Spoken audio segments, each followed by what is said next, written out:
Today, okay, last time we have seen the multi-layer perceptron, the basic theoretical overview, complete theoretical overview of the perceptron, how exactly the perceptron behaves, and what are the things, small different parts, different processes, small statistics, mathematics, which is present behind the concept of the perceptron. Now, in today's session, in the morning session, I'll show you a simple case study, simple project, which it's not exactly a project, it's a application of all the pre-processing task and the use of multi-layer perceptron classifier to solve a particular problem. It's a classification problem that we'll be solving. Maybe some process that you might be knowing, but this is a simple demo, a case study based on the multi-layer perceptrons classifier. How exactly the textual data, the classification kind of data sets can be used by using MLP classifiers, and how we are going to make the predictions. Even I'll show the deployments also. Deployment means when the model is created, after that, how I'm going to make use of that particular model with the help of the graphical user interface or the web interface. So for graphical user interface, one library I'll be showing, and for web interface, another library which will be used. I'll be showing here practically, step by step, with the help of different small concepts. Theoretically, I'll explain, and then practically also I'll show you how this is used over here. And in the afternoon session, again, practical topics will be there, like TensorFlow and Keras, how we'll be using. Okay, that we'll discuss later. So in this session, I'll be taking one of the data sets from here. Just a minute, I'll share my screen.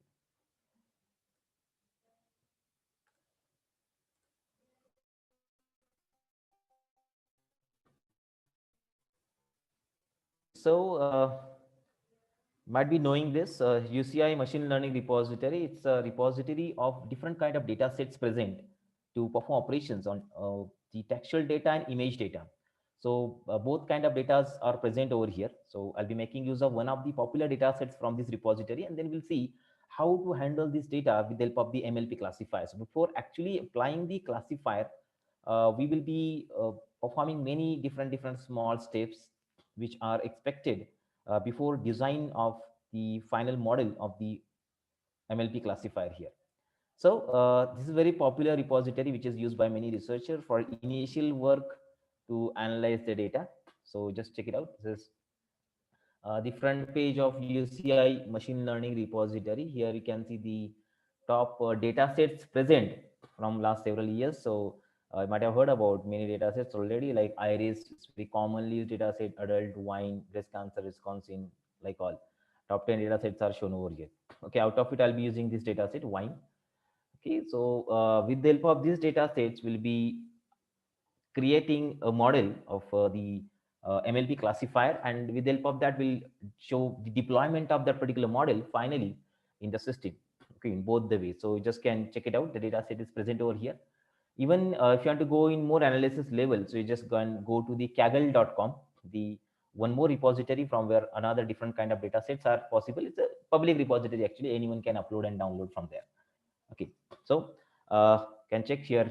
This is top 3 data set in the world which is used to perform the demo of different classification systems. So you can check it out. Wine data set you can download from here, and data set description is given over here. Even you can find it below also. So on whatever data sets are present on UCI, they're authorized, and their description and their implementation in the different papers is also given onto it. You can check it out. This is, we are multivariate data sets. Okay, so the ranges of all the variables which are used as input are not same. Number of inputs are only 178 rows are there. Then okay, physically stored or attributes are integer, real. How many number of columns are there? That is 13. When it was uploaded, then donated. So most of the data sets present over here, they are donated by some organizations. Okay, so they are actually taken from the organization, remember.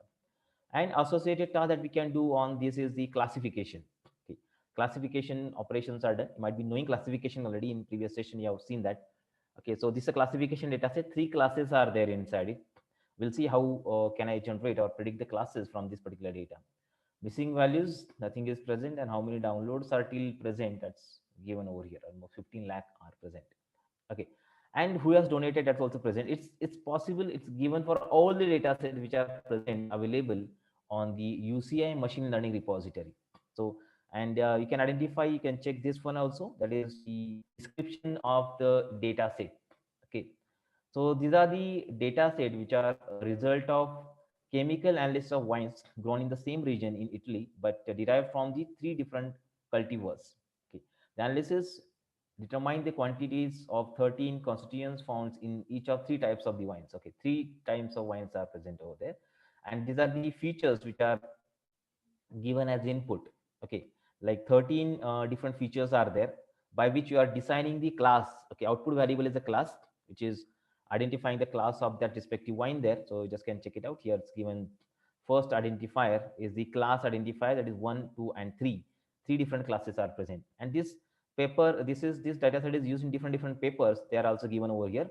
Along with that, they are cited in different again more research papers are there. See, lot many research papers are using this data set. So it is so authorized by different kind of users to prove or show their results on, okay, different point of view. So many different mathematical, statistic and machine learning processes are done onto it, and based on that they are just they are using this particular data set. So for this case study, I'll be using this data set, and we'll be applying the MLP classifier to classify that, and then we'll deploy. I'll show the deployment of it also finally when the models are created, how to create it. So I'll just go inside a data folder here. Now, see, all the data folders are actually containing two different files present there. Okay, one is the data file. If I click on this, it's a data file. Data file is a CSV file basically. Okay, so you can see this. See, it's a file which is a CSV. You might have heard about CSV file. CSV is a comma separated values file where the features or the values tabular form. Okay, they are stored in the tabular format, but actually every individual field is separated by a comma. Okay, you can check this out. All entries are presented, but they are not containing a name to the column. Okay, column names are not this. Column names are present over here. See this.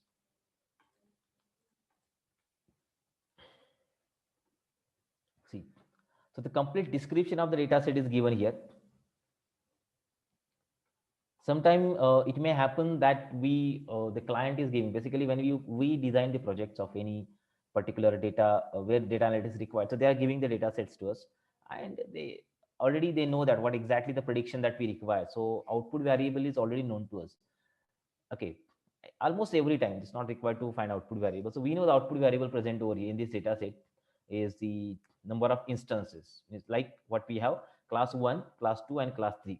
Okay, attributes are the features that we are having as input to it. Okay, so in this way the data description is also given over here. Okay, so we can, though the class names are not given, I can download it, and then after that I will apply the class names to it. So I downloaded from that, and after downloading I have saved that in my current working directory, so I can analyze that with the help of the classifier. So let's see, it's a data set which I have opened now, and I have given the names to the respective features also. So you can just check it out.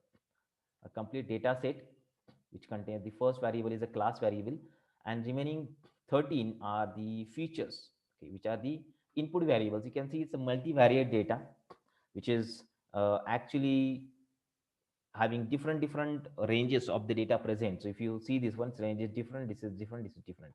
So what can be the effect? That also I'll show you what processes are required to perform the operation when the data is having variations in the ranges or in the deviations also. See this. Okay. So from A to N, out of that, this is the output variable which you require as a class. Okay, and remaining are the input variables which are just presented in this particular table. It's a CSV file commonly created. I've just attached the column names to it by taking the names file, and then accordingly in sequence these names are assigned to it. Okay, so let's do the analysis on this particular file. I'll read this file, and then we'll go step by step why this step is done actually onto it. That also I'll explain. Okay, so I'll just minimize it, and I'll open my Jupyter notebook.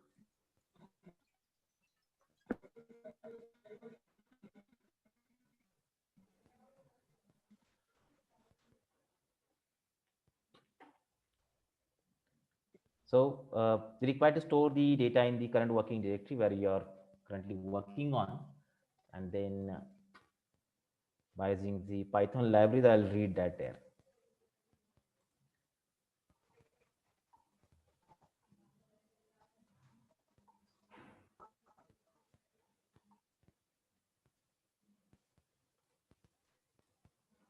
Yeah.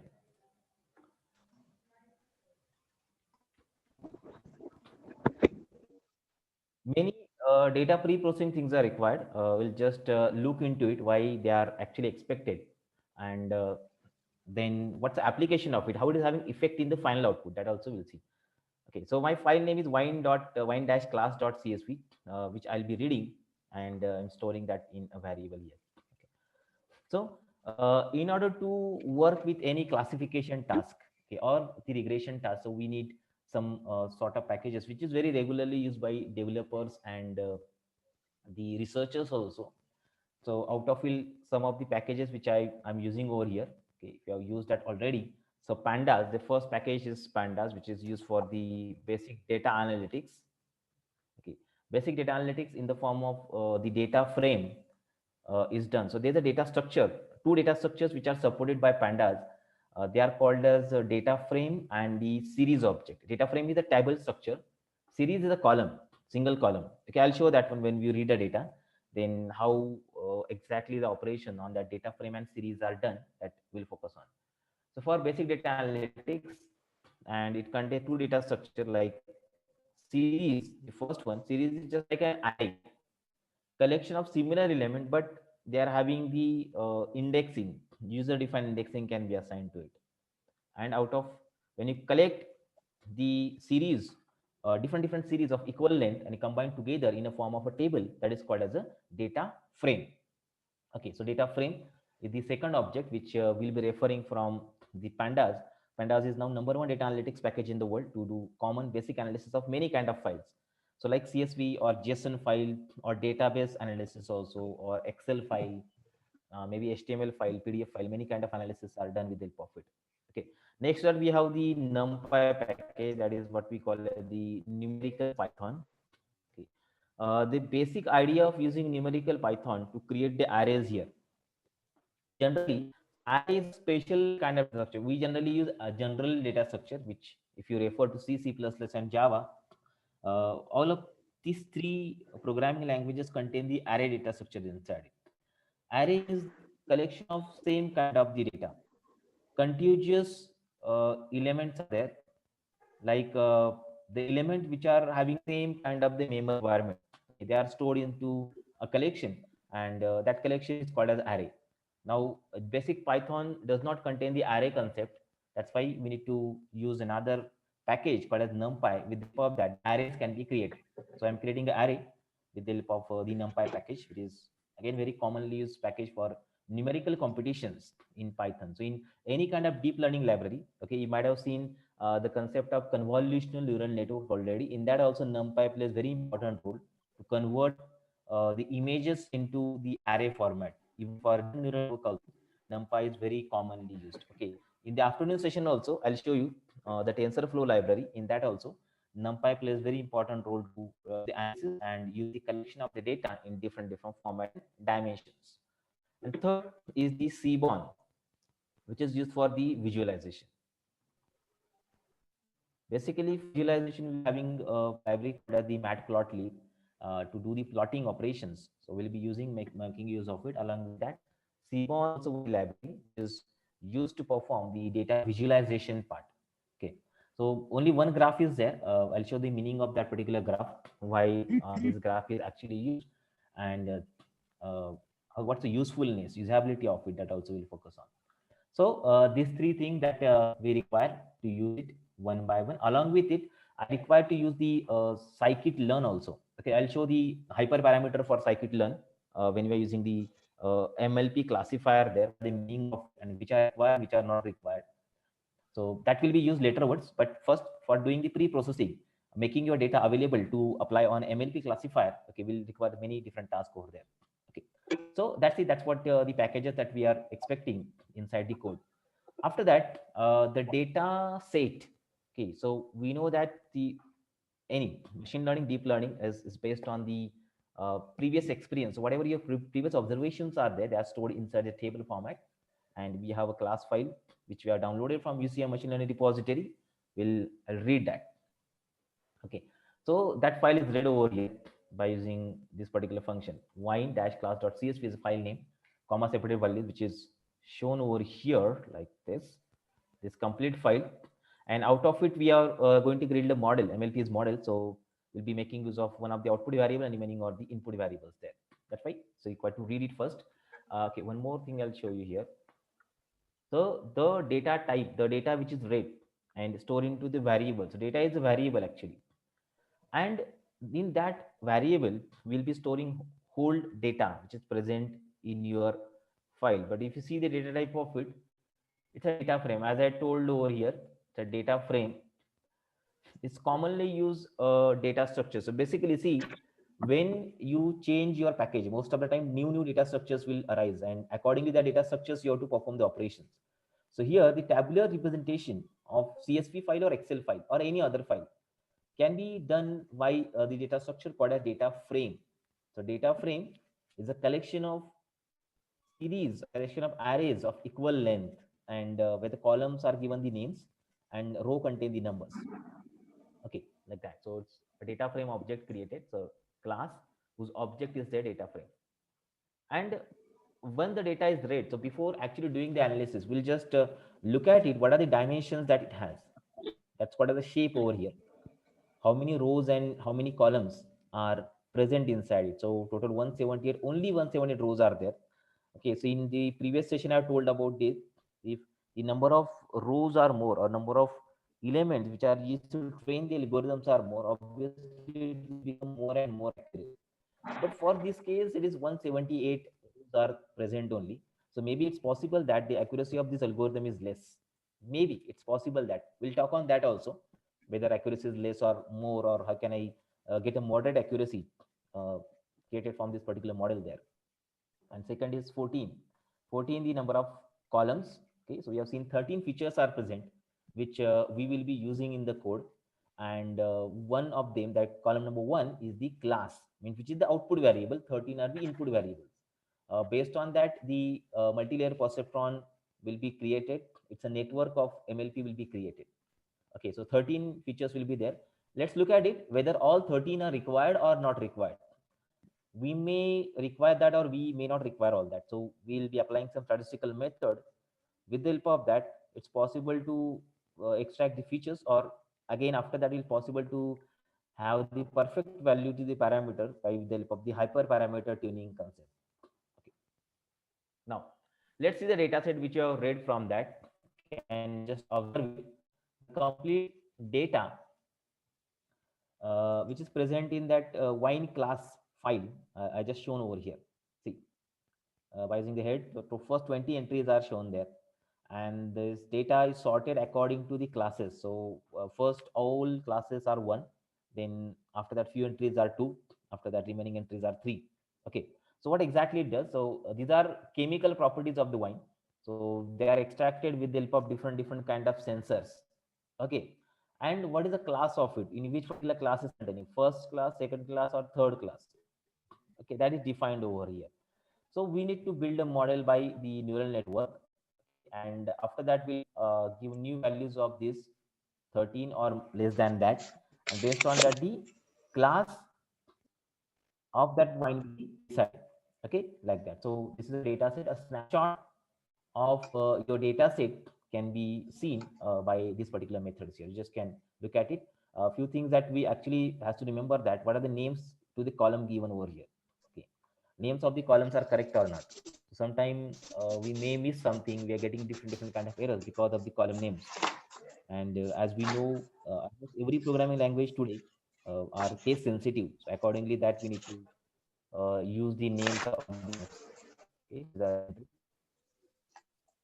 Okay, so in order to find the class names, you can just observe this also. Class name. So different classes or names are given in the data set. So I just identify that. So just check, these are the 14 column names provided over here. Okay, 14 different classes, sorry, different columns are there inside the data frame. which are shown over here. One thing I just observed that in this data set, I have given a space over here. So before the column name, actually a space is present. Only for first two space is not there. Remaining other containing the space almost. So just we to remember that. Because data set was created like that. We can remove the spaces using read, sorry, strict, but it's okay. Keep it as is over there. Okay. Now we know we are going to have the complete overview of data. Basically, whenever we are applying any kind of algorithm, any ML algorithm, deep learning algorithm, we need to have the complete knowledge of the data set. So it will become easy for us to decide what sort of algorithms or what sort of operations that we can apply easily onto it. Okay, that decision is very important, and that decision is taken by different by applying some functions onto it. Like for example, if the deviation of the data is something different, or the values which are there inside they are missed, or some features are string features, okay, and some are numerical feature. There's a combination of it. So this kind of things are possible. So we have to make your data available in the specified format for the respective classification technique. For this case also, we have to perform the similar operations, and let's see how do this one. Okay. So first of all, I'm just identifying minimum, maximum for. So if I make use of the mean and max methods here, okay. So check it out. Minimum and maximum. Okay.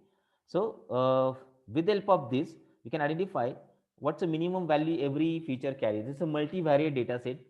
Every feature present inside it, it's having different kind of the minimum value and maximum values there. Minimum and maximum, different kind of things are present. Okay. So variations in the data is different. If you look at the class, okay, this is out variable, but if you consider the other columns, for alcohol it is 11 is the minimum value and maximum value is 14. Okay. For malic acid 0.74 to 5.80. So range is different. And if you go for the last one, that is proline, proline's minimum value is 78, maximum value is 168. Actually, I am not aware about what's the meaning of it.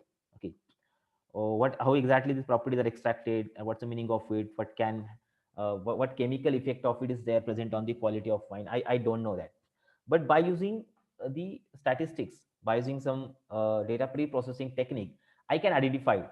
I can make use of it. I can identify that this particular feature is having the impact in the output or not, or it is having capability to change the output or not, or within the feature there is some correlations or not. Okay, so that kind of things are identified, that kind of things can be checked, and based on that will be performing different kind of operations on it. Okay, so remember that. Now let's proceed. Okay, now most important part is to check the missing values present inside it. See, so missing values, like where we extract a data set from a specific location, and it will be downloaded, or it is taken from some other third party vendors, or someone has entered the data inside it manually, or it is extracted from the data sets. Okay, anything can be there, anything is possible inside it. And it may be again possible in that the data present inside the data set is missing. Okay, data present inside it is missing, may be possible over there. So in that case, we have to check it first whether the data is missing or not. Okay, missing or not. So to check this out, what I've done, I'm doing is null method over here. Okay, so before that I'll just show you one more output here. Just check it out. So I can identify which values are non-missing. Okay, missing values are not present inside. See this.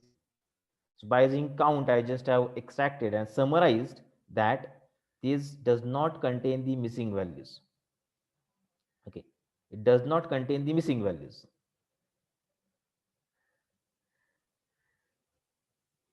So how many are there? You can just check it out. Here it 175 are present. See, is magnesium column, and remaining others are 178. Okay, and for this column also the view which is present here is 176, and this is diluted wines, whatever properties are there, that are 171. Okay,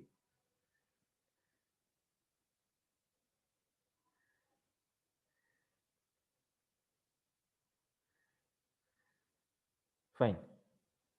Okay, so in this way, these non-null values can be identified. There's a non-null values present here, and just inverse to that, what I have done, I'm going to check whether any missing values present inside it or not. It's very important to perform this operation of data cleaning. Why? Because missing value may skew the results finally. Okay, if some values are missing, or very large number of large set of values are missing over there, that will check that that will actually have an effect in the output. So it is identified by this method like is null, is null, checking like some entries are missing. So where the is false, means null is not present, it's showing false over there. Okay, and where it's true, okay, actually in this snapshot nothing is true actually. And just check it out. Okay, somewhere true are present there, and that we can summarize by using summation of all, means sum of all can be done, and by using the sum I can identify that this particular data, okay, this particular data is having some missing values present inside it or not. Okay, can check it out. See, fine. So magnesium column contains 3 missing values.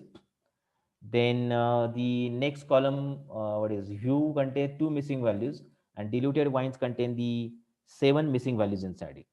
Okay, so that number of missing values are present into it, and we just can check this.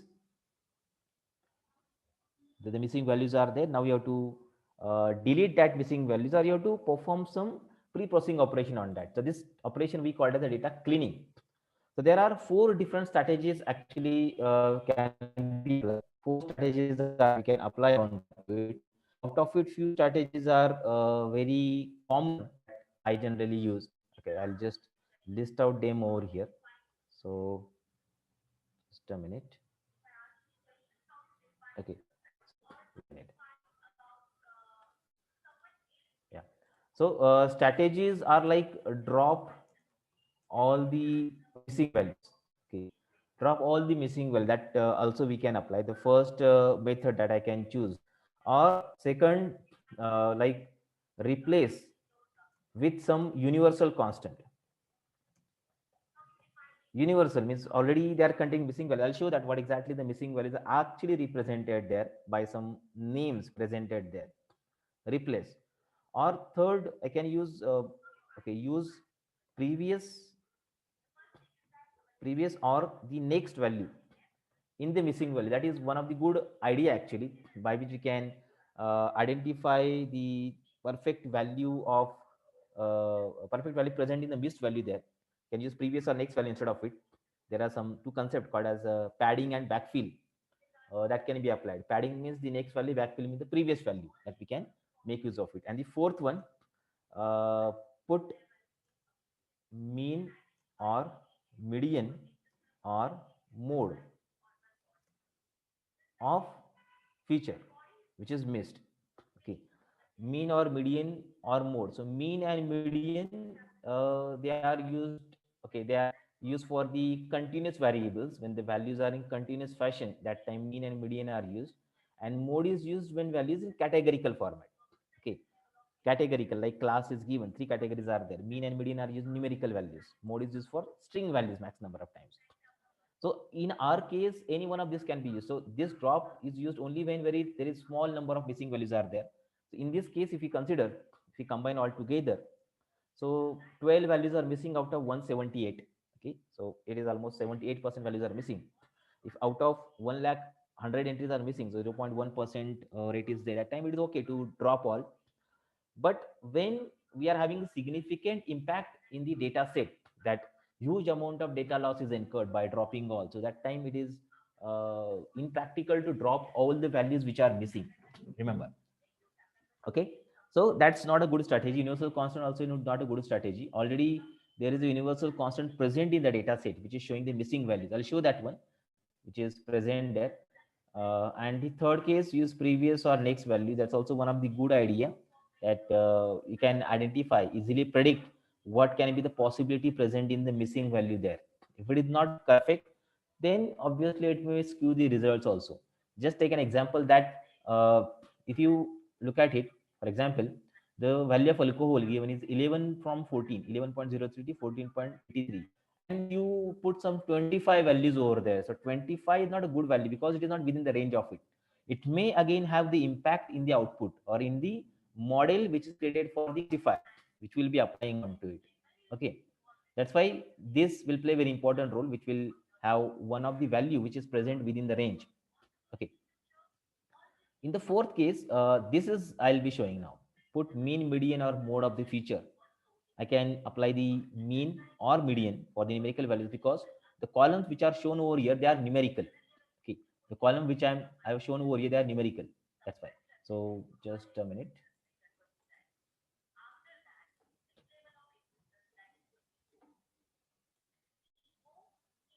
Okay, so let's say it. For example, I just want to see what exactly the type of columns are there. If you use info, so I'll just check it out.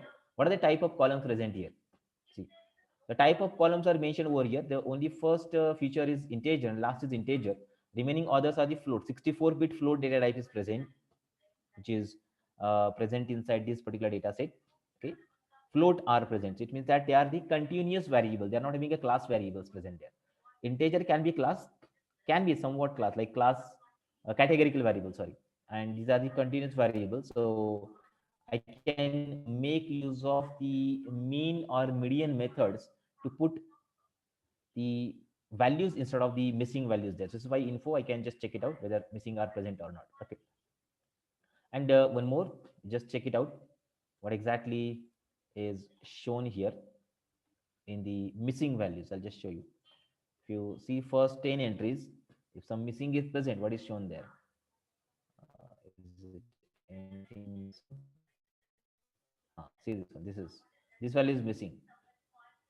NaN, not a number. Okay.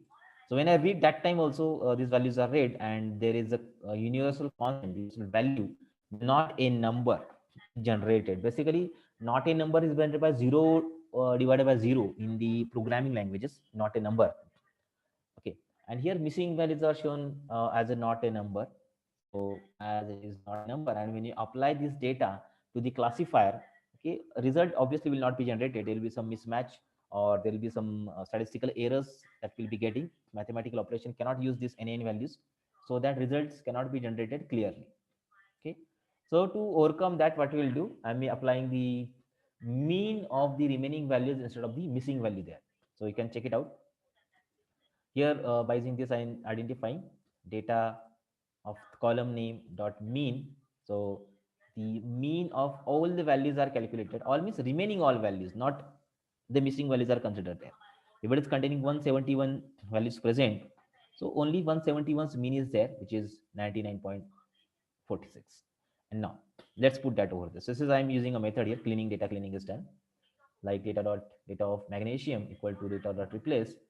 Here in NumPy, this constant is present. If I want to compare NaN, not a number.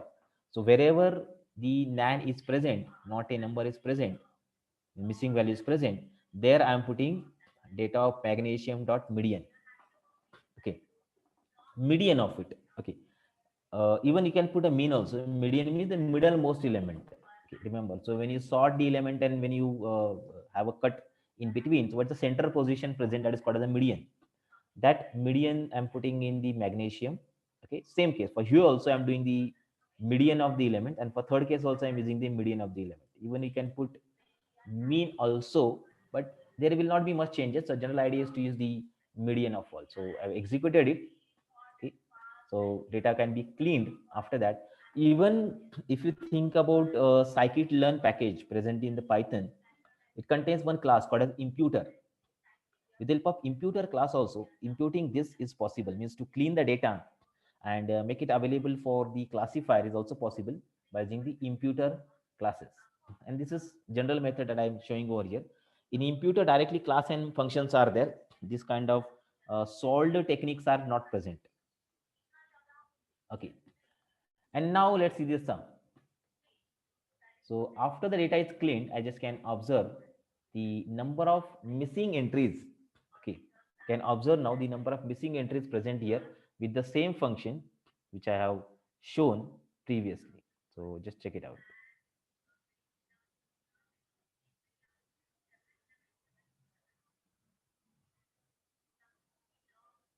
Okay, fine. So all the data is cleaned over there. So out of any one of these strategies which I mentioned above can be used to perform the operations. Okay, data cleaning. Now, let's define your input and output variables now. As we are going to build the model, we are going to build the uh, MLP, the multi-layer perceptron. So input and output should be separated.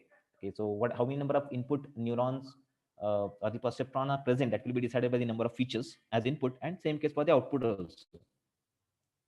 How many output should be present, how many output perceptron should be present, that will be defined by the feature that will be using as the output there. So let's see input features. So out of all, only class is the output variable. So I am dropping the class variable and taking remaining in X, and exactly class is taken in Y. Okay. So after this X is taken, I'll just show you what exactly the class is containing. So check it out. So sorry, X is containing only the things which are input, means which are the features that I have to take as input. So only they are present inside the X variable now, inside the X data frame now. So by using head, you just can check it out. All they are shown in the snapshot format here. Or if you see the shape of it, so 13 features are present and 178 rows are there, which are taken now. 13 features and 178 rows are there. And in same case for Y class also are taken Y. And if you see the set of Y, set means basically it's like unique or distinct values inside all can be seen. If you just print the Y, all the classes, see how exactly the Y is there. Okay, all the classes are present, like in this way it will be shown. If I am printing it in list format, see this one, then two, three. These classes are present inside it. Okay, or even by using some more methods are there that I can use here. So check this out: np dot unique and y. So I can identify unique values present inside it, like one, two, three. Only three classes are present in it, and they are how much count it's present. That also I'll show you how exactly it's defined. Okay. So three classes are there that for our identification, maybe the whole data set is lot thousands of entries in it. And then that time it will become difficult to find the classes. How many classes are there? Means how many possibilities of output are present with us, that to identify. We are just converting that into set format, or by using unique function from the numpy package, I can check how many classes are present inside it. Okay. Now let's come with the graphical representation of it. Now I just want to see counts of them. Count means whether the data is balanced or not. Okay, whether the data is balanced or not, that we can identify by using some functions, or by using this particular graph over here. It's called as a count plot. Count plot shows the bar chart for the Y according to their counts. Means how many rows are there that contains one, how many rows are there contains two, how many rows are there which contains three there. So in SNS, that is in C1 package, that count plot function is present. I'll just show you. See this.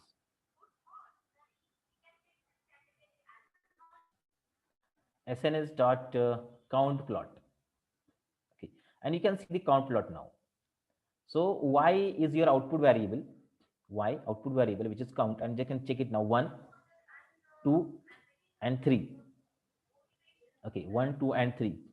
So for 1, see, and the comparison also, it's possible that we can have over here. Like number 1 is almost 58 or 59 entries are there. Number 2 is 71 entries are there. And in case of number 3, almost 45 or 46 somewhat entries are present there. Now, what this called? This is called data imbalanced. Imbalanced data set is there. We have to perform some operation to make it balanced so that a perfect MLP, multi-layer perceptron classifier, can be created. But we'll not do this operation right now. We'll check few more properties to clean that data, to make the data available for our final classifier. And after that, we will see the data is balanced or not. So in that case, the thing which are available, features are available, that also will get balanced automatically by some mathematical methods here. So data is not actually balanced by using the count plot, we can see. So higher number of entries are there for class number 2, then class number 1, and then class number 3 is there. Okay, just like the podiums for the winners in the medals of Olympics. Okay, remember. So check it out. Now, yeah, it's already seen. It's also we already seen. Now you can check everything is clean. All data types are now different. So 13 different features are there. Yeah. Now let's see. After that, now let's see if some of the columns which are present inside it. Okay, the things which are present now, if something is duplicated or not.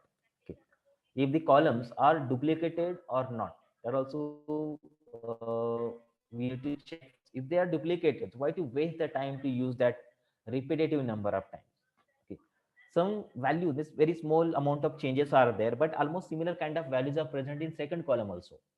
So that duplication I'll be checking now, so that if something is duplicated, that can be removed, and that we can use further. So basically, to find the duplicated rows, it's possible. Okay, but duplicated column is not possible. That's why what I've done, I'm just transposing the data frame. Transposing, like I'd be knowing, transpose is just like converting the columns to rows and rows to the columns. Okay, so there is an attribute called as T, which I'm using over here. I'm transposing the data set here. See this one. Okay, so columns I have converted to the rows, and then rows I have converted to the columns. See this. And after that, I'll be checking the duplicated features present. Okay, some features which are duplicated and they're almost similar kind of things, almost similar kind of things are present inside it, that I can identify with the help of it. So I transposed it. Xt is the variable which is containing the transposed data frame, which I am now available with. Now, if you see the shape of it, you can observe that now shape is 13 rows and 178 columns are there. Okay, so after transposing, these operations are done. And now find the duplicated values. So if I find duplicated values here, so see, two features are there which are duplicated. Okay, so by using this, I just identified what duplicated are present. Dot sum. If something is duplicated, and then I have done the addition of them. Okay, so this. So where the duplications are present, that we can see. Now, dot sum. Correct. Done. So where the duplications are there, that is identified, and now after that, I'll be dropping. Means I'm deleting the duplicated features.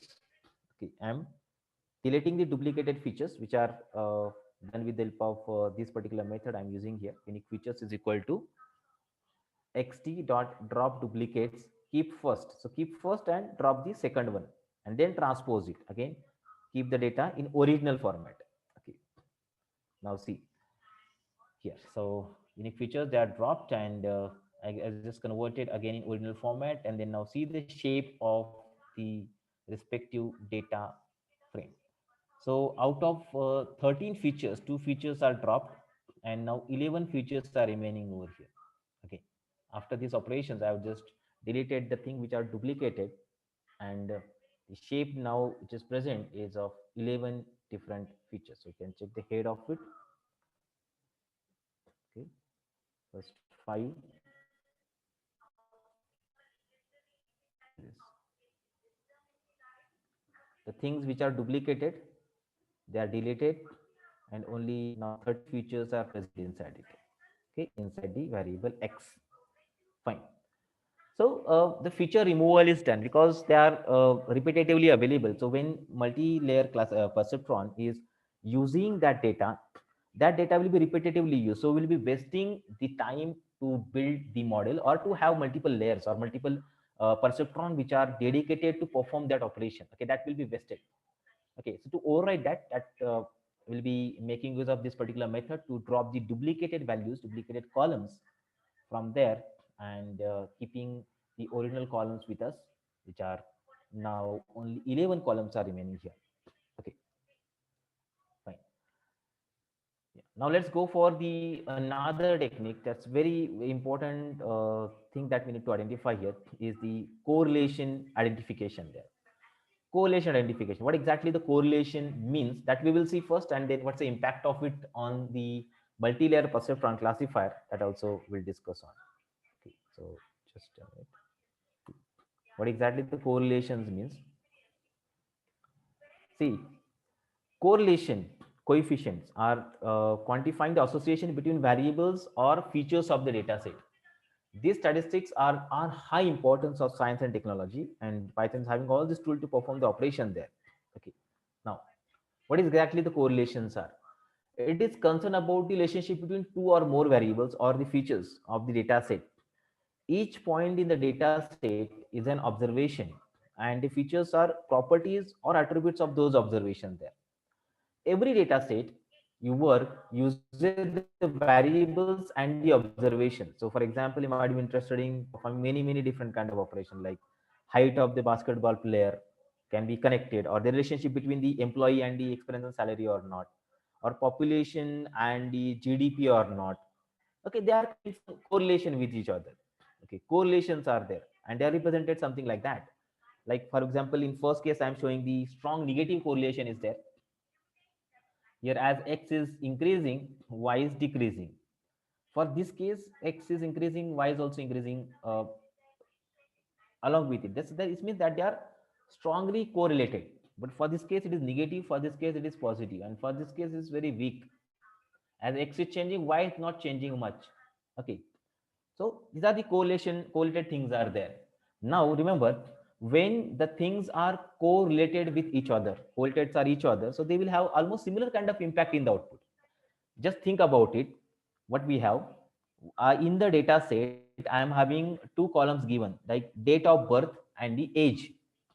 Date of birth and age. Remember, they are same. That same means they are correlated to each other. They are having 100% collinearity. Means their dependency is present there. As you change your date of birth, so accordingly age will also get changed. It means they are 100% correlated with each other. It means that if age is having impact in the output, obviously date of birth is also having similar impact in the output.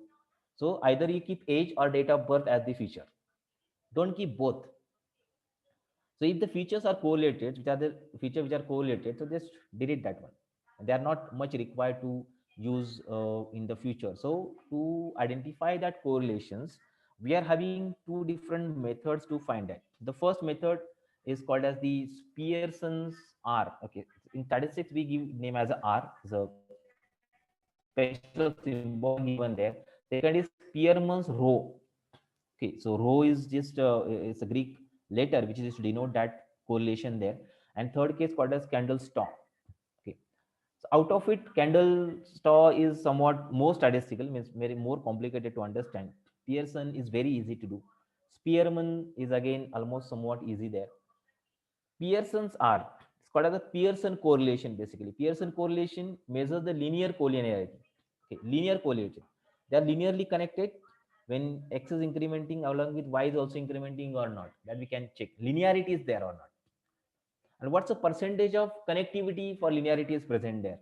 Percentage of connective linearity is present is identified with the help of Pearson correlation technique. And second is called a Spearman correlation technique. With the help of that, only linearity is checked, means connectivity is not checked. Linearity is checked. They are linearly linear or not, means 1, 2, 3, 4, 5, 6, something like that. And second also incrementing along with or decrementing along with it. That is identified with the help of the Spearman's correlation technique. So by applying this technique, you can identify that how much connectivity, collinearity is present, so that the feature which are collinear that we can discard. Okay, and more easily we can make use of the feature which are having impact in the output there. So that's we are going to do here. I'll just close this and we'll come back to your main program again. So what I've done in this particular case, check. So I have created a set correlated features, and now data, your data which I'm extracting now, I'm using the method called as Spearman.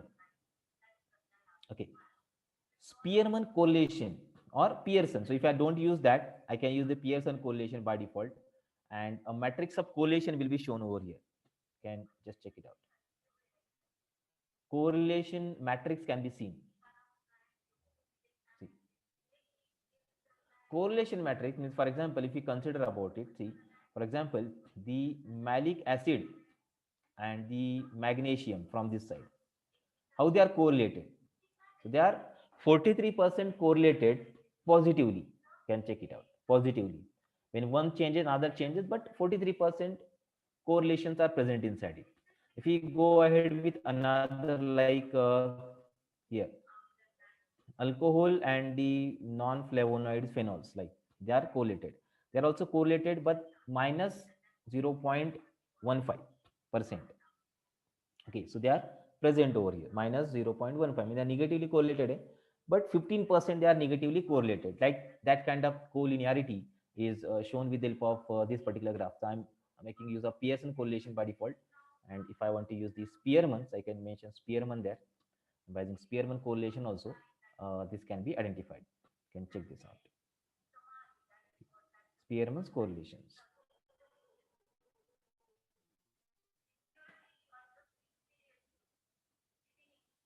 Okay. Now what I have done over here, simple method which I'll be using here. What I want, which particular features are having ability to change the output, means what is the output variable? Class. So I'm using a class output variable here, and these are the input variables like all.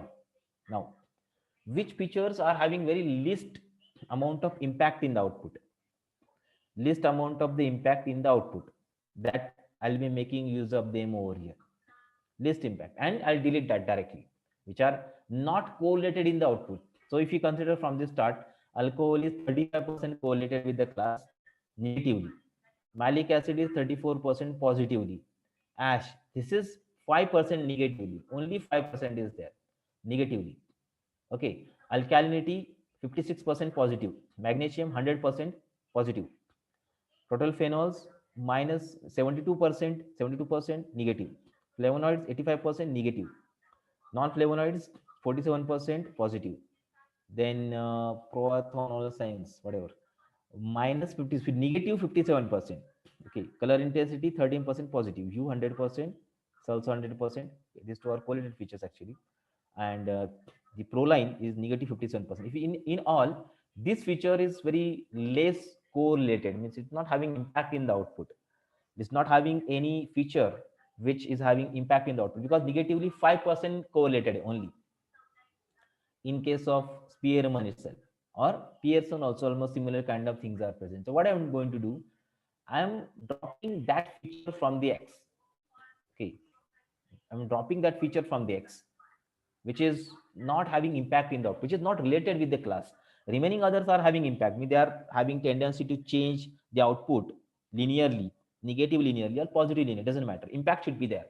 As your impact is moving towards zero, so it is 100% not correlated with each other. If they are correlated with the output, it means that they are having ability to change the output. So I'm taking that features only. Even more things are also possible that we call it the feature extraction technique, feature selection technique, that also can be applied. But correlation generally can also be used to identify this kind of things. And if you want to go ahead with specific number of features to choose which are having impact in the output, in that case we'll be making use of the statistical feature selection technique to perform on that. So let's see. So what I've done, I've just removed the ash column from that here, because negative 5 is there for the class, remaining others are good, I can consider them. Or even few more also, or even color intensity also you can remove, because only 13% impact is there, remaining others are good at having good impact in the output finally. Okay, so that's why it's taken, and then we'll be using it further. So here these two columns are also having impact, you can check it out. These two, hue and this one, but they are what we call, they are duplicated. Duplicated means if you compare that magnesium, see this column, sorry, this row, and these two are same. So either you keep magnesium and this. What I have done, keep first. So first was magnesium, it is kept, and remaining two are deleted. Correct. Magnesium and this, they are having similar impact. You can observe this. It was identified by duplicate already. See, same. So also same thing happened here. That these two are deleted and magnesium is kept over there. So this kind of statistics we can do, we can analyze with the help of either directly by using drop duplicates or by using the correlation matrix also we can see they are connected to each other. So magnesium is kept, remaining two are deleted. So these three are the only features which are having highest impact in the output. But out of it, you can see all they are same. They are same. So out of these two are deleted, only magnesium is kept over there, which is having 100% impact in the output. And remaining are also taken. We'll come back to that point also.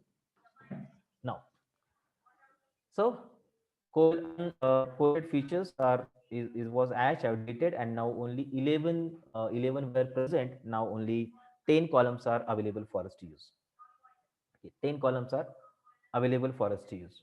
Now let's go for another statistical method that I can choose. Now I'm using correlation techniques here. Now another, like, which particular features I need to make use of them so that a perfect and most efficient output can be generated. So that is called as the feature selection technique. So let's see what exactly feature selections are, and then we are going to perform operations of selecting the features from that. Generally, in basic network, now for example, I'm creating a network using TensorFlow and Keras, so feature selection will be automatically done over there. When I'm using a specialized libraries, that time there are internally to select the feature. But this time, just making up directly the MLP classifier. Before that, I just select the feature manually and then we'll apply that. Neural network created, built by multiple layers, that can ability to that one. Maybe in convolutional network you have seen this also contain ability to select the feature of its own. What exactly that concept is? Okay, the training time and the performance machine learning algorithm depends heavily on the features in the data set. Matter observe your doing practically. Ideally, we should only retain those features in the data set that actually help in our machine learning model to learn something. Okay, they're having ability to learn, ability to give information finally. So that's why feature selection is required. Unnecessary and redundant features not only slow down the training time of an algorithm, but they also affect the performance of the algorithm. Okay, performance. The process of setting the most stable features for training for machine learning model called as feature selection. Feature selection. Okay, so that features can be done by different ways. There are some advantages why choose that particular feature. Most of the time when the using operations are done and or some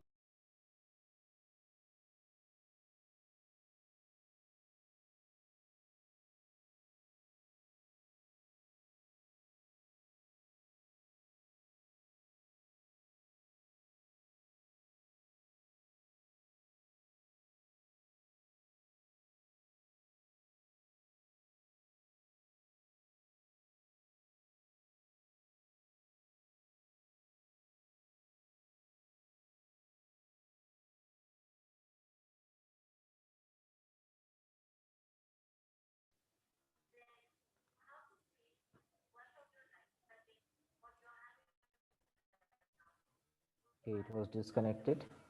Sorry. So let's continue. Why do we feature selections are done? So before actually we applying your model, if you are having less number of features with high explainability will be there. So with that feature only 4 or 5 explanation can be done easily. Extraction of the feature can also be done, extraction of the data can also be done easily. It's also easier to implement ML model with reduced number of features. It also leads to enhanced generalization, in turns reduces the overfitting also. So we have seen overfitting, and maybe you have seen already also. Overfitting reduction can also be done with less number of features. Data redundancy, already we are done manually also. Here also we can make use of this technique. Redundant data can be removed, which are repetitively present multiple number of times inside it. Training time of model with fewer features is significantly lower. Training time. So if you're having 50 features and out of it only 10 features are important, so in 20% time only will build your model, will train your model. Model with fewer features are less prone to the errors. So obviously, if no complexities are present, so they reduce the complexity, will reduce the number of errors also inside the code. Multiple methods are there which are used to perform the operation. In my case, the feature selection method I've used, which is different, you can just check it out. Filter method, wrapper methods are present. In our case, I'm using one method that is called as the select k based method. Okay, this one. There is an algorithm which make use of the chi-square technique. With the help of that, it's possible to have, or there is a concept called a variance threshold. That with the help of that variance threshold, I can identify top 4, top 10, top 5 kind of features from it. And by using chi-square method, that is possible to apply. So this code is given over here. I'll show in my code how it is actually used there. Along with that, one more technique is there to extract the features called as recursive feature elimination. Okay, it does by recursively removing the attributes and building a model on those attributes that remain. That's also possible. But let's see in our case how exactly the thing is done. Just a minute.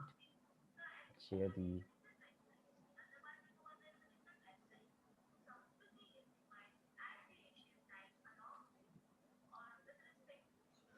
Yeah.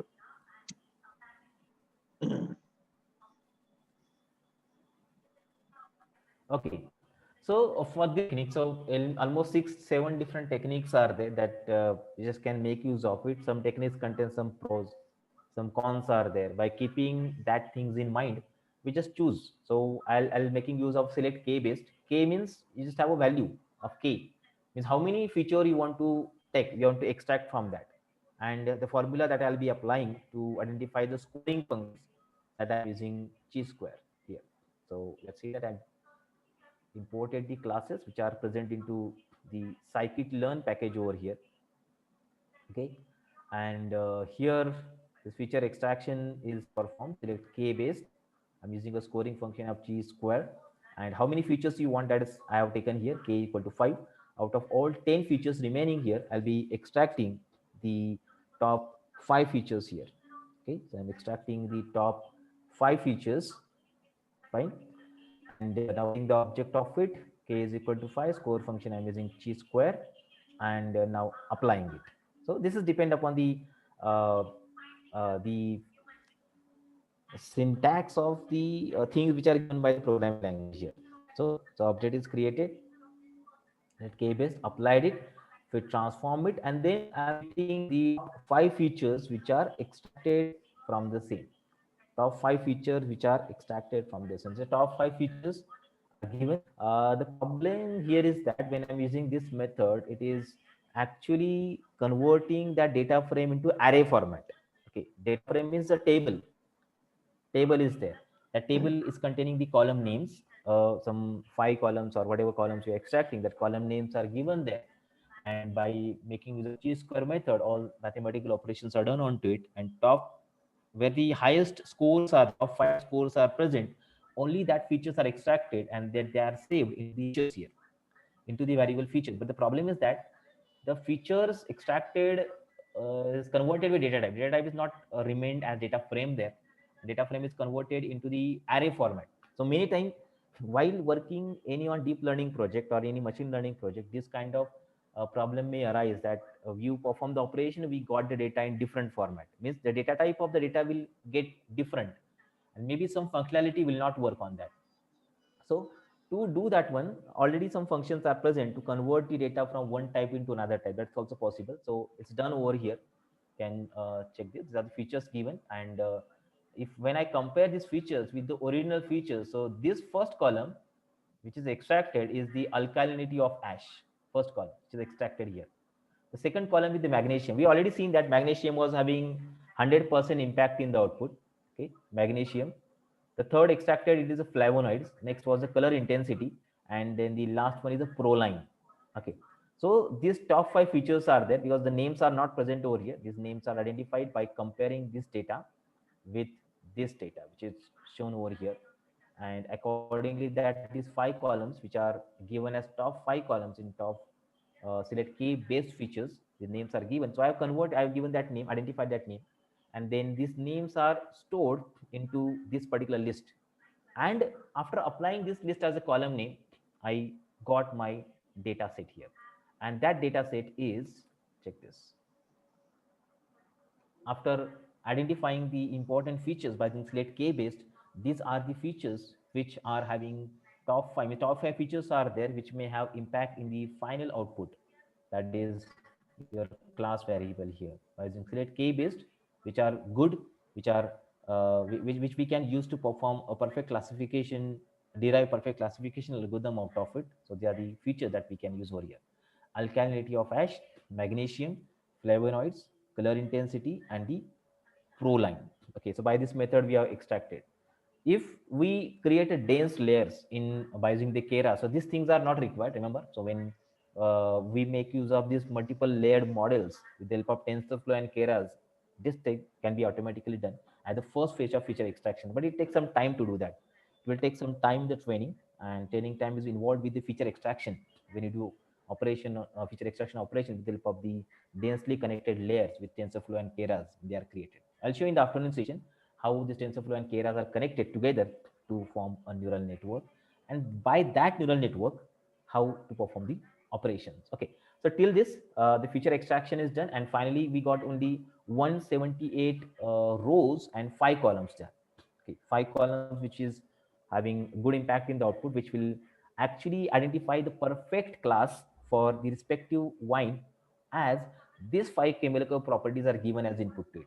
Okay, now one thing I have explained yesterday in our last session also, the concept what we call as the outliers. Outliers are the things which does not follow the criteria of the crowd. Okay, so let's check it whether you check that data is perfectly formed, perfectly created or not. And if it is not, then how to detect and perform the operations of the detections of the outliers from there. Okay, just a minute. Yeah. Now, what exactly the outlier means? We have not checked your data for the outliers. So rather than giving the whole data set, check whether some data observations are present which are very separated, different from the crowd, just like this. I given some numbers over here, and among all the numbers presented here, so 32, 33, 36, like the 3 is the value which is not following the criteria of the crowd. It's called an outlier, something like this also. So the model is built over here by this particular line, and you just can check it out. One point is present some far away from the respective model on this two-dimensional plane, and that's what we call as the outlier. Okay, many outliers are. So some example also, just like if all the student of your class are getting marks from 60 to 70, while universe student is getting above 80%, that is called as outlier. Okay, so they are not following the criteria of the crowd. Outlier detection is actually very important to make use of it there, because they are having ability to skew the results. Okay, for example, if you are making average of some elements like one, we are making the average of 11, 12, and 13, so that average will be 12. But if you are making average of 11, 12, 13, and 55, that average will go about 20 or to maybe 25, like that will be there. Means there will be the vast deviation in the output can be generated when the outliers are present inside it. So to detect and remove the outlier is very important task there. In general cases, we detect the outliers with the help of some graphs also, like box plot will help us, or the histogram also will help us to detect the outliers. Even we can make use of clustering technique, like k means clustering also, to detect the outliers. But in general, some machine learning algorithms are present that will use to perform the operation to detect the outliers. Out of all, two commonly used techniques are present to detect the outliers. Out of it, one I have chosen here. The first technique is called as one class SVM. You might have heard about support vector machine. Support vector machine is one of the algorithm of machine learning which is used for classification and regression also. And along with that is a kernel based method. 5 different kernels are there. By making use of that kernels, the machine learning models are built from support vector machine. So that is enhanced, that is converted into the one class SVM, and that one class SVM algorithm is used to detect the outliers. Along with that, the random forest is one of the algorithm of predictive analytics, which is also modified, and the concept. of the outlier detection is done with the help of modified algorithm random forest called isolation forest. With the help of isolation forest also, it's possible to detect the outliers. Means the algorithm, the data set which does not follow the criteria of the crowd, that we can detect with the help of one class SVM or the isolation forest. Along with that, few small techniques are also present that we also can make use of, but they are used only when the data is in continuous or the combinatorial format there. Okay, so here I'm using the isolation forest. Actually, the output of SVM and output of isolation forest are different completely. They're having a difference of almost 15. Means 15 values are extra in isolation forest, and in SVM they are actually lesser. I'll show you how exactly detect that. See, so here I'm importing the class for isolation forest, which is the class present inside the sklearn's ensemble subpackage. Okay, then I'm creating the object of it. So here is the object ISF isolation forest. How many number of estimators means that number of repetitions of that particular object is present. I'm giving 100, random state is 0. Then I'm applying it and then predicting it. What actually it does? It gives us the numbers like that. See, I just shown that clean is the output. It's a variable. It's a variable of type array, which is generated after applying the isolation forest algorithm to it. And what it shows, what it internally contains, it contains the array of 1 and minus 1. Wherever the 1 are returned, these values are non-outlier. They are follow the criteria of the crowd. Okay, they are in the crowd 1, and which are giving minus 1. These minus 1 entries are the outliers.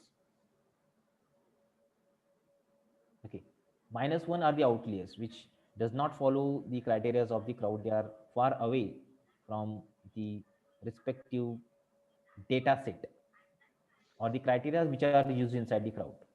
Okay, so we can just observe the output now. All the array are present there. Out of which some are minus 1. See this one, minus 1, minus 1. Okay, like all. Similar to that, SVM can also be used. I'll just show you the output of it from. Okay, so in SVM,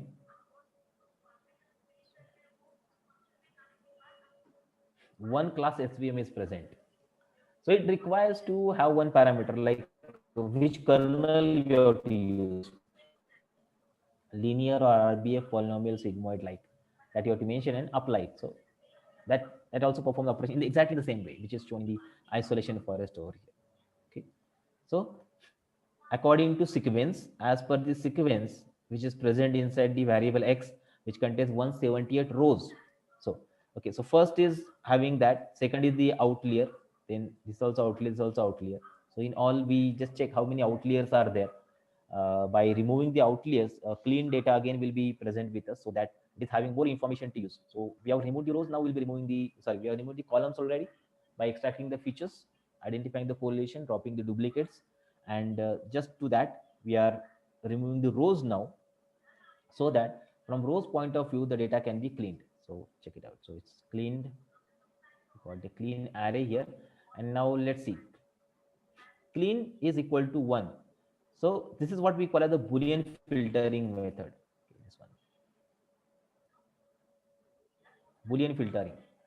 By using the Boolean filtering, wherever this condition, okay, for whichever the row the condition given here is true, okay, for whichever the row the condition given here is true, that row will be extracted, and when that condition is false, that row will be deleted, discarded. Okay, so whenever the one is there, that row will be taken, and wherever the one is not present, that will be discarded. So for I'm doing the same operation for x also and y also, because x length will change, its element will also change. So I need to do the same operation accordingly to the output variable also. So y is your output variable, that's why I applied the Boolean filtering there. And now let's see how many entries are remaining. So after 178, 143 entries are remaining only. Okay, the 35 entries, 35 elements which are present in the data set were the outliers. Okay, so 143 are remaining after cleaning it. So this is what we call as a detection. This is what we call as outlier detection. outlier detection, and this is what we call as the outlier removal. This is called a Boolean filtering, and we have done the outlier removal here. So outlier detection, after we have removed the outlier, we identified that which particular rows are the outliers, we have removed that, and now 35 almost entries are deleted from that, and we got 143 only.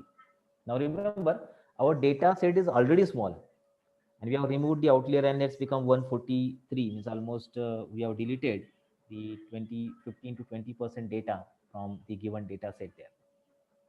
But it's necessary because we require more accurate results. If something which is accidentally added, most of the time it happens because of the database connectivity or because of the ignorance of the data entry operator, we may have some result which does not follow the criteria of them. So in that case, it may not generate the perfect output. Exceptions are actually not considered in machine learning algorithms here, because we basically focus on the properties of the crowd, as I already told. If exceptions are there, that exceptions are actually there to skew the results. So rather than skewing your results, we just remove that exception. So exceptions can be removed. It's not like that their entries are wrong. Maybe sometimes entries are correct, maybe sometimes entries are correct, but they are the exceptions, but that will have impact in the output. That's why it's required to remove that one by this particular method, detection and the removal. We have removed it, we have cleaned your data, and after data is cleaned from the rows point of view, I got 143 rows and the 5 columns only. Now till this point, many steps we have done. We have explained with that. Initially also I have told about one step, that is what we call as the data imbalancing. Now we'll come back to that point here, data imbalancing. Now let's see the output variables. After the data is cleaned, after the data is cleaned, and see the output variable in this case. So I'll show the output variable again from the count plot point of view. See this. Similar kind of things are there, but now counts are different. In all, if you consider about the one is containing almost 44, 45 entries are there for class number one. Class number two, currently I'm having almost 65 number of entries. Okay. And for class number three, almost 30 to 34, something like that number of entries are there. And if you compare two and three, so two contains almost double entry than the third class here. Okay. Double entry than the third class. That's why we can call the data is not actually balanced according to the output variable. So sometimes it may happen that the preferences are given to the class number two, then class number one, class number three. Maybe it happens, not always that, but it will be safe to balance the data. So just a minute, let's go for the technique which is called as the resampling technique. What exactly the resampling are, that we'll see step by step, and then we'll go to apply that. Now, as I told about the terminology already, imbalanced data. It's a scenario where the number of observations belonging to one class is significantly lower than those belonging to the other class. Actually, in our data set, it is okay. Sometimes it happens that I'm having two classes. One class is 1% and second 99%. It is too much imbalancing is there. We don't have that much, but it's okay. That's we can identify, and it will be safe to balance the data. Obviously, the problem with this is that is a predominant in scenarios where anomaly detection is crucial, like electricity pilferage, fraudulent transactions, bank identification of rare diseases. In this situation, the predictive model developed using conventional machine learning algorithm could be biased and inaccurate. Okay. So that algorithm could bias towards one class always, and it may generate the inaccurate results also in some cases. Okay. That's what the problem that we can get from the imbalancing of the data. This happens because machine learning algorithms are usually designed to improve accuracy by reducing the error. Thus, they do not take into account the class distribution, proportion, or balances of the classes. Okay. Class distribution and proportion or balance of class is not actually taken there. So they are not having their internal ability to balance that. Internal abilities are not present. It's a task of the developer or the data scientist will working on that to balance the data. And after balancing, we just can make sure that now a good or perfect model can be created out of it. Okay. So why to work on that data? So machine learning algorithms tend to produce unsatisfactory classifier when faced with the imbalance data sets. So just like for any imbalance data set, if the event to be predicted belong to minority class, if the event rate is less than 5%, so usually preferred as a rare event. So remember only 5% values are given there. Generally we consider equal distribution should be present. In our case, it should be 30, one third, one third, one third. Okay, like that. Three classes are there. If it is four classes, then 25, 25, 25, 25, like that. But almost near to that, not exactly 25% I'm talking or willing to have that data, but almost equal to that, equal share, equality share should be present inside it. Okay, so one example I just shown here. Okay, we'll talk about our example, not the example which is shown here. Some techniques are used. Which techniques are there that I will show, and then we'll come back to our points. Okay. Now the concept is called as the resampling. Dealing with imbalanced data set entails strategies such as improving classification algorithm or the balancing class and training data before providing the data as input to the machine learning algorithm. Okay. The main objective of balancing class is to either increasing the frequency of minority class or decrease the frequency of majority class. Remember, two things are possible there, and any one of that can be chosen. Which is less, so increase their frequency, which is more, so decrease its frequency. So any one of that can be chosen. So this is done in order to obtain approximately the same number of instances of both the classes. Okay, approximately the same number of instances of both the classes are required. Fine.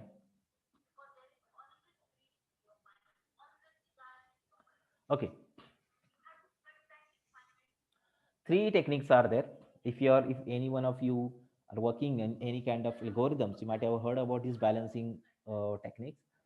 First is called as the random undersampling, second is called a random oversampling, third is called a smart. Smart is also very commonly used technique, but the first two also we just can make use of. What's meaning of undersampling? Undersampling reduces. Okay, so let's see that. Let's go to our algorithm there. Undersampling reduces the entries to the lowest number. For example, in undersampling, all entries, all of the three will become equal to the third class here. Then they will become 30, 30, 30, something like that. Or in oversampling, which is the highest element. Here, for example, it is 65 something elements are there. So everyone will go to 65 by repetitively creating that number of entries within it.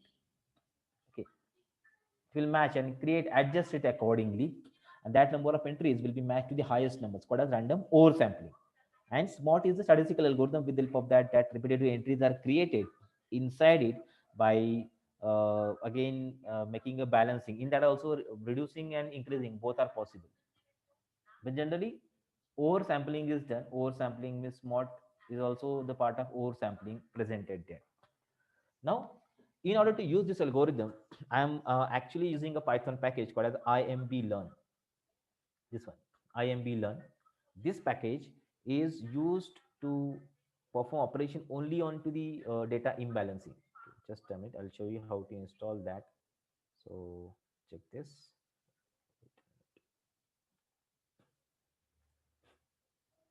See, so pip command can be used to install it.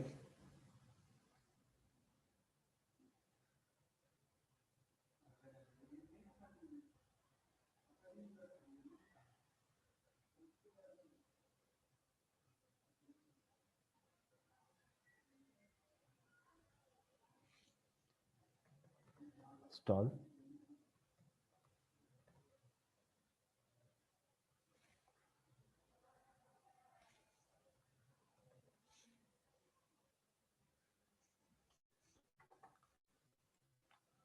The common packages which are used to perform operations of machine learning, okay, they are not having this kind of system present in it, so we'll be making use of it. Just a minute, there is some problem in the network.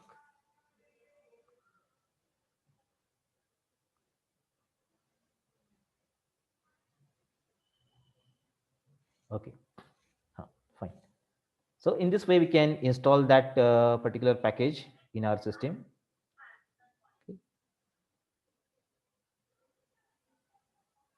In this way we can do it. IMB learn. So we'll just close this part and let's continue with classes. Okay. Now, from that, I'm importing the random oversampling. Basically, oversampling is done because the number of entries for every classes will grow. Even SMOT can also be used. SMOT is also one of the technique, standard or default technique for oversampling.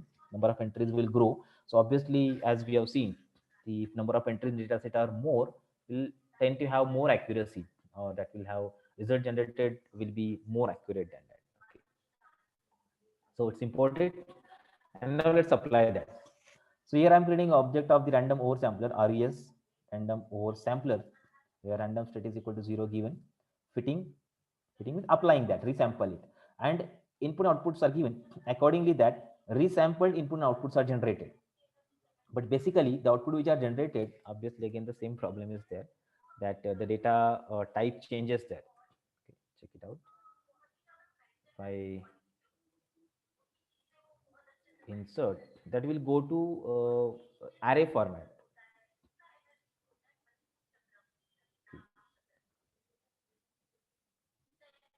So I'm converting a new data frame format here by this method, and you can check the shape of them now. So 143 entries are grown, and now I got 198 number of rows inside it. After this, both your X and Y are resampled, oversampled actually, random over sample. And after that, I got a new data frame where the number of entries are more, highest number of entries, like for class number 2 are present, 1 and 3 also will grow accordingly, and highest number of entries are there. So from 143 I got 193. Okay. It's almost 55 more entries we got inside it. Okay, and if I count it, now see this.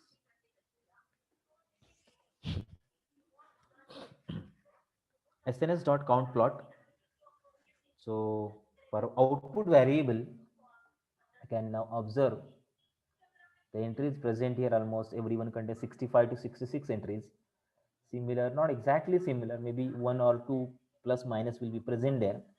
And now we can check every number of rows contains similar number of entries present over here. Okay. Every row contains almost similar number of entries present here.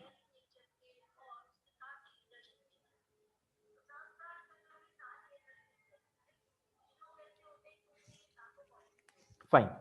This is called as what we are balancing the data. So data is balanced. It'll be every number of entries is almost same now, and for every class we'll have almost similar number kind of importance present there. It happens many number of times. The rare events are there. Like for example, finding the email is spam or not spam. So generally, when you have got the data, not 50% emails are spam. Emails are actually 10% spam, and 90% are not spam. Okay. So how to build in that particular case?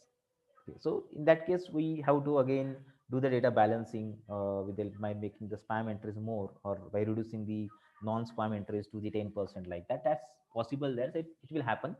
So in that such situation, such cases, we need to balance your data. Yeah. Now let's describe it. So there is one more method. I'll show the statistical properties of it. The last step is remaining now. Before actually applying the data to the algorithm, to any kind of algorithm, so for machine learning algorithm of MLP classifier, so I'll just show the statistical property of it first. Okay. See this, the data is perfectly multivariate. What are the ranges that it present, what deviation it has, all that things I can see over here. See, the 5 columns which are extracted, see this, their whole counts are present. 143 entries are there inside it. Okay, sorry, not 143, it should be XRES, yes, 198. Now see this.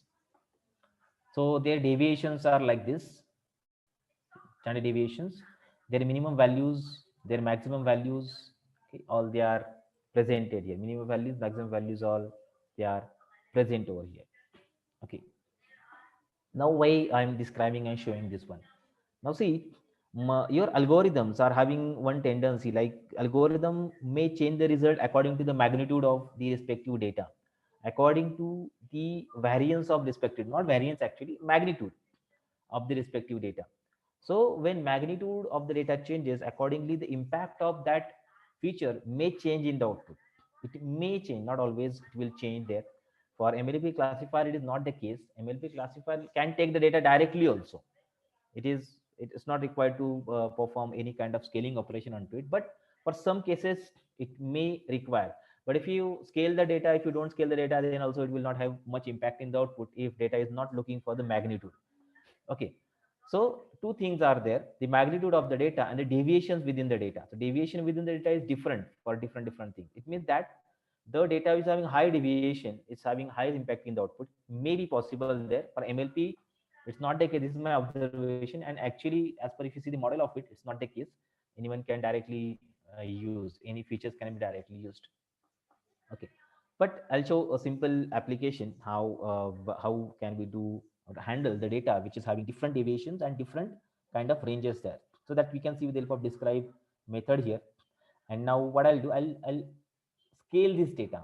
Two techniques are there. Out of that, first technique is called a feature scaling, by which we make the deviation of all the columns same deviation. So you can see standard deviation present, yes, different for different columns there.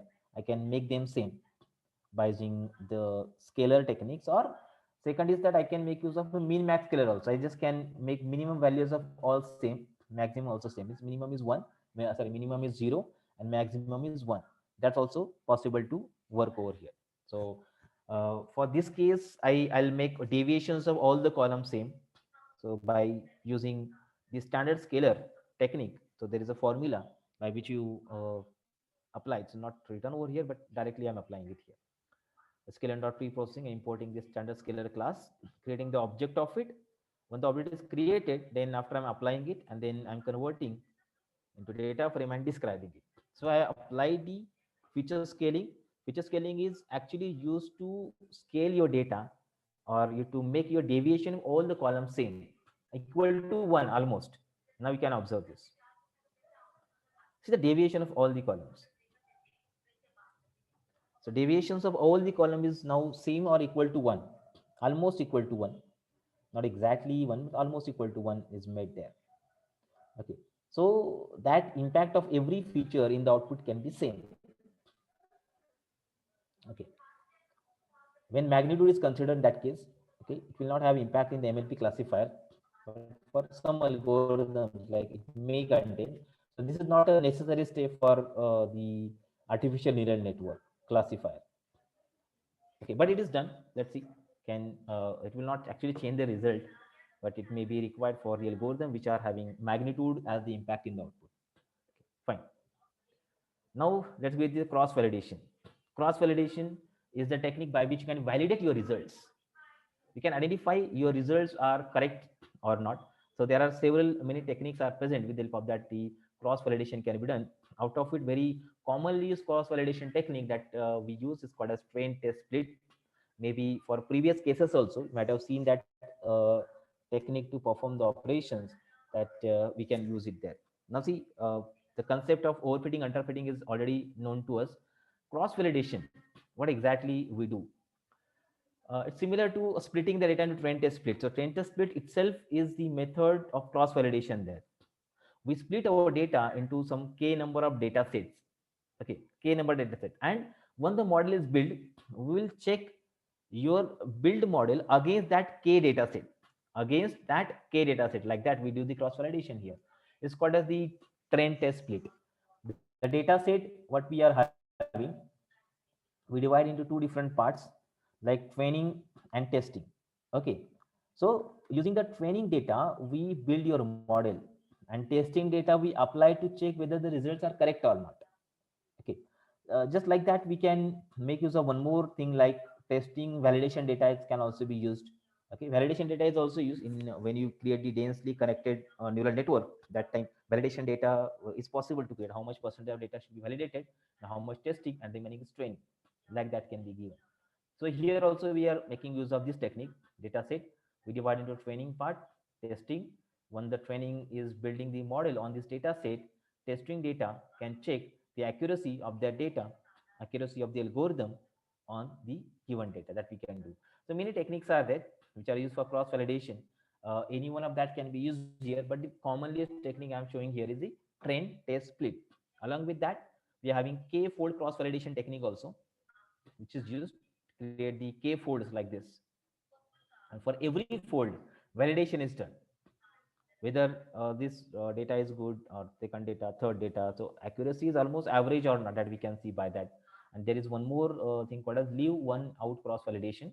So one against all, that can be done by using LOOCV cross validation technique there, that we can use. See, this is how the K fold is done. For this part, they will not required much. We'll go for the general technique of train test split cross validation here.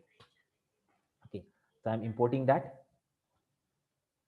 and after that I'm applying the split onto it. Whatever the data that we have used here, I have used rescale data, resample data to the scaling over here excess, and that I'm applying over here. Scale data, output variable is y res. Inputs, okay, these are the inputs given to the splitting data set here. Random data keeping 0, applied that, and now we have splitted our data in two different parts, as we are known to this already, training and testing splitting, so that validation or accuracy of the algorithm can be found by comparing the testing data on the model. So we are converted of 198 entries into two parts. 148, that is 25% entries are most, will go to the training data, and 50 entries, sorry, 75 in training data and 25% in the testing data. So 550 entries are kept aside. We will build the model on this 148 entries only with 5 columns, and we'll test your build model on this with whatever the uh, multi-layer perceptron classifier model will be using, that we'll make of use of it here, and based on that we'll perform the operation. So till this, the data pre-processing tasks are done to before actually creating the MLP classifier, multi-layer perceptron classifier. So all these techniques, that's tasks we have done, and we have reached a point where the model now can be created, and we can validate it, we can check it, we can predict it, we can deploy it afterwards. So before actually going to the next line, I'll show you how to build a neural network by using the MLP classifier. Okay, so here the next line I've written here, that is from sklearn.neural network import MLP classifier. So multi-layer perceptron, which I explained in the last session theoretically, now we are going to build the thing practically with the help of the particular class. But before that, I'll show you the class, how it is actually created. So like this. Yeah. So I'll just go to the official website. Wait a minute. Yeah, it's already showing it.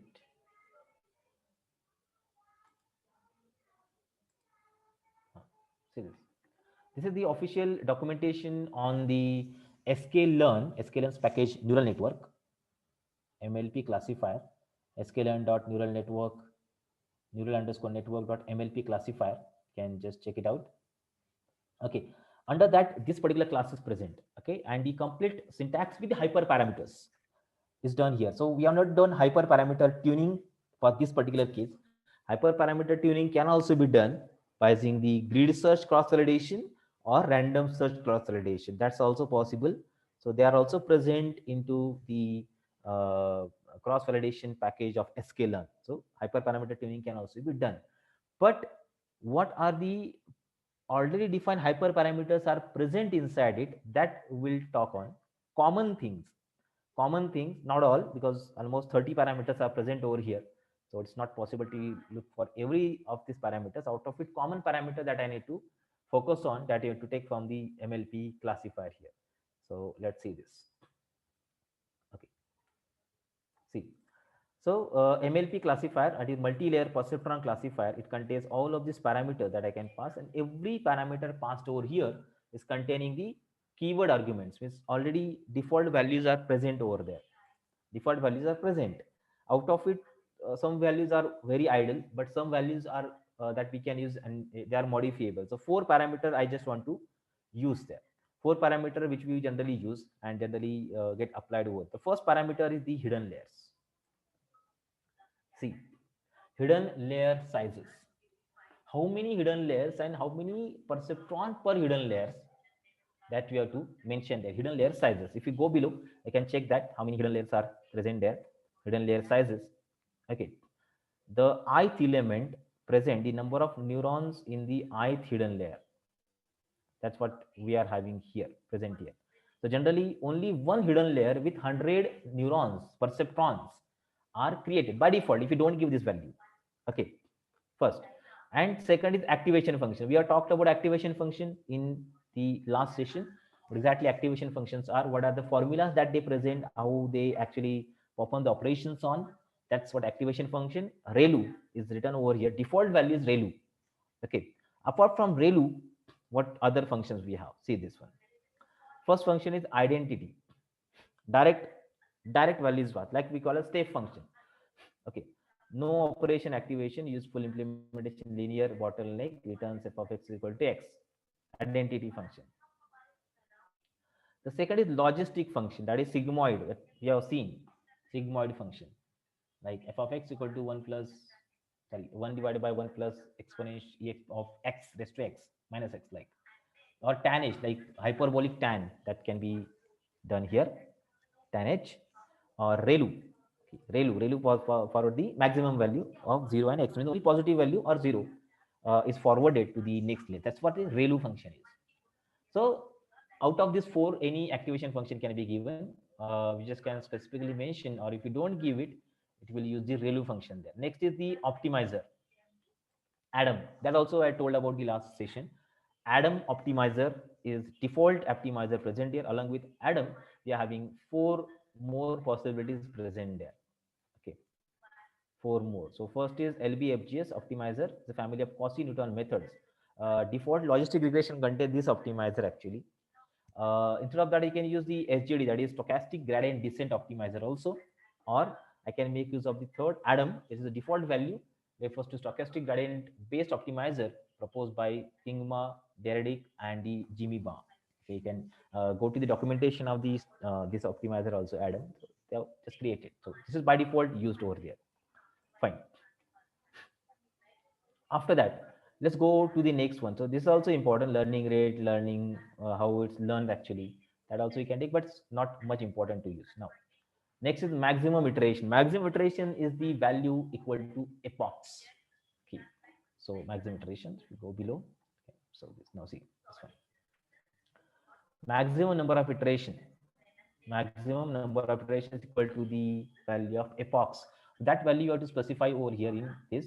Default number of epochs are 200 here. If you don't give, you can make use of the epochs equal to 200, by which you can build your model. We build your machine learning, sorry, your neural network model with that number of forward pass and backward passes. So how many forward and backward passes we require, that we can specify it over here. It's called as the maximum iterations. Okay, so these three, four things which you generally require over here, and to change. Even we can specify random state also. Randomly data is taken, and what's a seed point is mentioned, that we can specify. None is the default value here. We can put 0, 1, 2, 3, 4 also. None means any random state can be taken when the model of neural network is created that time. Okay, so many more parameters are there. If you want to go in detail about learning these hyperparameters, so you just can check the documentation, official documentation of the sklearn's MLP classifier present over here. So we'll be using MLP classifier. Just like that, we are having MLP regressor also. Remember that. I'll just show you that one, and then we'll go to our original statement. So just a minute. I'll search it here. MLP regressor. Okay, check the MLP regressor. Sorry, it's not shown.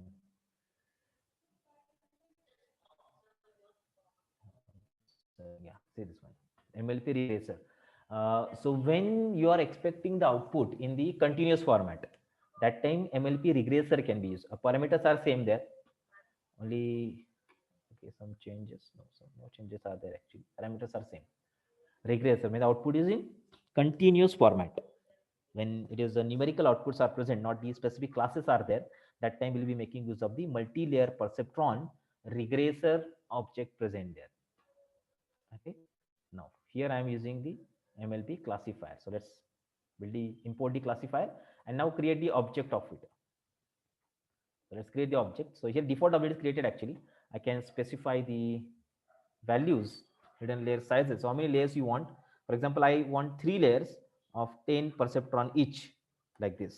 Hidden layer sizes, 3 layers of 10 perceptron each. First layer 10, second layer 10, third layer 10. Default is 100 layers in single perceptron. Sorry, correct. 100 perceptron in single layer. That is present over here. Okay. First parameter that we have seen, it was like that. Activation function is ReLU. We'll keep ReLU as it is, activation function there. Then maximum iterations, I'll keep 100. Okay. I'll keep random state also equal to 0. Okay. So this is how the number of hidden layers, input and output layer will be defined by the X and Y. The values of X will define input layer, values of Y will define the output layer. But in between that, the layer which the user cannot directly interact with, that is hidden layers, their sizes we can mention by using this. These are the hyperparameters that we are giving with us by our understanding. Just like last session I told about it, manual understanding just can make use of it. For this data set, which is not much larger, I don't require a huge network of thousands. So any thousands or epochs can also be given in 1000, 2000, 10,000 also. But I think that that number of epochs are not required to handle this. We'll check that if accuracy is not correct. So we can modify your multi-layer perceptron ANN network by changing the hyperparameters present over here. Okay, it's built, and now let's train the algorithm. This is used to train the algorithm. Okay, trained. It's just to fit. So X train, which I have taken from this particular cross validation of train test split 25% data out of 198, which I have given as input to the classifier as the first parameter, and the second parameter the output variable. You might have seen that already in the previous sessions. Okay, now we'll do the predictions. Remaining 48 entries, which are sorry, 50 entries were there, 50 test sets. Okay, so 50 entries are present into the test data set. They are taken, and then I have applied it. So we'll generate some results of again 50s. We'll have the classes 1, 2, 3, classes 1, class 2, class 3, and based on that, the predictions will be done, and we'll be comparing the predictions with the help of against the actual values present in the test data set of Y output. So let's see Y pred. Yeah, it's connected almost 50 entries with 1, 2, 3 combination, and their classes are generated from there. Okay, so I'll not go in detail because maybe these things are known to you from the previous sessions, how exactly the characterizations of the outputs generated from the classifiers are done. So we are making use of a concept called as confusion matrix. Okay, so confusion matrix is the way by which you can summarize all the data which is already present in the test data set and the data which is generated by using the classifier, and that's predicted classes are present inside it, that we are summarizing in a matrix called a confusion matrix. And confusion matrix will show you the accuracy of the data, accuracy of the particular MLP classifier, your multi-layer perceptron classifier on the given data set. So 50 entries are there now, which are predicted. I don't know what exactly the Y test is containing. Now they are predicted on X test, and Y pred is the predicted values. Y test, already we are having 50 entries which are having similar, may have similar kind of values, but they are actually corrected. Y pred is algorithmically corrected. Algorithm has generated these values. Okay, we'll compare them in the form of a confusion matrix. Okay, so confusion matrix Y test against the Y pred is given there, and I print it. Okay, you can now observe that now the classification which is created, which is generated from it, it is having two misclassification present here. Two misclassifications are there. One is here, one is here. If you are knowing it, this is class number 1, class number 2, class number 3, and this is class number 1, 2, 3. From this side we have the actual values, from this side we have the predicted values. So out of 50, two misclassifications are present in it. Where they are, you can check it out by using classification report. See, by using the classification report, I can just observe it now. Y test, Y pred, and now see this. Here the recall, the individual class accuracy, one is matching Total 16 entries were there. Out of all are matching. 16 entries are present test data set. All are matching with the predicted data.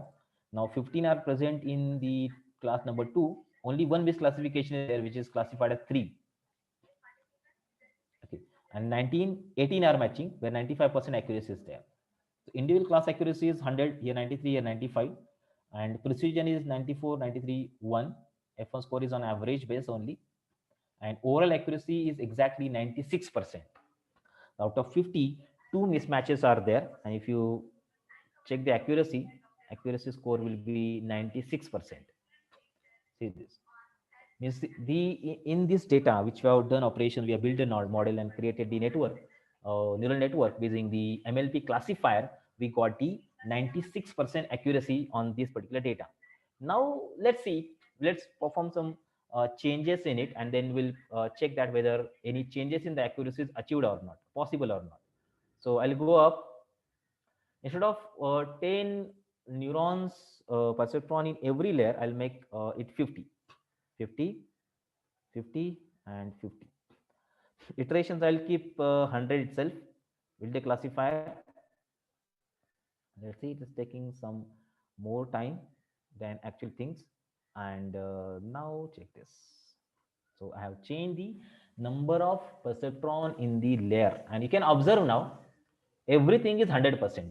And here also no mismatches are there. 16 by 16, 50, 15, 19, 19. Okay.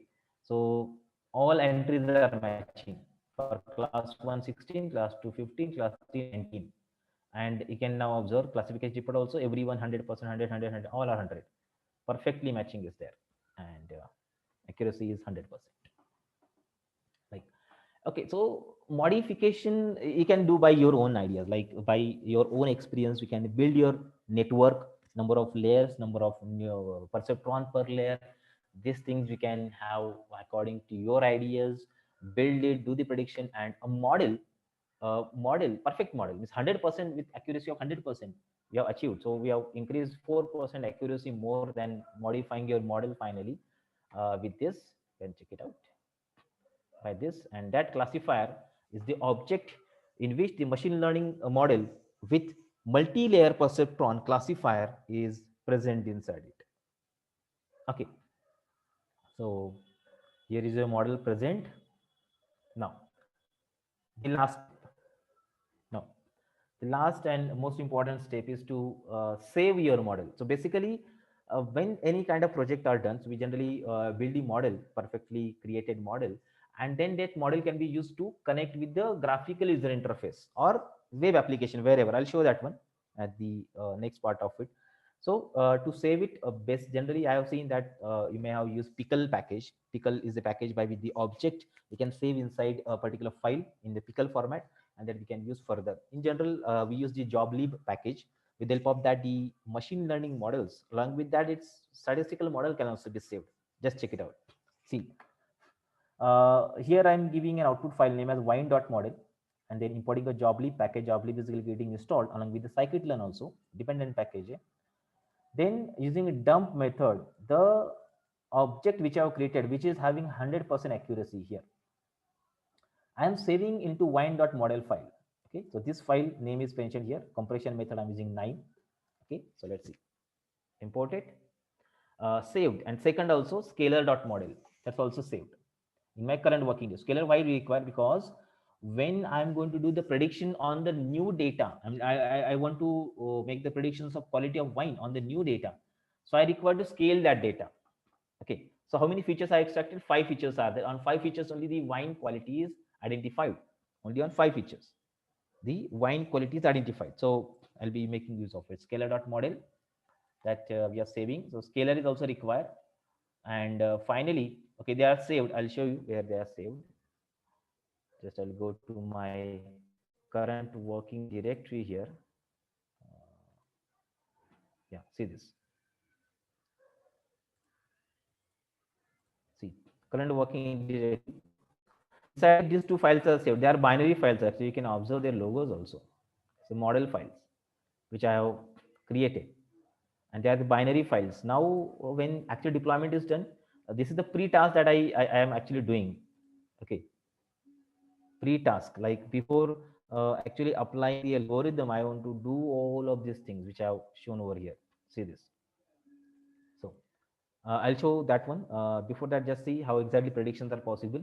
I want to do a new prediction. For example, new values of all of these five features are given: 18.15, 3.0, 0.7, 5.28, then 675. Okay, like all. And then I have transformed that. I want to scale that data. So before, when you actually applying the machine learning model, whether the scaling is applied, if the scaling is applied, then we have to apply scaling when the prediction is done, that time also. So I am scaling this data, a new variable is formed here, and I'm applying a predict method, classifier.predict, predict it, and you can check what the class it has. Third class, three, class number 3A for this case. If I change these values a bit,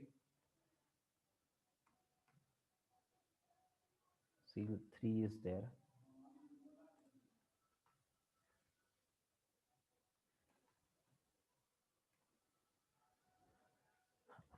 Class 2 is present here. Okay, so like this. In this way, we can identify the class, or we can identify the class of the respective variable here by creating this array, new entries, and perfectly predicting the class of the respective one. Now let's see how we'll deploy it. Just a minute. So model I have saved. Now I'll import this model in my GUI based program or in my web application program. So let's see GUI based program first. I'll show the output of it, and then I'll show the code how to do this one. So let's see. So I'll show the GUI based model.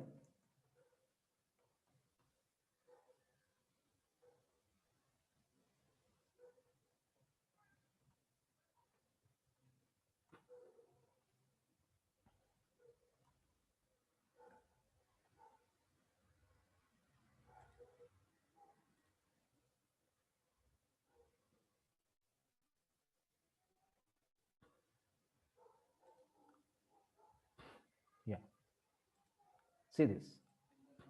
This is the output of the code. So I have created a GUI, graphical user interface here, wine quality detection system, and many things are involved. I'll just show the code of it also, where the deployed model I'll be using. Okay, here we need to specify all of our values. Okay,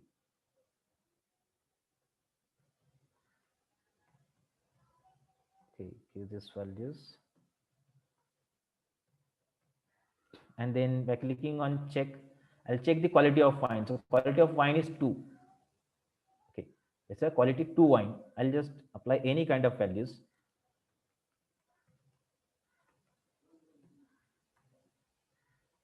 Predictions are done. Basically, this data is automatically taken from the sensors that we will be using there. Automatically, these values are taken from the sensors. Remember, quality 2 wine is present. So accordingly, we need to change these values, and we are going to detect it. So these values will come from the sensors here, and from that, when you click on check, it will identify the respective quality of the wine. But let's see how it is actually deployed into the Python code. Let's see the Python's code for this. Yeah, this is a project which I have created.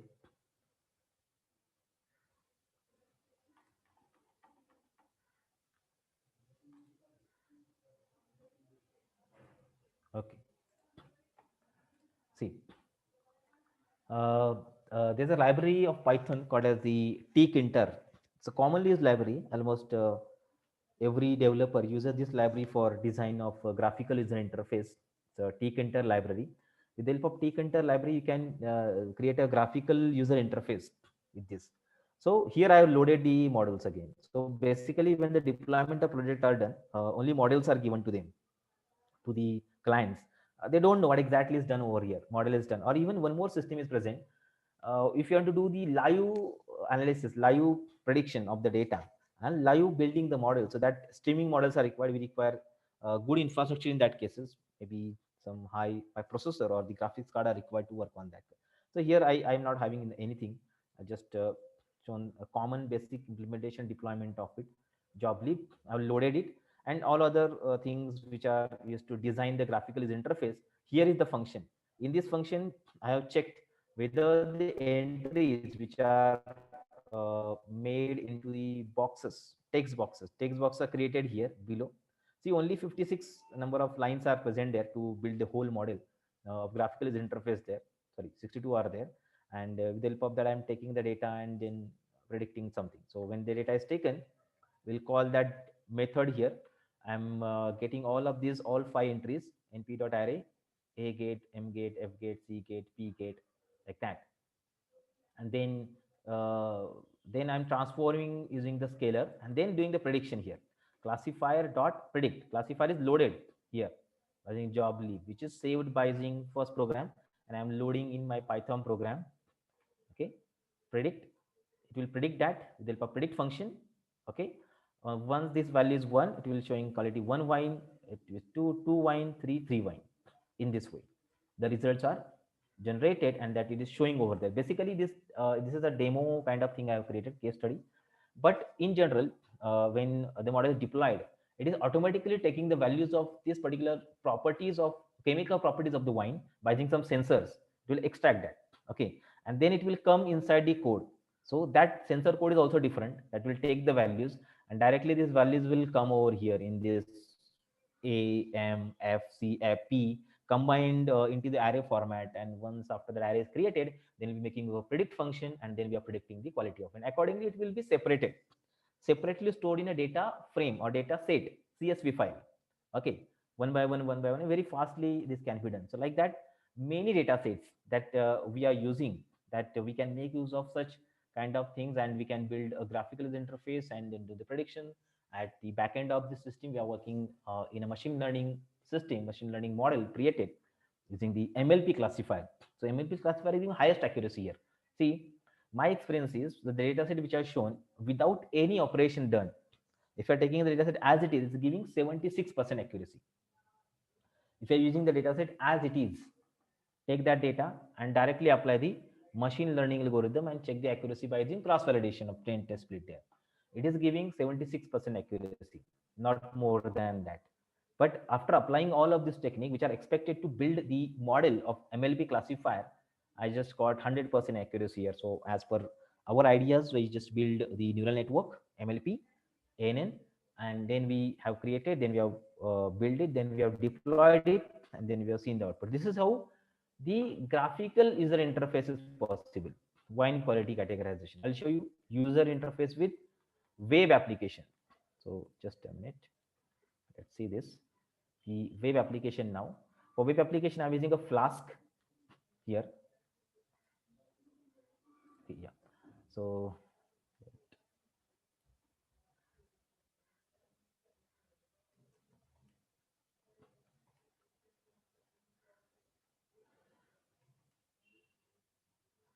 okay. So check this.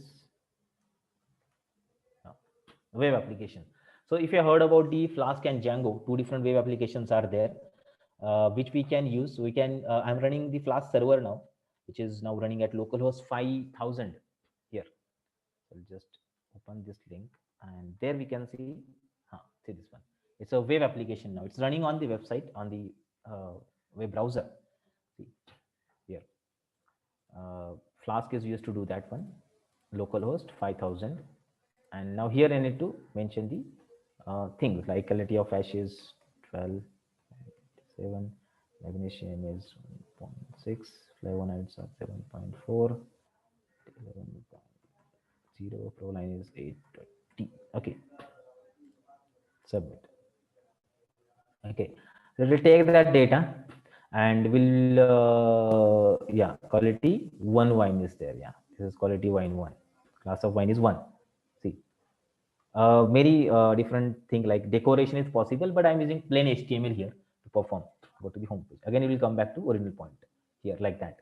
So output, input and output both are in HTML format, but in between them I have used the Python Flask code. So input data is taken, the first rendering of the page is done. I have first rendering of the page is done, then I have done the operations of taking the data, then I'm using a model in between, it's predicting and then showing the output. I'll just show the code for this Flask application also. Just a minute.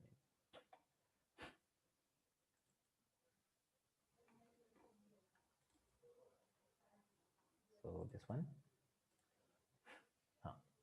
It's a Flask application, single code.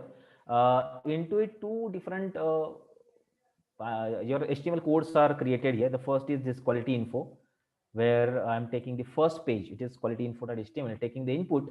And when the inputs are taken, I'm using a predict function, defining a predict function here, by which the wine and scalar models are loaded. Okay. Sir, excuse me, sir. Your, your screen is not visible, sir. Yeah. Say this. So, screen is visible now.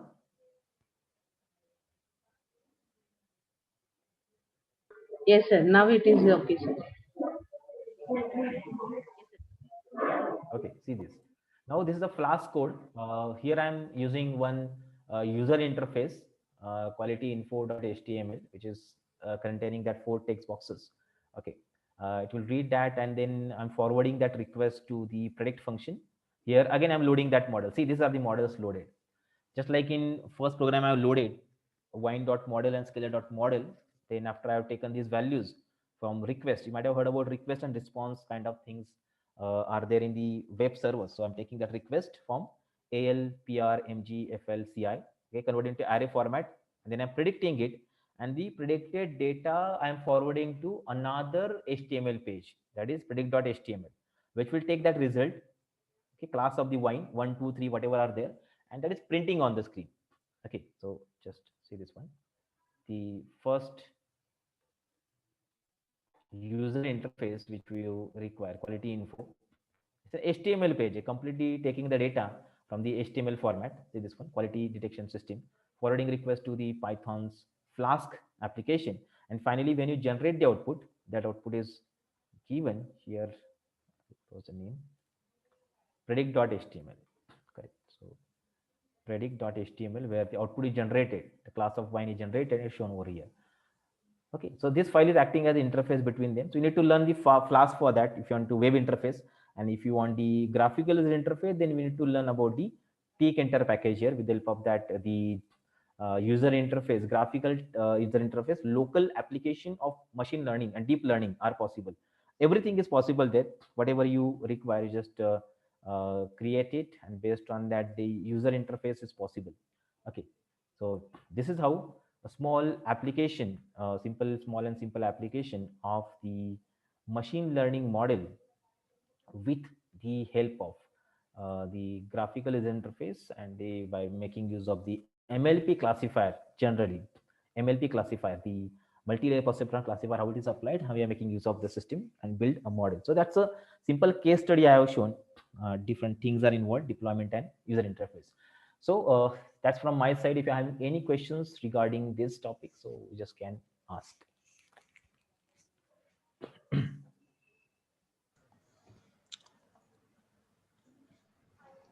If participant have any questions, please ask the question.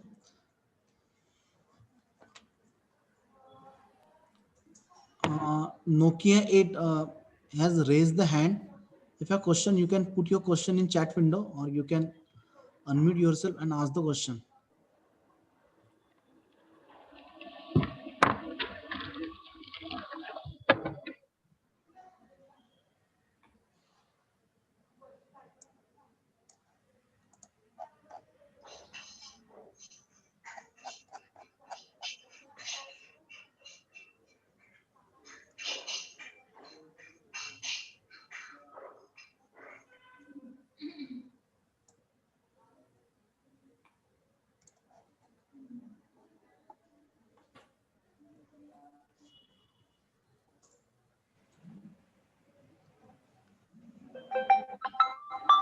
Okay, one question: method, wrapper, methods, filter method. Yeah, if it is, we are having a time, I'll explain that. I have given that in presentation also.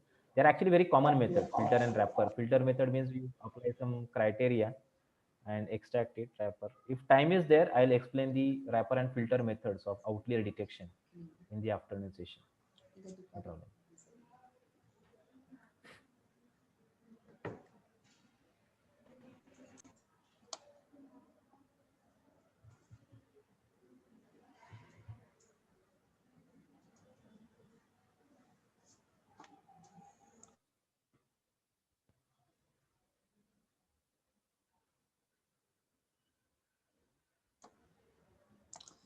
एक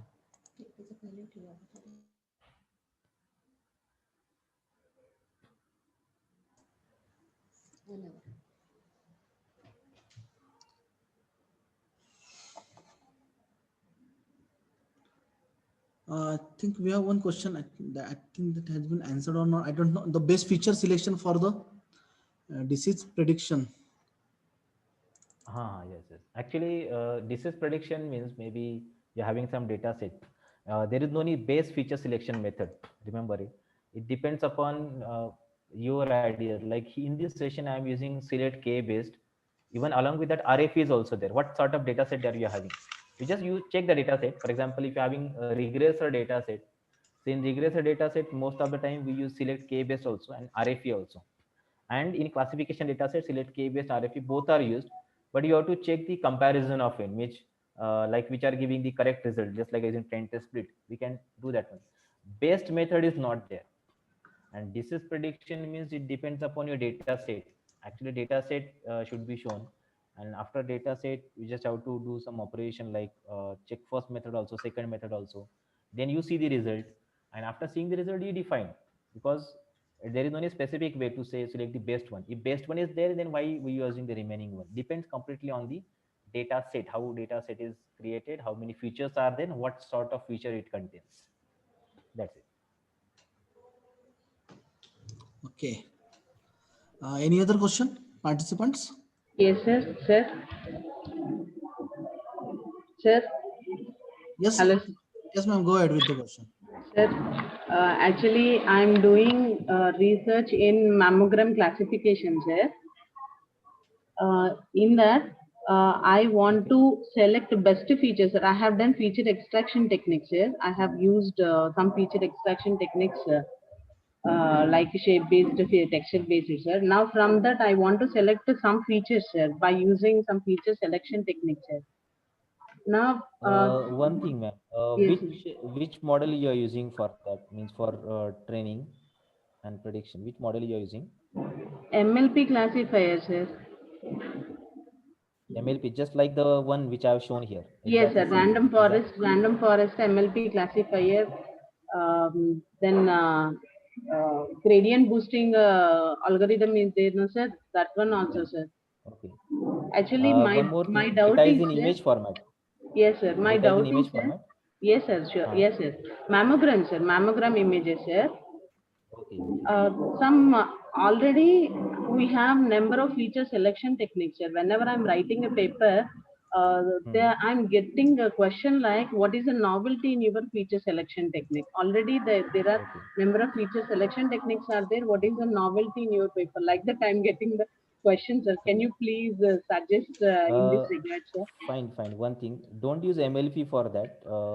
Use the convolution neural network for this. Have you tried convolution neural network? Yes, sir.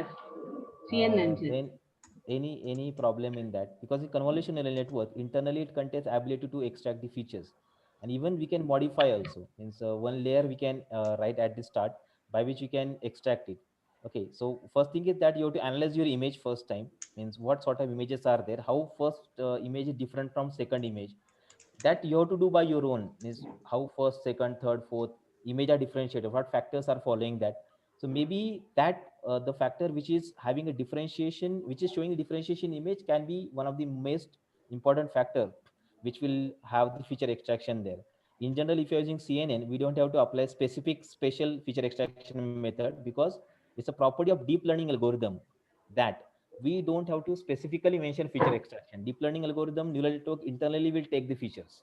Remember, if you want to use any deep learning algorithm with the CNN or any other kind of neural network, so separate feature extractions are not done. But if you want, you have to do it manually.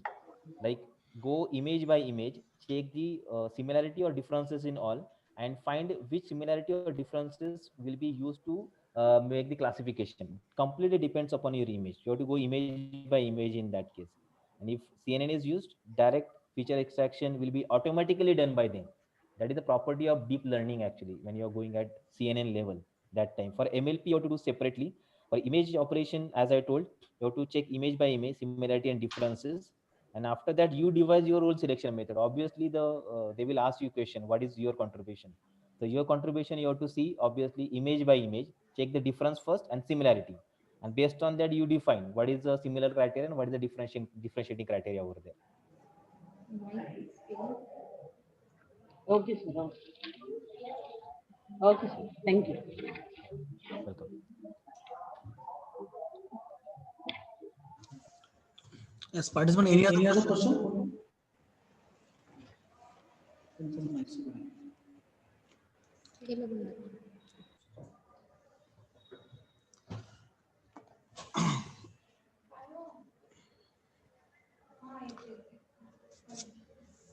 No question.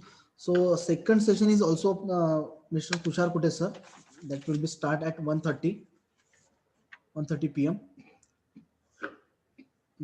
And on Saturday there will be test on the syllabus that has been covered from the 23rd December up to the 5th of December. Sorry, at 23rd of November to 5th December.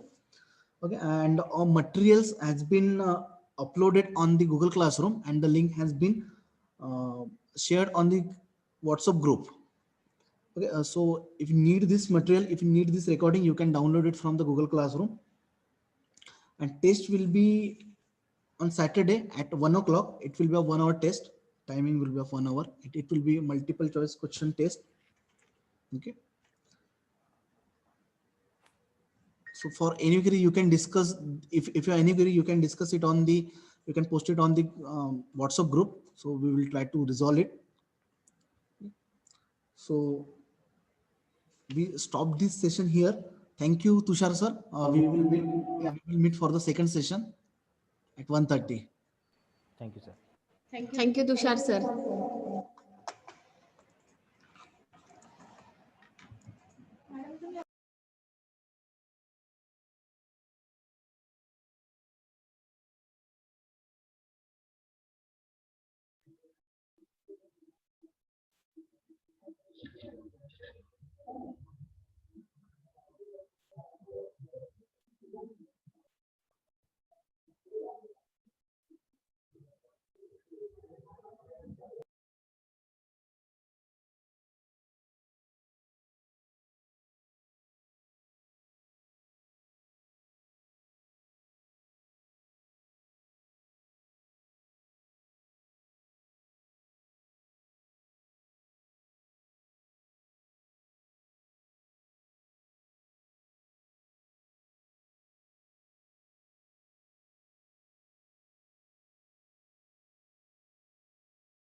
Good afternoon, all. So let's continue with the next session. So in last session, we have seen a simple case study of implementation of multi-layer perceptron classifier. So how do I make use of this? Different pre-processing techniques and evaluation, deployment that we have seen. Now in this session, the objective of this session is to learn about how TensorFlow framework and the libraries to use using Python. What are the applications of it? Along with that, there is one more library called as Keras that is used, which is very powerful and used with almost many other libraries of the deep learning also. So TensorFlow and Keras, these are two commonly used libraries that we use for development of deep learning applications using Python. So in this session, I'll be showing the TensorFlow. How do I use it? What are the data structures present inside it? Basic few many things that are involved to learn about the TensorFlow. Then two different applications. One is of using regression algorithm. Second is classification algorithm. How to make use of TensorFlow library to solve it. And along with that, I'll show how do I use the Keras, Keras, and then combination of TensorFlow and Keras to solve any classification problem on some image data set, default image data set that we will see. Okay, the session may be interrupted in between for few minutes, so just consider that because of some power problems are here. Okay, so let's continue with the TensorFlow first. You might have seen this library before if in one of the case studies on deep learning, if you have seen by some experts. So we'll go in detail about it, how what exactly TensorFlow is and how data structures are used with this. Along with it, maybe if you learn about the machine learning, basic linear regression and basic classification. So how to do that with the help of the TensorFlow library that also we'll see, and then we'll extend it to the deep learning. When Keras come into the picture, the layer architecture which is used in Keras, layer and module architecture, how it is connected with TensorFlow, that also we'll see with examples. So three examples I'll be showing with Python and connectivity with the TensorFlow there. So the question is important. What is TensorFlow? So TensorFlow is an open source library released by Google Brain. Okay, now they have given the name as Google AI. It's created by Google and deployed completely in Python programming language. In 2015, it was created, which is used to make easier for developers to build and train and generally work with deep learning models and data to make different type of predictions.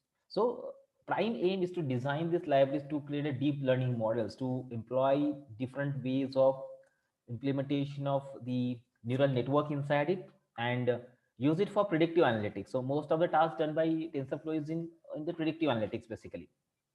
You can solve the problems like image classification. Almost in every image classification, TensorFlow plays very essential important role. With the help of that, we can have multi-class or binary classification of the image. Even segmentation also can be done. Natural language processing, one of the most important area in the field of data science, where we use the data in the human spoken languages, or we can generate the music or analysis of audio and video that we can perform with. I think all this kind of operation where huge amount of computing power is required, and when it's required to add the neural networks inside it, that time we'll be making use of a TensorFlow library there. You can use TensorFlow library to do numerical computations, in which itself doesn't seem too special, but these computations are done with the help of data flow graphs, which are which we are given different name here in TensorFlow. In this graph, the node represent the mathematical operations. Okay, nodes are mathematical operations, while the edges represent the data, which usually are multidimensional data arrays, or we call it tensors, that are communicated between these particular edges. See, if you have seen the concept of postfix to infix conversion like that, so we are having a building a tree where the nodes are actually the operation or operation that we perform, and the edges are like the values. So we are performing the respective values on that particular data and then connected in that format. So this kind of numerical computational methodology is used with the help of the TensorFlow. And using that, the computation, complex computations become simple. So the architecture is based on the core concept of this library, which is called as the TensorFlow. See, this is just a simple comparison between two commonly used library for deep learning applications, TensorFlow and the PyTorch. Okay, so Google trains are given over here. how developers are actually using these libraries to create the application. So TensorFlow is far ahead of PyTorch. PyTorch is the second library which is using similar kind of architecture. Similar means it's used for the deep learning application itself. So it can be used as an alternative for the TensorFlow. It was created in 2017 and TensorFlow was created in 2015. Now today, most number of developers uses the TensorFlow for designing the deep learning applications at once. How do I install it?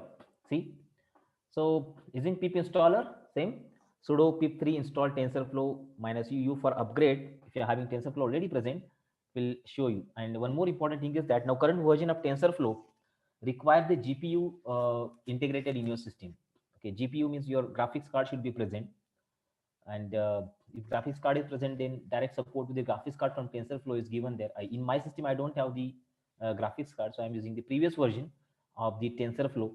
So whenever the neural networks are created in TensorFlow, so they divide the distribute the work according to the parallelism that is achieved on multiple different kind of cores, so that the effectiveness or speed from the neural network can be achieved, and computation becomes so much easy in that case.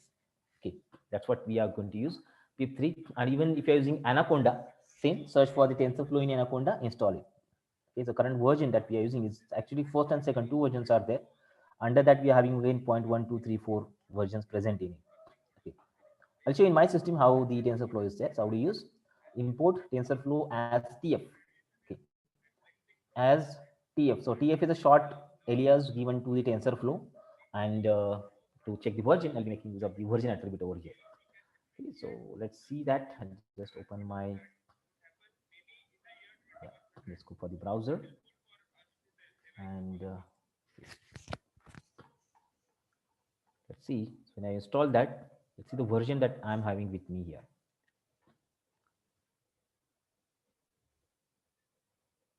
Any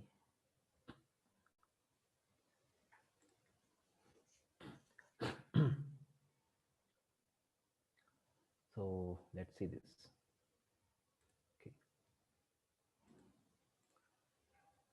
so when I'm using the TensorFlow,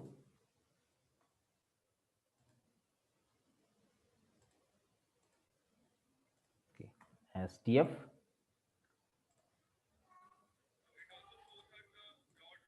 and if you want to see the version of TensorFlow, TF dot underscore underscore version underscore underscore. It's taking some time to import because the compatibility with the GPU is not there. Or you can make use of the Google Colab also. So Google Colab is providing these libraries by default to you.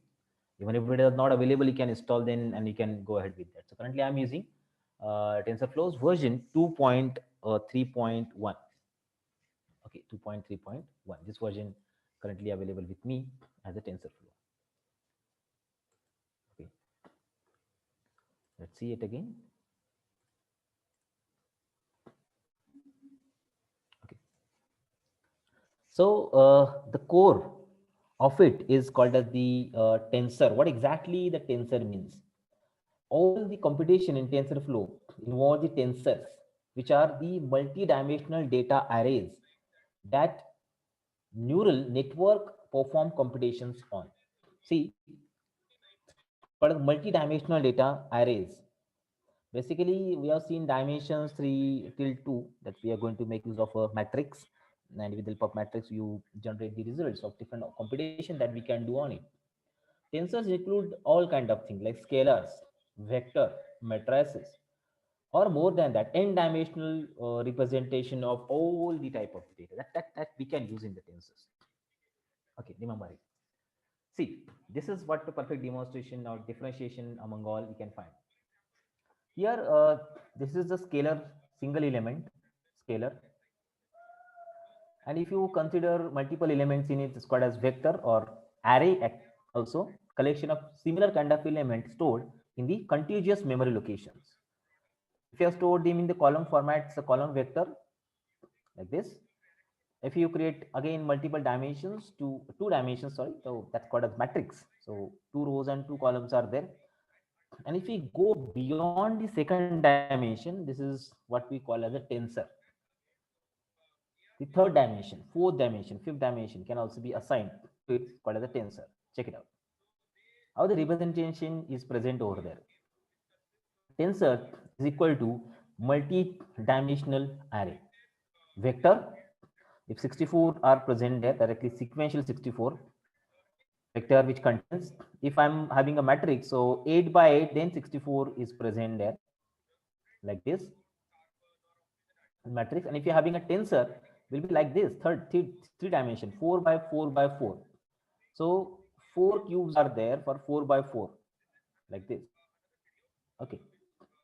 In this way, the tensor is formed, and the data processing which is done using a tensor flow is using the data structure tensor inside it, which is a multi-dimensional array. We'll see some small example how these tensors are created practically. Now, what is tensor again? As shown in the previous diagram, a scalar is a single number with only magnitude or size. Okay. Vector which contains both rows and column vector is a 1D array of number with both magnitude and directions are present in it.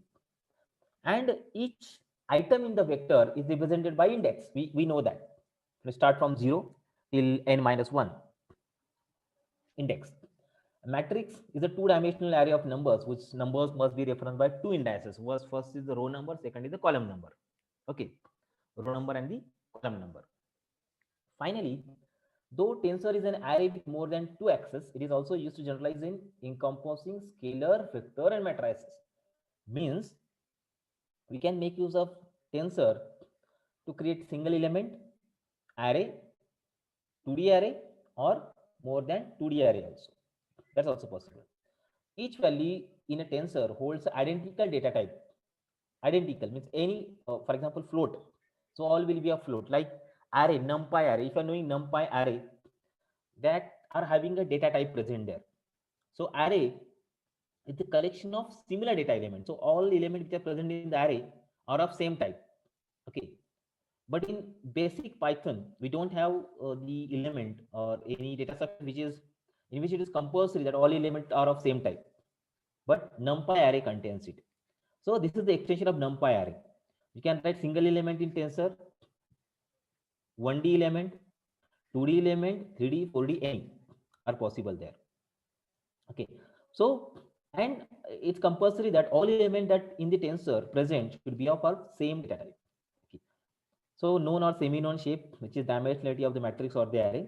Each tensor is an object with three properties present in it. What are that? A unique name. A tensor is given a name, variable name that we assign. Shape, dimension, or 2 by 2 or 2 by 2 by 2 or 2 by 2 by 2 by 2, like, or data type. And third is data D type that we call the keyword name. D type is common in scientific computing libraries also. In NumPy also D type is mentioned. In scikit-learn also D type is mentioned. Data type, by which the type of the data that is specified.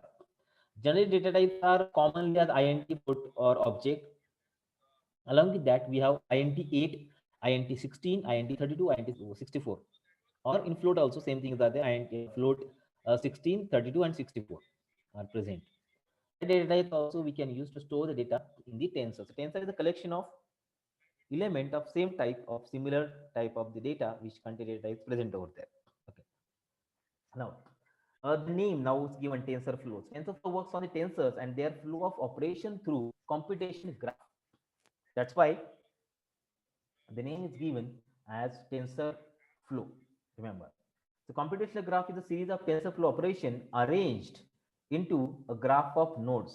Remember, a set of operations are done there. Set of operations which are performed on the tensor flow, and computational graph is created, which is a series of tensor flow operation arranged into a graph of nodes. Remember that.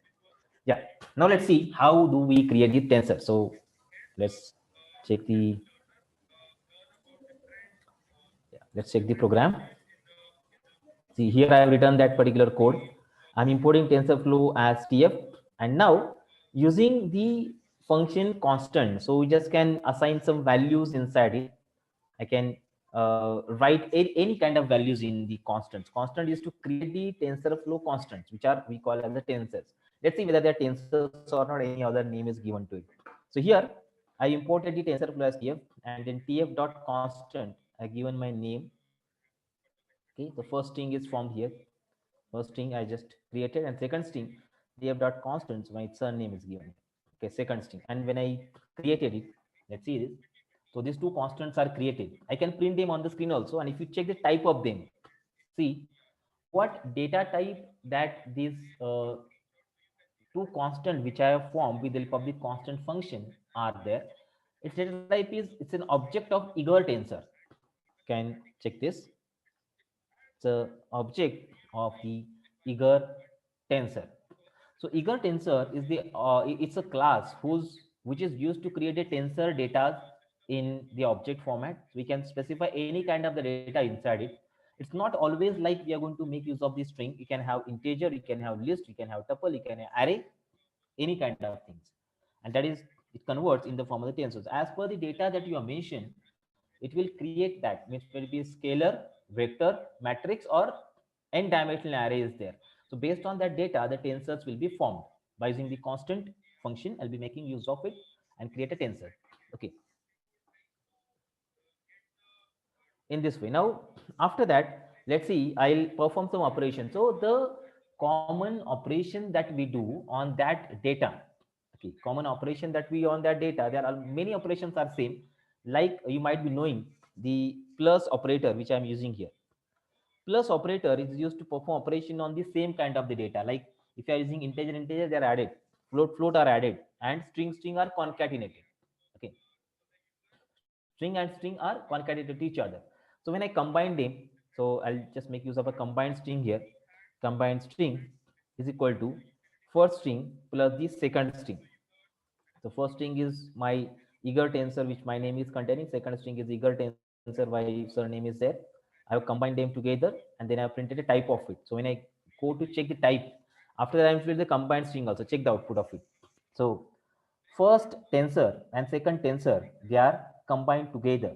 Okay, so this is the first tensor, this one, which is containing my name, and second tensor here combined. We got a combined string, and then I'm printing a type of it. You can check the type is this. Okay, and when you print a combined string on the screen, so you can just observe it now. This is what you are getting as the output. Tensor, this is the value which is now we got the concatenation of these two strings together. Okay, I'll give a space here. Remember that automatically is not coming. Then shape is not mentioned over here. Shape means single element. It is containing single element present inside it, so not shape present there. Single value, and data type is string. Okay, I mentioned the data type as a string over here. Okay, now if I change this, I'm making a constant element 1 2 3, and here 7 7, something like this. Okay, now I create this constant, I combine them, and now you check it. First time this one 123 and 77. First thing, if you say type is not changed, but when you perform operation of finding the values of it, when I check the type, I printed this value. When value is printed, that time we can see data type is specified here int 32. So 32-bit integer is this. Shape is again not mentioned here. Number of elements value that you got after adding these two together, I got 200. So strings are concatenated and the numbers are added. Same operation that we do on the basic general data type of Python also, and we got that result by combination of both. Here it's 200. Okay, and if I do the operation on the number of element more than that, let's see that one also. Okay, come below now. Yeah, initialize two constants. I'll be initializing now two different kind of constants which are now the list of element present over here, which are now the list of elements present. So in first case x1, which I've shown over here, x1 is equal to tf dot constant 1 2 3 4. Okay, and x2 I'm having another value 5 6 7 8. So in first case, this is a list. I'm having a list. So might be knowing, if you're knowing Python, list is a common data structure where the dissimilar elements are collected in the square bracket. Okay, x1, x2 I got. Now TF, the tensor flow contains many functions that we can apply on the tensors. Out of it, one function is shown over here. As I told, operation is at the center, operation is the node, and values are the edges. Okay, just like a binary tree, we have a node and two edges are there. That two edges are actually containing values, and at the center we have the operation to perform. So many operations are there. Out of it, one operation I'm showing over here. Okay, so that operation is called as multiply. Fine. So 1 2 3 4 is multiplied by 5 6 7 8. Okay, and we are printing the result on the screen. Here the multiplication operation is done, then result. Check this. Now we are multiplying it. See, 5 by 1, 5 into 1, 5, 6 into 2, 12, 7 into 3, 21, and 8 into 4, 32. In this way, the multiplication operation that we have done on these two tensors. Now, here in this case, these are not a single entity. These are the vector. It's not a scalar, it's a vector. So that vector which is generated as the tensor is containing 4 elements inside it. Now it is changed. See, 4. Total number of elements are now 4, which previously was not present, and now we are having it over here. Okay, data type is mentioned as integer 32. All elements are integer type. If I make one of them as the float, you just can check this. Now this operation is not available onto it. See, 0 based int 32 tensor should be present. Second tensor which is created here is the what we call it is a float tensor, and the first tensor was integer tensors. Integer and float direct operation not possible. Now it is there. All element, one element I made float, so all element are considered as float. Second case also it is float, and when I multiplied it, you can just observe the output now. Here 1:1 multiplication is done, and I got a shape as 4. So tensor created here is floating type, and it contains 4 elements present inside it. Okay, like this. Now let's make more changes in it. So what I'll do, I'll create an array here, numpy array. Okay,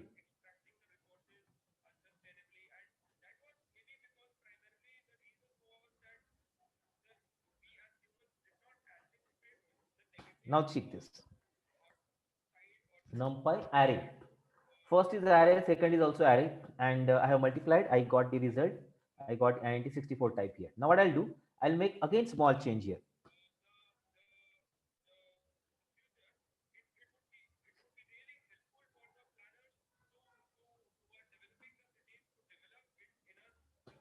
Now you check this. I have converted into matrix format. So its matrix is created by using the array function of numpy. Okay, then I have multiplied it. Matrix is multiplied. Okay, and then what we see, we got the multiplied matrix over here. Check it. Fine. And this is a shape. Data type and 64. Like this. So shape will change. You just can increase the dimensions, and then accordingly we will have that dimensional tensor created out of her. Even you can specify data type also here. The values are given, and now let's assign the data type also. The type is equal to np dot int. Let's say 64. We'll check that whether it's, actually it is not supporting this operation, but there are some things that we can make use of it here. See this now. I specified a data type here, int 32. NumPy, it contains many data types also, int 68, 16, 32, 64, like that. That also possible to mention. And now data types that we are seeing over here, 32. So many such operations are there. I'll not go in detail. You can learn by yourself many things which are present here. But just to remember that how tensor is created. Tensors are created by the constant function, and then it can be single or one dimension, two dimension, three dimension. If you increase the dimension, the tensor will be there, and TF internally contains some function that we can apply on the tensors. So if you check it TF dot and see the function, I just given a tab there. It will show the suggestions to me what functions I can use on it. So all are possible, like divide, you can say this one. Or if you want to change data type, you can convert type from double to float, float to double.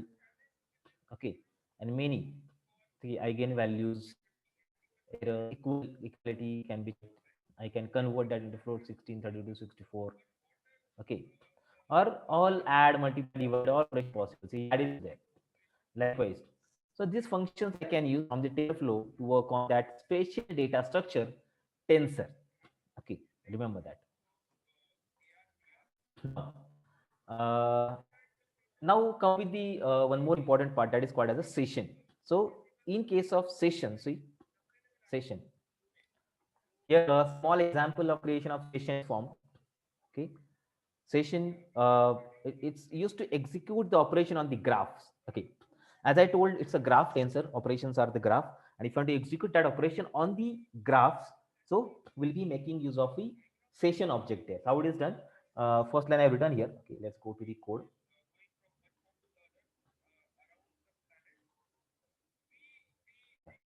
Here, see this. So first of all, I'm actually this is a compatibility problem, else it is not required. So as I am not having a GPU, I'm using the previous first version of TensorFlow, that is V1, though V2 is installed. That's why I'm disabling the eager execution. If you're having the second version and if you want to execute on GPU, so this is not required. You should do it in the command. Okay, now let's see how the data flow graph is created. So as I told, it's used to create the graph. Edges are the values and the nodes are containing the operation to do. So to create that, session objects are required. Okay, so see this one. So I created again one first which floats, list of floats actually. Second is also a list of floats. That's what we have C and D, just which I will explain next to. Now we are using C and D over here. After that, here I am not exactly directly multiplying it. I am using a matrix multiplication method here. Matrix multiplications, how matrices are multiplied. So if you want to multiply that, that function I'm using over here is equal to do this one. Now, to execute this operation in the form of a graph, a binary tree, and then from that, if you want to execute it, so we need to create a session object there. So it's like that.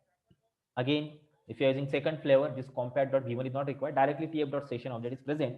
But again, to maintain the compatibility with the previous version, I'm making use of compat.v1 here.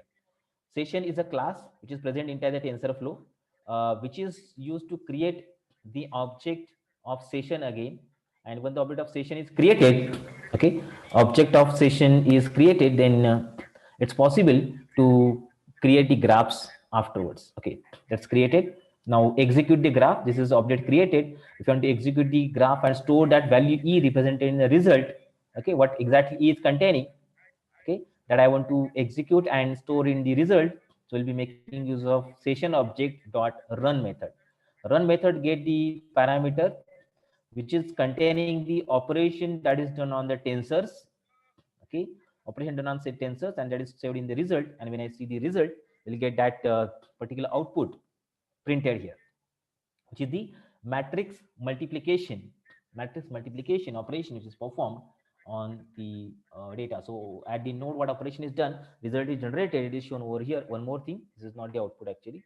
So these are the version, this is the actual output of it. So in this way, the sessions are created. So many times when you have to create any machine learning or deep learning application, sessions are very important to create. Perform your operation first, and when the session is created, you just have to execute that session, execute that operation using the session by making use of the run method here. Okay, so it's created, and you can just find the output of respective operation on screen here. So 1337, this is the matrix generated from here. Okay, now done. Interactive sessions are created. Points to note. In general, you need to remember the following things. I have already shown, but it will be one of the revision for us. Graphs are the set of nodes. Okay, graph is a set of nodes. We are having a set of nodes connected, and to them multiple different values are connected. Very complex graphs are possible when the tensors are considered there. The connections are referred as edges. Connections operations. Okay, they are referred as the edges. In TensorFlow, each node is an operation with some input supplies output after the execution. Okay, so an input that supplies the output after the execution. Like connectivity patterns are present there. When the edge nodes are performing operation, result will be given to above node, then above node, then above node, and the result generated is the center, is the output of the root node of that particular graph created. Okay, remember that's how internal operation that TensorFlow performs and generate the result, and that can be saved or that can be executed with the help of the session object, and its run method. Okay, that's point we need to remember. Now, let's go for the variables. Now, what exactly the variables and how can I use this variable inside the fit method? Basically, if you are work with the scikit-learn already, you might be knowing there's a fit method present. Same method is available in TensorFlow also to build any machine learning or deep learning model. So when we train a model, usually with scikit-learn, we the weights and biases get optimized when we call the method fit. Fit is to train that. But in TensorFlow, you need to build a whole ML model of yourself. Okay, like completely what operation you want to do, you just specified prior and then build the model of yourself. So that time the variable that we use in TensorFlow plays very important role there. They are used to hold some values of weights and the biases that are optimized during the model training process. However, the process is different from the traditional declaration of variables. Okay, not like every variable that we declare. There are some method like placeholder is the method. With the help of that, the variables in the TensorFlow are declared when you are using them in the machine learning system. When you're going to apply it, when the weights or biases are used, optimization process is done. That time we need to make use of it. Okay, let's see. Variable initializer. So to initialize the variables, we are making use of some kind of default functions also. Okay, and that I'll show you. Wait a minute. Let's go to the practical part. Yeah. Now, how variables are initialized? Yeah. So one function I just have created here. The first function from TF I'm using random. Randomly, some variables I'll be creating. This is a 4 by 4. Okay. See, I'll show the output of it and then we'll go for it. Now, there is one more function called as ones. It's present in NumPy array also. The both are present in NumPy array. But the difference is that NumPy array create the array, TF contain the tensor flows there. Okay. Now, they are used to create a matrix. Okay, used to create a matrix. So 4 by 4 matrix of random variables from 0 to 1 will be created. And for second case, a unit matrix that will be created here. Just a minute, I'll just show you. It's printed over here. First of all, I'm printing the first var. Okay, just check it out. First var which contains 4 by 4, and it contains the element. Okay, it contains the elements which are randomly generated between 0 and 1. That's what the meaning of this uniform function is. Okay, between 0 and 1, 4 by 4. Second is the unit matrix created, which contains 4 by 4, but all are 1, 1, 1, 1, 1. That's are generated. Okay, like that. And since then I have printed the first variable, just to check how it is actually shown. So the matrix which is generated from here, it's also a tensor. It is also a tensor created here. And the second variable is also one of the tensors. So can form. So anything that you create with the help of TensorFlow is the part of the tensor there. See this second var. Okay. So second variable contains the present inside all unit matrices there. All 1, 1, 1 were are present. In first, the random uniform random variables are present, which is containing 4 by 4. Data type is float 32. Here also data type is float 32 presented here. Okay, if you want to see the output, then you have to perform operation and run this session and then check the output of it, as just we have seen in the previous cell over here. Okay, like that. Along with that, we are having one more concept called as the placeholders. Okay, placeholder. What is placeholder? Is a function, and there's a special concept that placeholder is used in the TensorFlow. As the name suggests, they are used to hold something. They are the placeholders. They are used to hold something. In our case, they are initially empty, okay, and are used to feed the training samples to the model. Okay, so they are used to feed the training samples to the model. You need to set data type while declaring them. That's what we require to have placeholder. So we just can remember that what is variable? Variable is the name assigned to the memory location in the memory location which are reserved, and what your programming language allocates that there. Okay, so just like that, we are having the concept of placeholder here, which is used to reserve data inside the memory, and based on that we perform some operation. Like usually the shape of placeholder that we specify is none and number of features.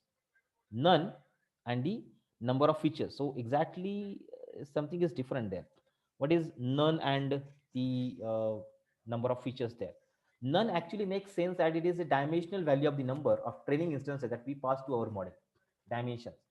Now none is given means direct values are there, and if you want to specify, so we can have the dimension plus the number of features also as a second parameter. So our model should take any number of instances to get trained, which is not a fixed value present there. You can check this out, how these placeholders are actually created. For example, I want to create integer variable. Okay, if I want to create an integer variable, so I need to make use of a placeholder function from the TensorFlow here. Look at that. Just a minute. Yeah, see this here. TensorFlow. Integer placeholder is a variable which I have created. Okay, equal to tf dot placeholder and give a data type as the input to it, tf dot int32. Same case for float placeholder. So that will reserve the variable to store the floating point value inside it. Okay, just check it out. Okay, currently it's initialized but does not contain any kind of the value inside it. Okay, it's initialized but does not contain any value. Placeholder and value is 0. Data type that we mention is int32. Okay, data type is int32, which I mentioned over here. If I change that, accordingly data type will change. So it is reserving the space to store the value inside. It's something different that we have not used in the Python already. And if you see the second placeholder, what's the problem? Yeah. Print the float placeholder. Okay. See, placeholder number 1, which is declared afterwards, which contains again a 0 value, data type is float 64. Okay, that we can specify there. And now after placeholder is created, we can assign the shape to it. So just check this one mentioned here. As I have executed a train data, and if you print the train data now, after that, when the placeholder is created, we can assign the shape none and 5. Okay. So 5 number of elements also I can put inside it. You can see the placeholder number 4, which is created here. I've executed it for 3 number of time actually. That's why the number 4 is mentioned over here. Shape none and 5, data type is also mentioned, float 32. Okay, and for this case, can test data. Generally, okay, this statement I have taken from the machine learning code which is using the TensorFlow there. You can check this out now. So in this way, the operations are done for the placeholders when you can specify data type, and along with that the values can also be given, and we can create a training and testing data according to the data type that is mentioned inside the TF TensorFlow at 32 or whatever we have, int64 or float 64, or even double complex are also there. Boolean is also there. String is also there. So as per your requirement of the data, we can specify data type inside it, and then we can perform operation with that ahead. These are the placeholders. Okay, now let's see what exactly the data type that we have to choose. That's also one of the important point. Deciding the data type is very crucial.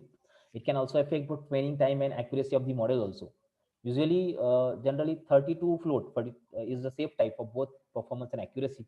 You can prefer 64-bit also. Accuracy and precision is of most importance. Speed is also required. So if you are having double precision floating point data, so that time it will take some time to perform the operation. That's why it is not preferred much.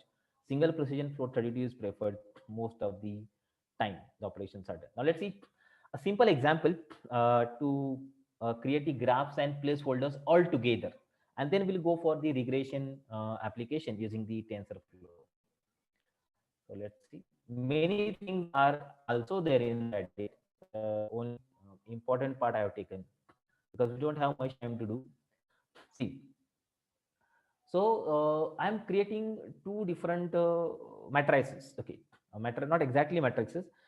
We are creating one matrix and second the vector, column vector generally, and then we'll see how exactly it will be. So let's see.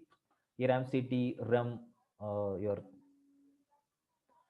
point of seed is 13, and second case also for TensorFlow I'm creating the 13 here. Now two different things I have created. So first I'm creating a random uniform vector of 5 by 5, okay, of 5 by 5, which contains random element from 0 to 100, okay, random elements from 0 to 100, they are present over there, and the random weights are also generated from 0 to 100, but it is 5 by 1 only. I'm printing the data over here. Then random weights I'm printing, check the random weight. So it's a vector, okay, vector created, which is column vector. 5 elements are there, which are created by 5 by 1, 5 rows and 1 column, and first is 5 by 5, which is generated here. So same kind of function I'm using, only the dimensions are different over there. Now let's convert it into the graph. We will perform addition and multiplication operation on these two tensors. So the first is the array of 5 by 5, and second is the array of element 5 by 1, okay, like that. So we will be having it over here, fine. And now let's go for the last, that is we are now converting, okay, so we are creating two different placeholders to store the element inside it. I'm creating the first placeholder is A, which is floating 32 type, and B, which is of floating 32 type again. And then two operation I'll be writing over here, A plus B, addition is done, plus placeholder plus second placeholder. These two operations we are doing, okay, these two are done. First is addition and second is multiplication operation, A plus B and A into B. And now here we are converting it in the graph format. So this is how exactly is done. So basically, if you have seen the concept of neural network already created in TensorFlow, you might have seen such kind of things inside it also. We create the session, we are converting into graph format, so the solution to the problem can be easily done. Okay, we'll see that in the regression problem how this can be exactly performed. So first I'm identifying the addition result where the session is created, and that session is having two things parameter given there. First parameter is the operation to do, which operation I want to apply, okay, to create the graph. Operation is addition, where I'm not using the add function, but I specified that by using add operator there. Addition operation I'll be doing. And second parameter is the values on which you have to perform the operations, okay, these are the values on which you have to perform the operation. So operations are like random data and random weight. So random data is 5 by 5 and random weight is this 5 by 1. They are mentioned here in the dictionary format. If you're knowing dictionary, you're okay, you're just with that dictionary format. But A, which is the first placeholder, is 32-bit, is the random data. B is the second placeholder, which is the random weights. So first is 5 by 5, second is 5 by 1. Fine. After that, then multiplication. So addition result, this will perform the addition by running this particular operation on that data. And second is multiplication result, is performing the multiplication operation where you have specified it here on this data, random data and random weights perfectly. And after this, I am printing the addition result on the screen, and then multiplication result. Multiplication is rounded, addition result is printed as it is. Okay, so just sorry. Now see this. So first is shown is the addition result when we have added the second into it. So all operation is performed on all. So 5 by 1 into 5 by 5, that addition is done, and second is the multiplication done on it. So just can observe it. Now in this case, how the operations are. So we have to specify what operation we have to perform onto it. That operation that we can specify in this way. So it will be something difficult initially when you start working at. If you do the things practically, you get more and more clear idea about it, because The idea which is used here, it is something different from the traditional matrix programming that we do, traditional vector operation that we do. That's not traditional operation, something different. That's why it will be something difficult to understand in this case. But once you practice, it will be easy. So we'll take an example of regression algorithm, and then classification algorithm also, and then we'll see how exactly the TensorFlow will be using these operations. So in that, four things that we need to know. The first thing is your TensorFlow, what is tensor, how they are created. Okay. Then second is operation to do onto it. Third is placeholder, and fourth is session creation. That four things are linearly connected to each other. So whenever we are making use of a TensorFlow library, we just have to consider in what type of the data should be present, how can I and when can I use the concept of placeholder. Okay. So much perfectly, so that my output or expected output can be achieved easily from there. Okay, remember it. This is what common basic concept I need to understand about TensorFlow. Many more are there. Just make use of the internet, search for many operational TensorFlow. But from practical point of view, if I want to do the things practically, then how this can be done. So let's take two examples here.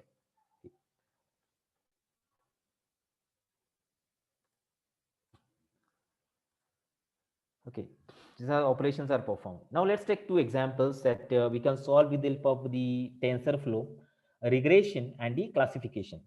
Okay, so as we know, regression is the kind of machine learning algorithm by which the continuous outputs are expected that we can generate, can predict, and the classification where the categorical outputs are generated. So for both of these, I'll be making use of some special data sets, and I'll make these data sets in my code and then perform the operations accordingly. Let's see the first, that is regression analysis.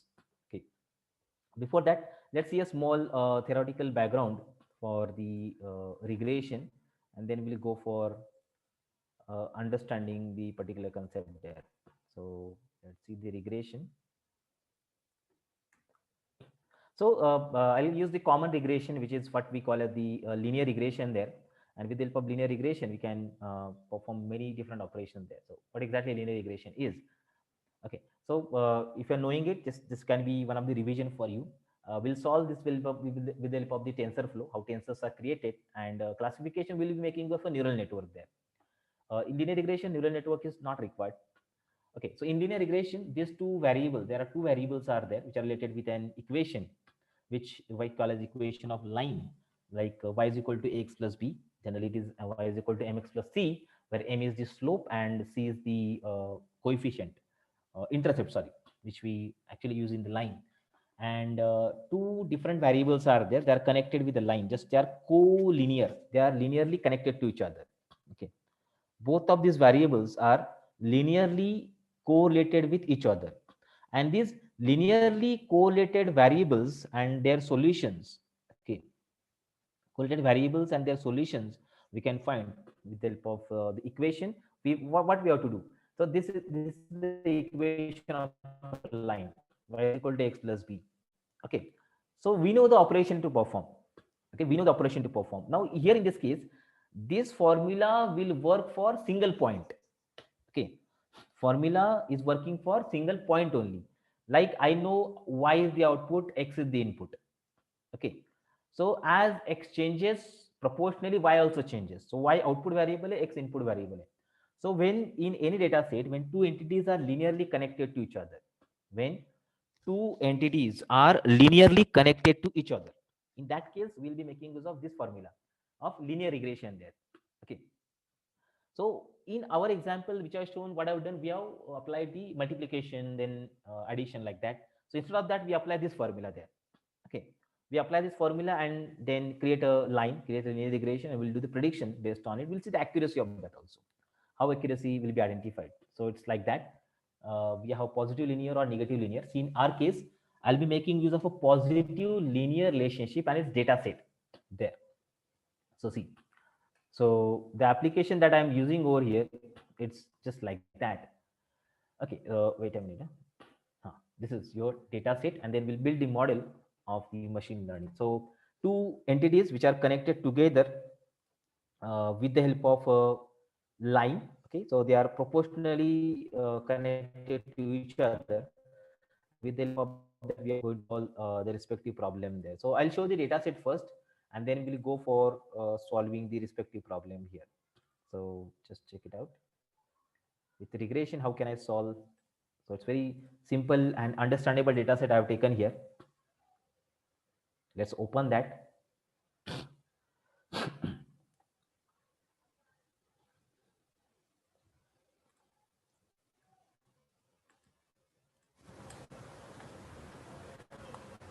Yeah.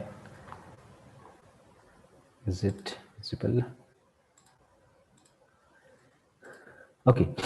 Now save this. Check it out. A simple data set where the two columns are mentioned inside it. Out of it, the first column is the years of experience of an employee are mentioned, and the second column is the salary of the respective employees mentioned there.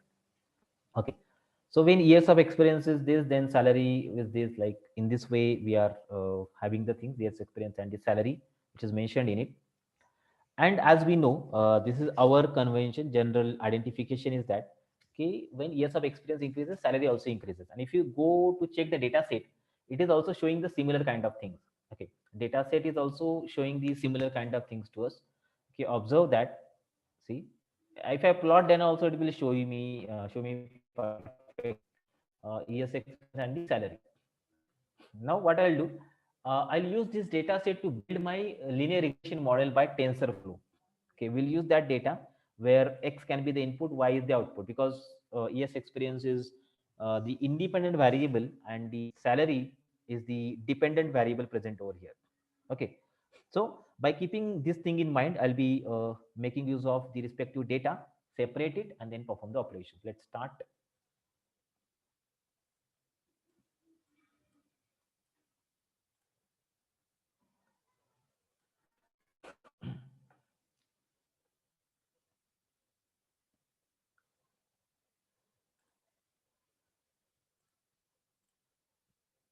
Yeah. So one of the easiest algorithm I've taken so that you can easily understand how can I make use of the TensorFlow library in my project. Okay. So let's import NumPy, TensorFlow, Matplotlib, Pandas. So they are required. NumPy for numerical computation, TensorFlow TF, Matplotlib for plotting, Pandas for data analytics. Okay, it's imported. And after that, I'll import my salary.csv file, which is containing that particular information. Total 30 rows are there inside it. So let's see. Okay, it's taking time because TensorFlow is actually taking time for importing it. Yeah, it's done. And now import the data CSV, salary.csv over there. Okay, so after that, I'll just show you whether it is imported perfectly or not. Okay, see this. Yeah, years experience and salary. This is your data set, and I'll be building a model of a regression, linear regression between them with the help of the TensorFlow library. Okay, so this is how we are reading it using pandas.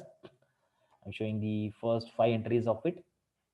Now, as I know, years experience is my input variable and salary is my output variable. Okay, so I'll be taking years experience column here, which is in X variable, and salary column is in Y variable. Okay, so by this, just done that. And after that, I'll see how many number of entries are there. But before, by using some more method also, you can just go for that.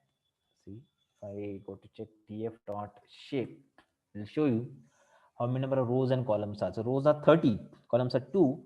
Out of 2 columns, first column I kept into X variable, second column I kept into Y variable. Like, okay, separate, correct?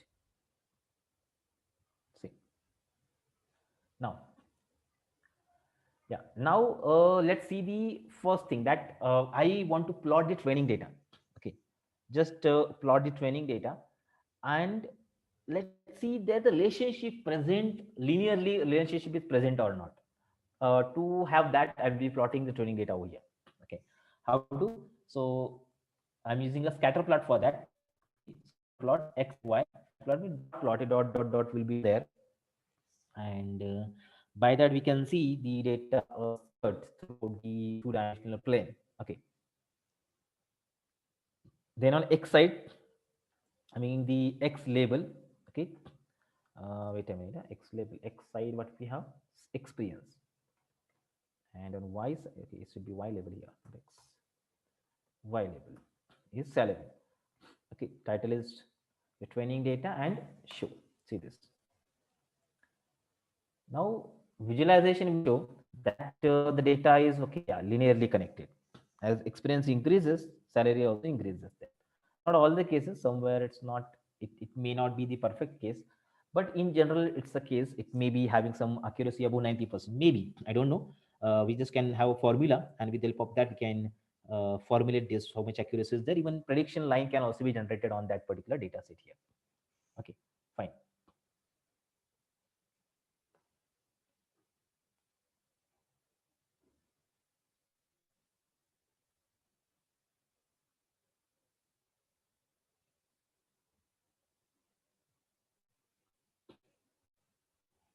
Okay, done.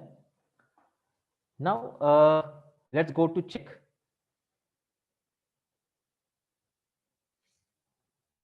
Yeah. Now, I want to identify, I want to use this placeholder. So when I'm actually applying my formula there, I'll be making use of the placeholders first. So I've disabled the eager execution, as I told, it's not compatible with me.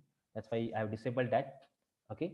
After this, I'm creating the placeholder. So these two placeholders are created for different kind of the data. One is for X kind of data, is second is for the Y kind of the data. So these two are created, X and Y, two placeholders, as I have seen, placeholders to reserve it. Now, after that, two more variables are created. So weights and the relations of weight that are identified. And with the help of variable function, I have created this W and B randomly. Okay, so their names are all mentioned. W, which variable name is given as it is, and B is also created over here. Okay. Okay, now after that, two important parameters that we apply to the optimizer. Now let's recall the concept of neural network or the multi-layer perceptron. In that, these things are mentioned: the rate of learning, or the loss function, or the epochs, or the batch sizes. These are the hyper parameter that we need to specify in advance, or some default values are taken if you are using some libraries. But for this case, I am keeping these values manually over there. So when I'm building a network, so I just have to specify these values. So learning rate I mentioned, how much learning rate to write there, as we have seen that concept in MLP. Here also we can specify that learning rate is 1%, means 0.01 1% learning rate. And number of epochs I mentioned, number of time you perform forward pass and backward pass, that value I kept as 1000 over here. Okay, that value is 1000. And now let's build your hypothesis. So hypothesis is the formula that I'll be applying onto it. Okay, formula, what we have formula is present: y is equal to mx plus b. Okay, y is equal to mx plus b. So the value of the m, which I have randomly calculated, is stored over here. Okay, which I have randomly identified, that we call it the weights, basically, that we call it the slope in the linear regression formula. Okay, so here I'll be adding that particular hypothesis into the TensorFlow. Okay, what is that? Okay, how it should be done? So first is mx. What is mx? M is the slope which I have randomly taken. So out of it, the perfect optimized weights will be taken. Okay, by repetitive operation, repetitive epochs, as we have seen how it's learning this by feed back propagation, feed forward back. Every time the loss will be reduced and perfect weights are identified. What I have done? I have done these weights here. Randomly weights are there. Out of which are the perfect weights are there, which are the perfect slope values are there, that will be identified by the network. Okay, so what my formula is: multiply mx. M is here, x is already present with us, which is a placeholder presented here, correct? And in that, what you have to put, that also I'll show below when you are running the sessions. And this is m, which are randomly taken. Many values are present inside it. And second case is b. So mx plus is not written here, but what you are doing, adding. This is multiplied and their result is added to with b, so it will become mx plus c. So b is also randomly created intercepts. Okay, his name is given here, b over here. And then y pred, that is your expected output, predicted output will be generated. This is a hypothesis. So generally for yourself, if you have any kind of hypothesis, so you just can build in this particular way, perform it, and performing multiple operations there, we just can create your model. Okay, so this is a linear regression model form by using the formula of linear regression identified. You can have random values of it. Out of it, ideal weights can be taken where we have highest performance with the help of multiple epochs. When the epochs are running, we'll try to reduce the error with the help of a loss function that we apply over here. Let's see that how to do this. Now, here we have the MSC cost function. So this is MSC cost function applied. Okay, y prayed minus y square divided by 2 into n. Okay, 2 into n. N is the number of samples. So I keep that value here. Here, number of samples n, using the reduced loss, this MSC cost function. I'm just using the cost function here. Then yeah, gradient descent optimizer. So the next hyperparameter is the optimizer. So which optimizers we have to use? That optimizers I mentioned here in it. Optimizer is already defined class A, which is gradient descent optimizer present inside the TF compact train package. Inside it, what your task is to apply. So using this cost function, we have to reduce the loss. Okay, okay, reduce, minimize using this cost function. The cost function is present here, which we are knowing. So that cost function apply using this cost function. We have to minimize the loss at this learning rate, which is 1%. At this learning rate, using this function, you have to minimize the loss. And optimizer, which is you applied, is gradient descent optimizer. Okay, it's a class actually whose object we are creating there. And that object is this optimizer class. Okay, done. And then after, I'm using one function called as global variable initializer. With the help of that, all the variables are initialized globally. Done. So basic setting is done for the actually building the models, which the hypothesis is put. Hypothesis, what we require is presented, then loss function is applied, then optimizer is created. And okay, this is just a setting function, it's not doing any operation, just initializes the global variables finally. And now let's apply your network, just create your model finally. So here we are converting that in the form of a graph, creating a session of TensorFlow. So with tf.compact.v1.session as says. So this is not required, we can directly add tf.session also as says object. Okay, then initialize the variable. So here I'm using this particular function. So when it's executed inside it, all the global variables will be initialized. Okay, when it is running, says dot find initialize the global variables written over here like this. Then epochs. So I have to mention how many epochs are there. So these epochs are mentioned here. So that number of time you have to perform the operation. How many epochs? Okay, so here training epochs are given 1000. So your for loop will get executed for 1000 number of times. This one till this for loop executed 1000 number of times. And now how do we execute the task? So same case, we are using the run method there for xy into zip. Xy might be knowing zip function in Python, which is used to do operation parallelly. X and y both will be done, both will be used parallelly at a time. Okay, they are taken underscore x and underscore y. And now, as this we have seen in the previous simple example, we are performing the operation. Which operation you have to do? We are performing operation of optimization. Okay, optimization, what are the inputs? So x is this and y is this. So x is your placeholder, and this underscore x which I have taken from this x here, and this y the second placeholder, whose underscore y which value are taken from directly from y. So it means that the first placeholder will hold the value of experiences, second placeholder will hold the value of the salaries, like that. The dictionary created and session will start running inside it. And now we have to see the result. Result means your accuracy after every 50 epochs. Total 1000 epochs are given here. 1000 number of time it will perform the operation. I will check the perfect best combination by applying the gradient descent optimizer, where the perfect weights are there, which is the ideal value of the intercept, that is what we call a C. Okay, and after every 50 epochs, we'll perform the recalculation of it. We'll show the epoch number here. Okay, here we'll be using a cost function. Fit dictionary will be there, cost function, then value of w, ideal value of w there, value of b present over there, that will be getting after every 50 epochs. And when all 1000 epochs are over, then value of w, okay, will contain the multiplication factor, that is called as the your slope, and b will contain the addition factor, that is called as the intercept. Okay, that can be negative or positive, whatever, I don't know what value it will be identifying over here. Okay, once these epochs are over, then finally we'll get the value of weight and bias.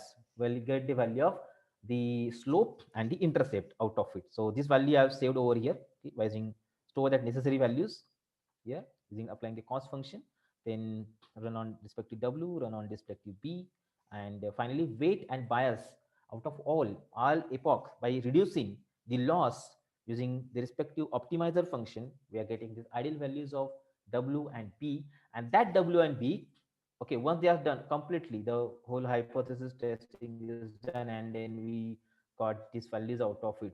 Now here we got the predictions. Now let's see. Predictions is equal to weight into x plus bias. That is what we have, linear equation function. Weight into x plus bias. Okay. So perfect value of weight we got, perfect value of bias we got after 1000 epochs. And accuracy also we'll see over here. Let's see that. I'll run this line. Sorry. This is just error. This is required to initialize first. Yeah, done. Now let's try.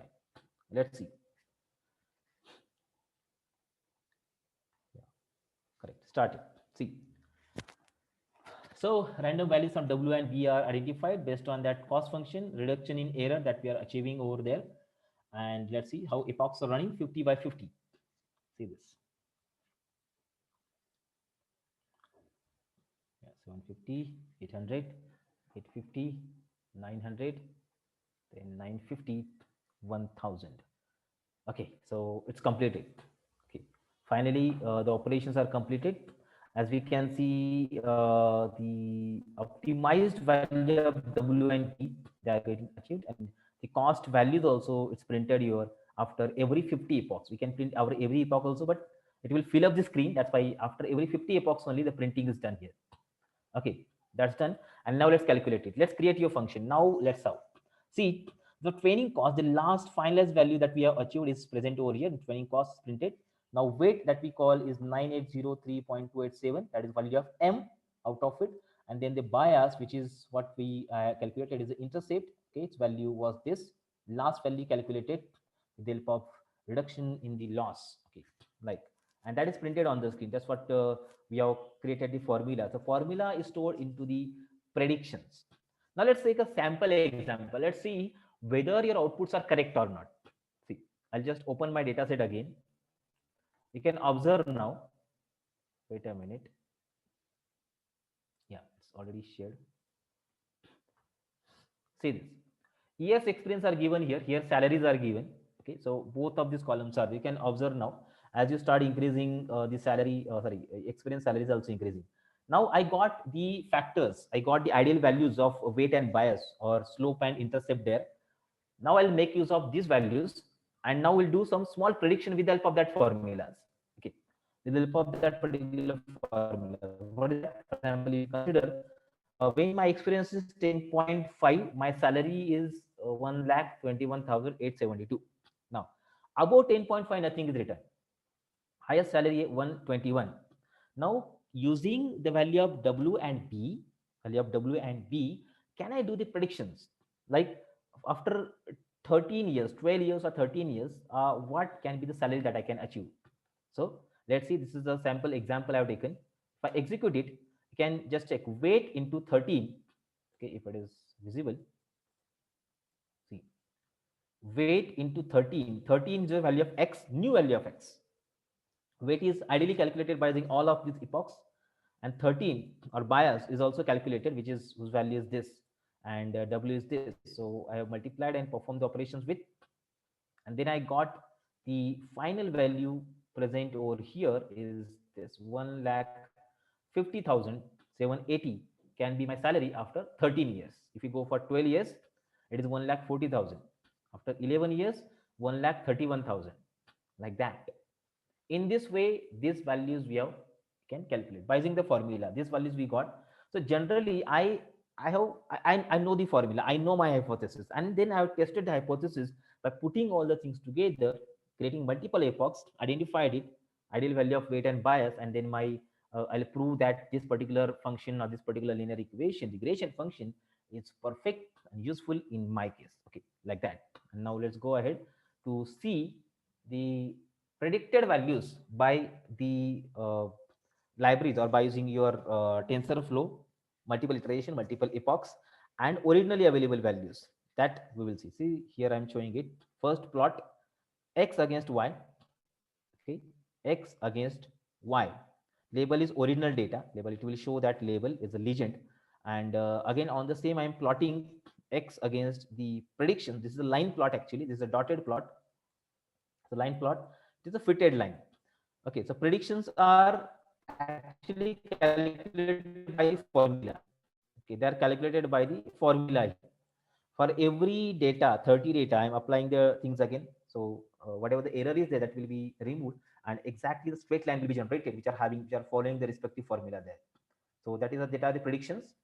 Okay, so maybe okay, color will automatically change. I don't require it. Then linear regression result, legend, and show. So see this one.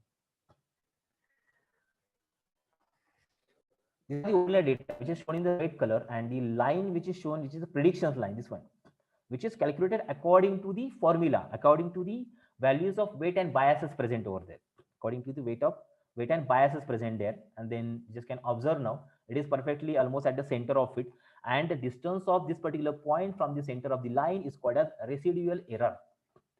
It means that if you apply the same data again to the particular model, it's not getting the same output maybe.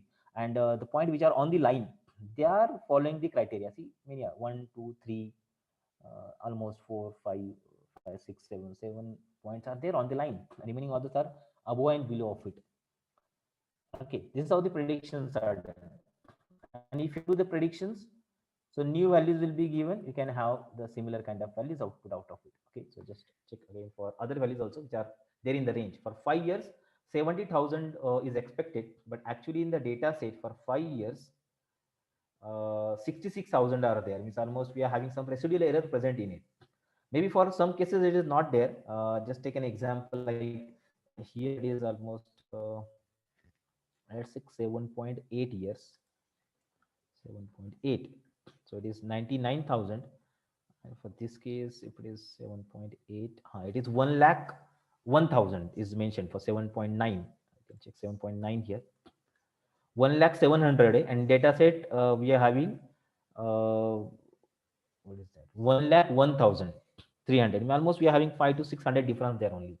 Means there is no much residual error present inside it. So in this way, the linear regression model is created. It's possible. So it's not like scikit-learn. I've seen the scikit-learn concept.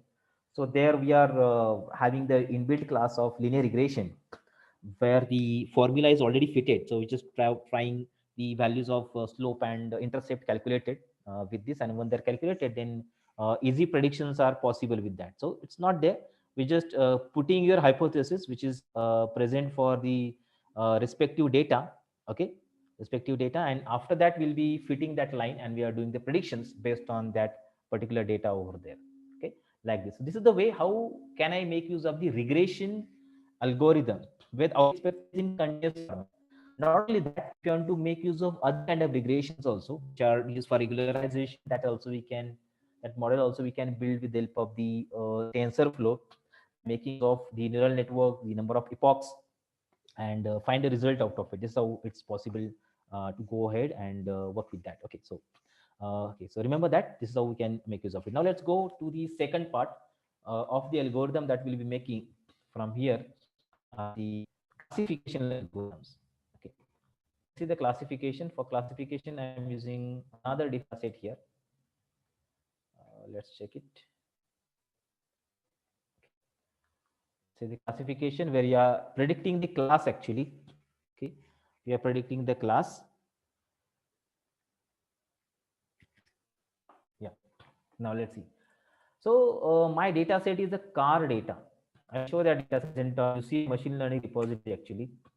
I'll show that there, and we'll go ahead with using the classification system.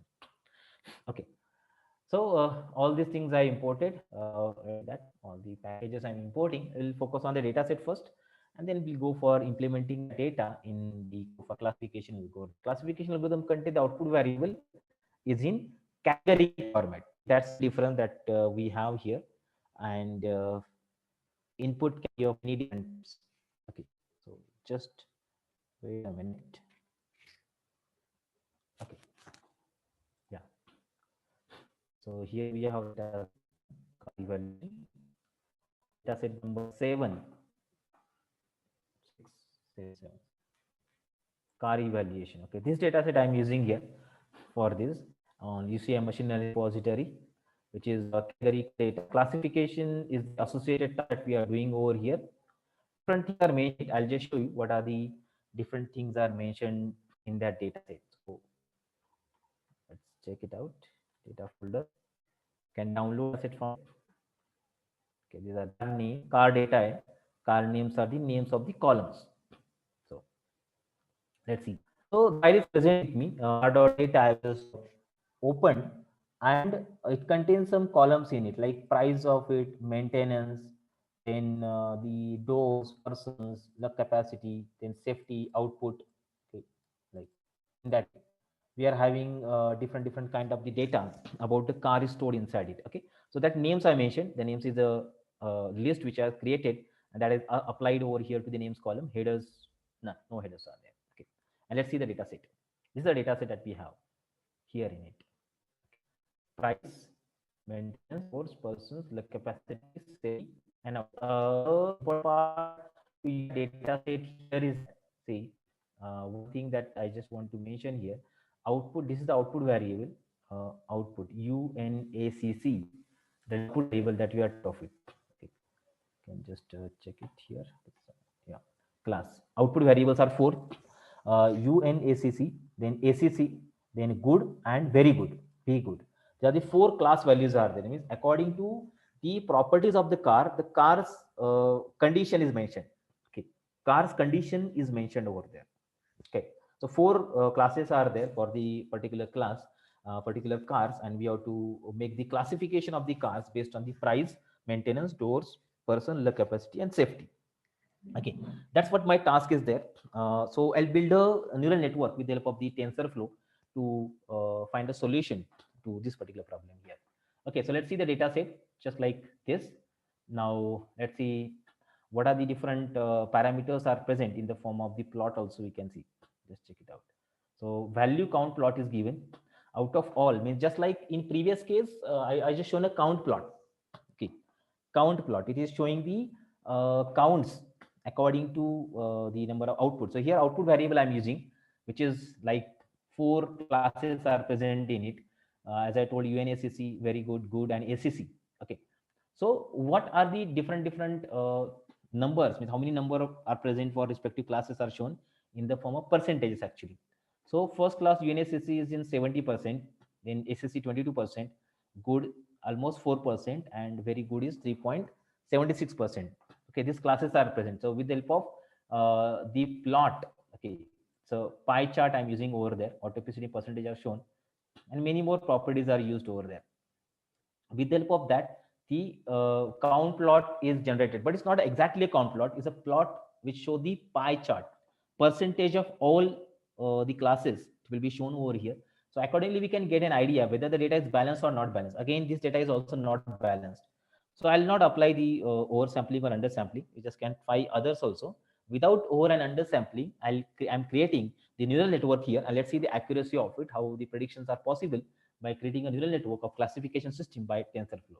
Okay, it's now one important thing that we do in the data set is that here in this data set, okay, so in this particular data set, many columns are not actually numeric.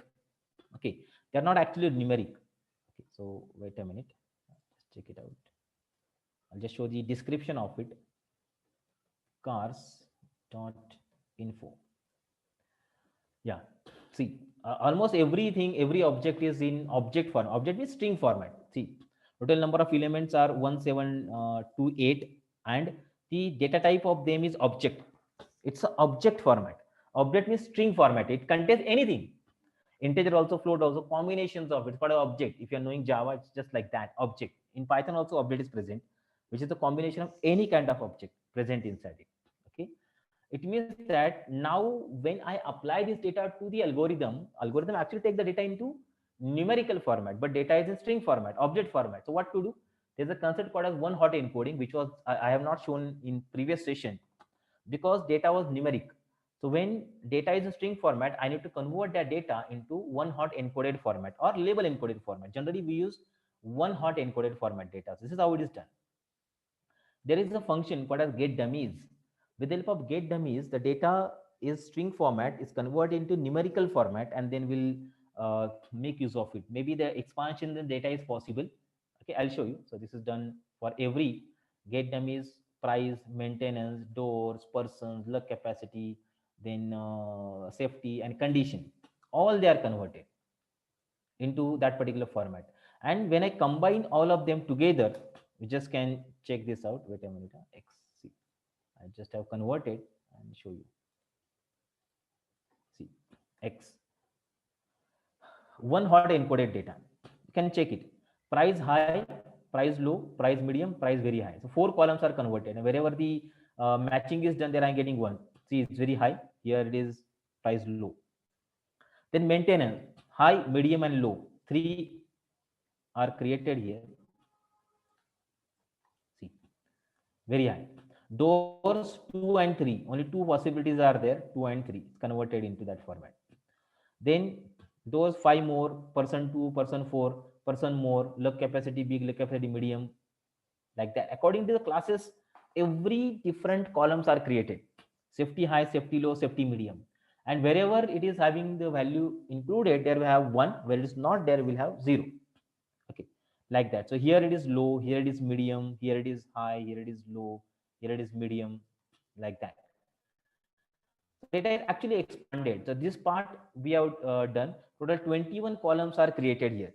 Okay, from 6 columns, 7 columns, the data is converted in 21 columns because expanded data. The data we got new columns by using one hot encoded method. This is done. Remember, none of the machine learning algorithm. So we need to convert a numerical format in this way or any other way. So most of the time in NLP we are using vectorizer by which you convert data into numerical format. So here we have done that. X concatenated all the things together and X is created here.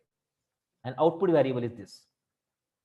4 outputs are there: condition, condition ACC, condition good, condition UNSSC, condition very good. 4 output variables which are generated, they are stored into the labels there. So that labels I'll be converting into the array format. Here it is done in array format. So just check it out. Wait a minute. Okay, so this is array. See, in this way array is generated labels or values convert to array format. So from float, sorry, from data frame to array format is converted. So X and Y are now ready for us to use. Now let's build a neural network of it. Okay, by applying all the layers, by applying everything, all the theoretical thing that we have seen on the session. So we'll be showing it over here. Okay, just check it out how these operations are done. So first of all, I'll do the train test split over here. So just like X is the input, Y is the output, we have done the splitting with 20% data in the testing and 80% is in training. Okay, like that.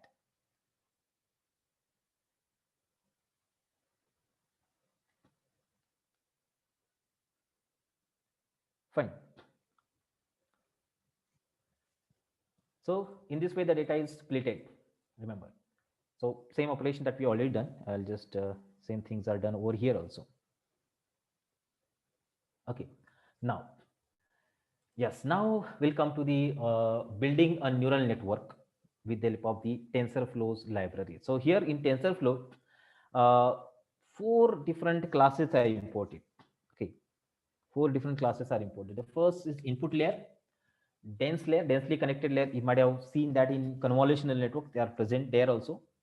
Then activation functions. Okay, so activations functions can be created activation and dropout rate. That also we have seen what exactly dropout rate is there. So dropout rate can be given by the dropout class. Okay, they are all are present in layers. After this, I'll show what exactly keras means. What are the layers are present there, and in the models, I'm importing the model.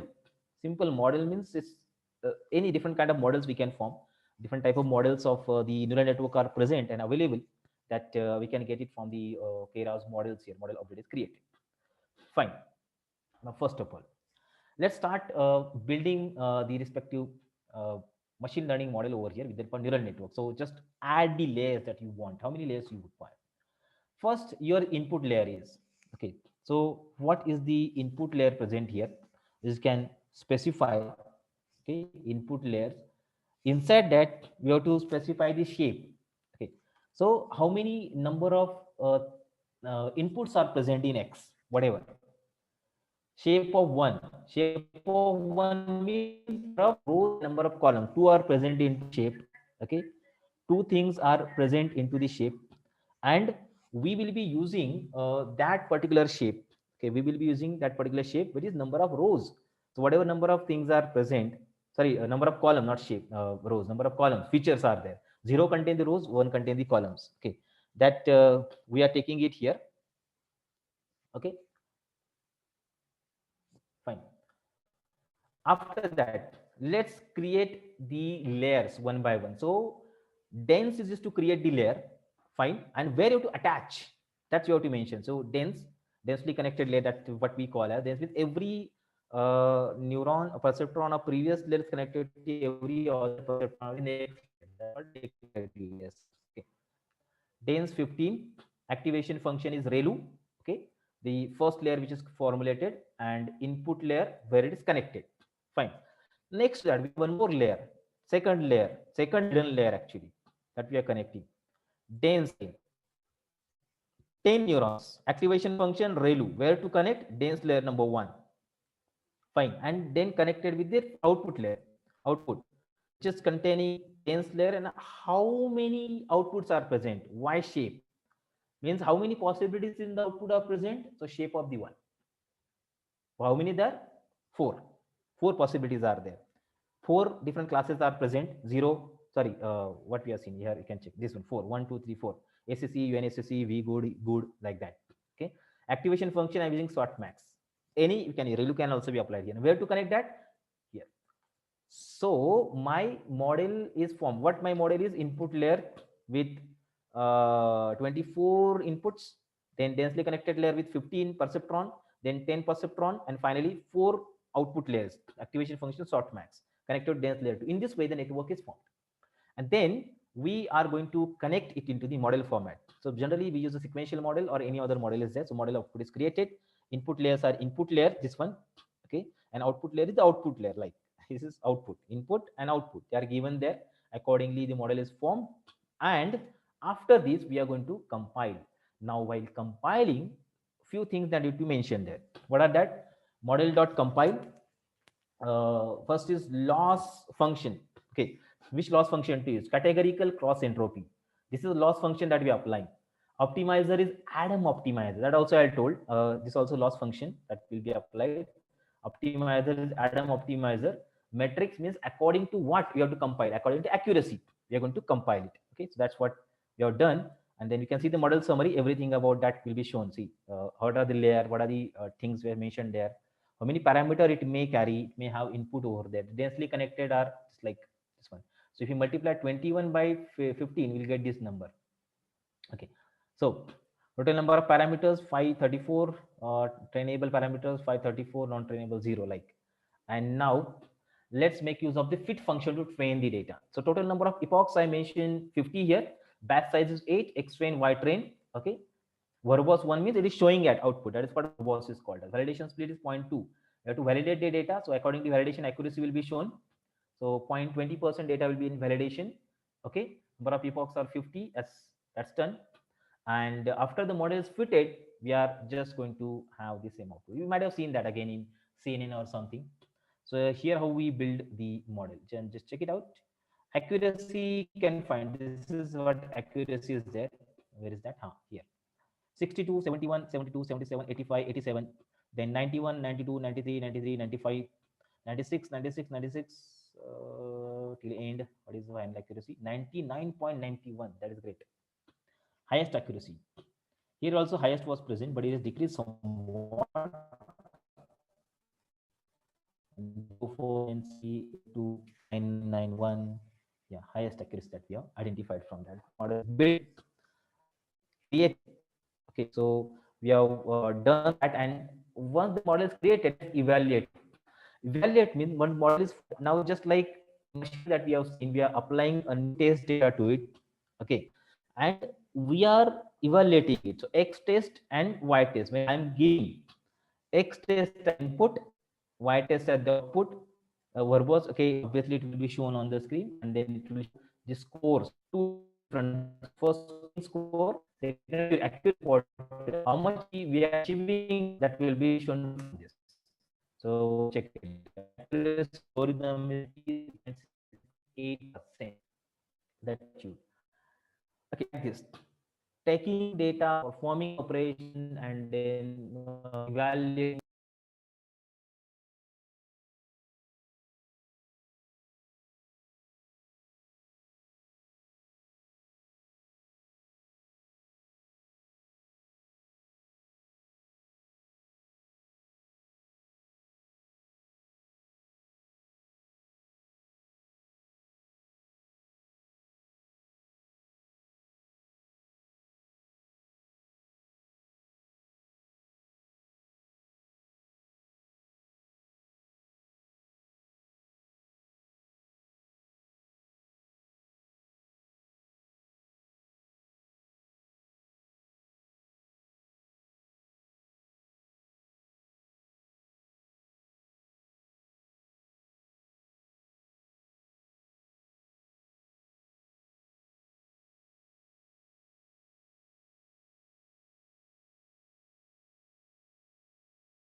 Hello?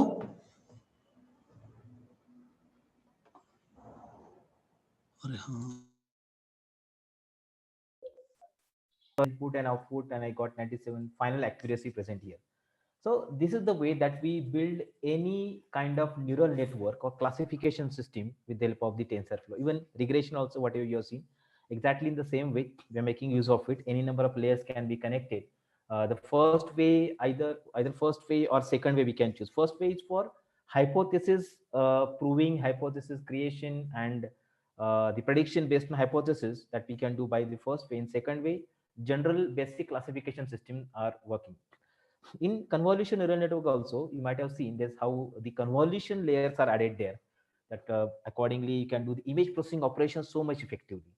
Same case, recurrent layers are there in recurrent neural network, but in basic general architecture of classification with the help of TensorFlow, this way the layers are added. Basically the thing that you have seen, they are not originated from the TensorFlow, they are in Keras. Here you can check it out. Now let's come with the second library, Keras. What are the application of it? And now we'll get more connectivity of image processing and Keras together, and then we'll see the output. Okay, so let's see this one. How a simple neural network is created to solve the classification problem with the help of the TensorFlow. Okay, some points I assume that you already knowing, that's why I'm taking somewhat faster. Okay, so let's come with the second part of using the Keras library.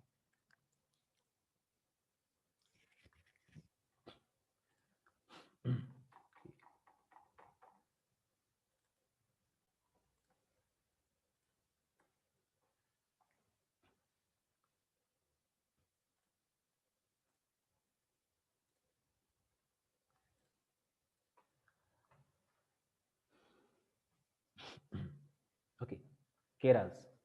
Again, this library was used almost, it's required for every kind of neural network. Okay, if you want to build it, this is compulsory and acting as a layer actually over multiple different frameworks there. So what do you mean by Keras? Keras is running on the top of open source machine libraries like TensorFlow, Theano, or cognitive toolkits, which we generally use. So different libraries are there. TensorFlow we already seen. Along with TensorFlow, Theano, PyTorch is also there, or CNTK, which is used by which is created by Microsoft.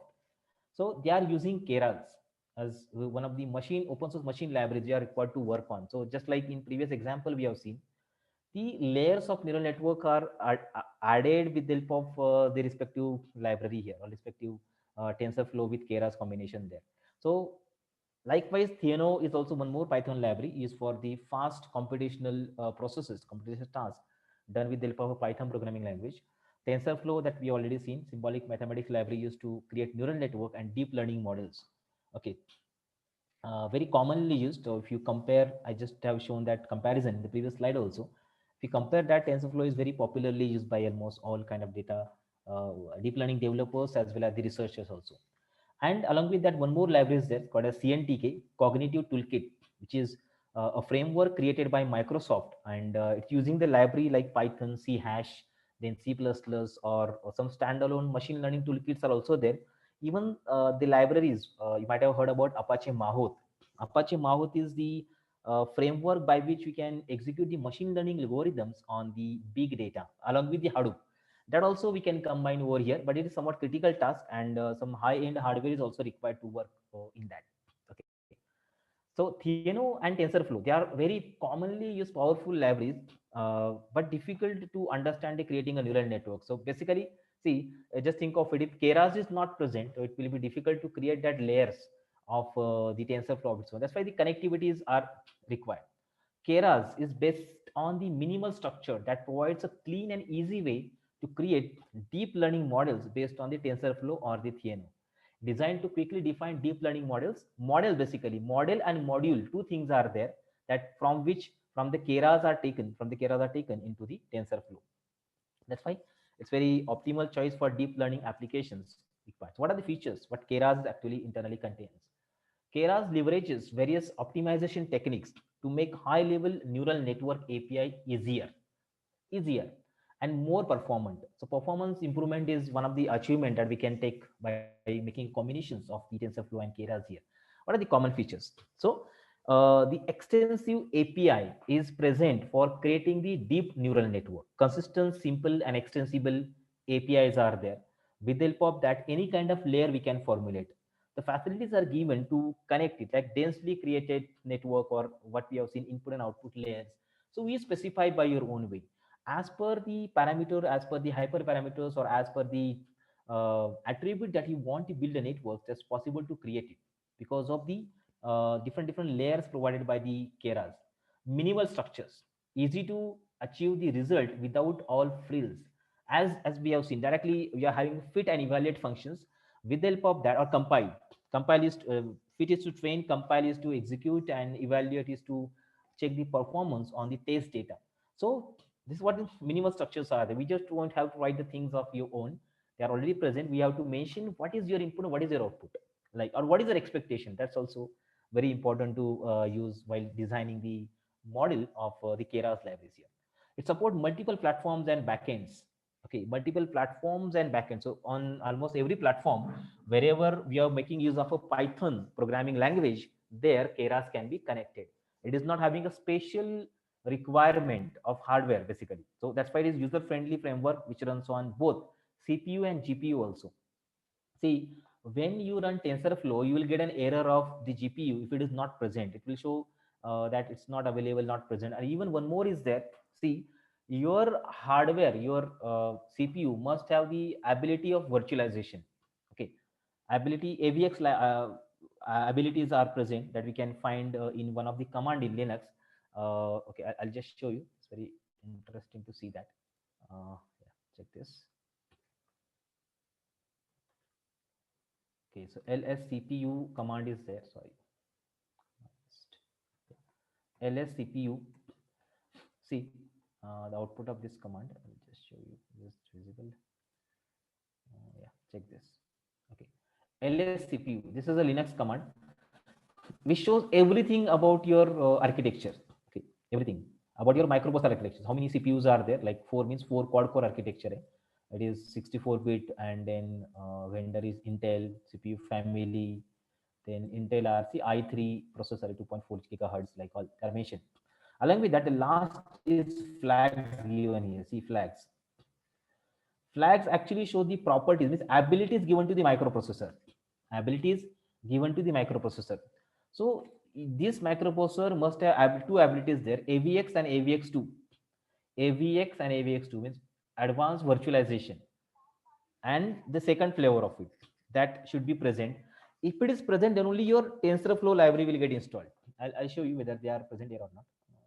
This AVX. See this AVX, and AVX2 is here. This flag suggests whether virtualization of them is possible or not. Like for example, I want to execute the task, parallel task on multiple cores at a time. So is it possible or not?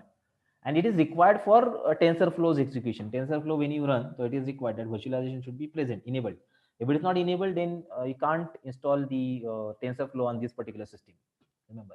So it may create a problem. You just can think, okay, operating system are same, but TensorFlow is not running. Why? Because of this. Okay, but not the case for Keras. Keras will work directly. Keras requirement is not like that. Keras is just providing the APIs to all the libraries which are used to build the deep neural networks. Remember that. That's why. Okay, this is one of the difference that it's having their features. Okay, and high scalability of computation. So again, we can add any number of GPU cores or CPU as we can change. So accordingly, it will scalable. It is scalable to that particular hardware also. So these are the common features that Keras is containing. So irrespective of any special hardware or software, it will work perfectly, but performance may differ. There is no any special or perfect requirement available from that point of view. Okay. So what are the advantages of use? So it's very powerful and dynamic framework that comes with the advantages like large community support. This is very important to know. Why it's required? Because now if you're working in Keras and you are stuck to a particular point and you don't know how to proceed further, how? So community means huge number of developers are using Keras. So those who are using Theano, they are also using Keras, and those who are using TensorFlow, they are also using Keras. So you will get an idea, okay, how to do that. If you stuck to a particular point, I'll just show you the library. Wait a minute. Their official website. Check this. Keras, their official website, and on that perfect documentation is available there. See, so they have mentioned over there. If you go to API docs, see, almost everything. You just take anything. For example, here the model class is there, sequential class. See, so they have mentioned what's the meaning of it, what are the different applications present, how to use it.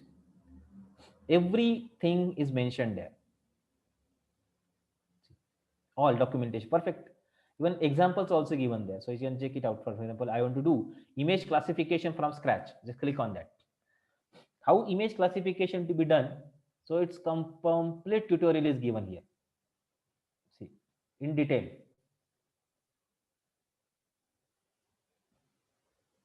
Fine. In this way. So Keras community support also, this is not community support, this is your documentation support. Documentation is perfect, good. So whatever it given, so it's showing a difference between dog and cat only. So what are the dog, what are the cats, and you just can check it. You just have to check data set. For example, I want to create a classification of the data, which is any two different classes are there. So you change your data set only, training data, testing data, what folders that you choose using the convolution neural network or basic neural network also it's possible to do. Apply that, so you can perform the operations. Everything is mentioned over there. and even huge number of developers are there. These developers are working on the Keras. So if you are stuck to particular point, that you will get a help on the Stack Overflow. You'll get on different communities which are working on deep learning system basically. So all that sort of community support is present, that we can use it here. Okay, so remember that. Then easy to test. They are just like a complete object oriented model, OOP model. So every algorithm is given in the form of a class. You have to create an object of it, and then you have to use the methods of it. So OOP philosophy is completely embedded in the Keras library. So testing is actually easy from that point of view. Third, Keras neural networks are written in Python, which makes things simpler. So we know that Python is actually the simple language by which we can write minimum amount of the code. Even the interpreter is also well performed, so performance is also good. So platform, irrespective of platform, wherever the Python is working, there I can make use of the Keras library easily. Okay, easy and simple things are created by it. And fourth, very important, which are the two most important neural network that we create, are the convolution neural network and the recurrent neural networks. Their layers and their addition of any number of layers that we can do with the help of the Keras. Okay, so both of these networks, convolution neural network and recurrent neural network, both can be created easily by support of the Keras. The last deep learning models are discrete components, so that we can combine in many ways. So any kind of ways, like any layer that you want to add any other layer, the modification dynamicity is maintained with the help of the Keras library. So there are the benefits that we can achieve from this particular library. Now, how do you install? So a few packages that we require to have. First, NumPy, numerical Python, Pandas required, Matplotlib required, SciPy required, scientific Python. Okay, scikit-learn. So some of the algorithm which works on machine learning, if you want to use that machine learning algorithms in Keras, so it's required to have from scikit-learn. Not only basic machine learning, but pre-processing or the other techniques like clustering techniques or semi-supervised learning kind of techniques, or data validation, cross validation techniques, like all that we require at various stages in Keras. So most of them are taken from the scikit-learn. Okay, and Seaborn for visualization, Seaborn and Matplotlib. So Matplotlib is one of the layer connected in the Seaborn. Seaborn shows different sort of the graphs so much effectively. So that also required. So we can make use of them with the Keras. And how do I install that? See the last line. Sudo pip3 install Keras -u.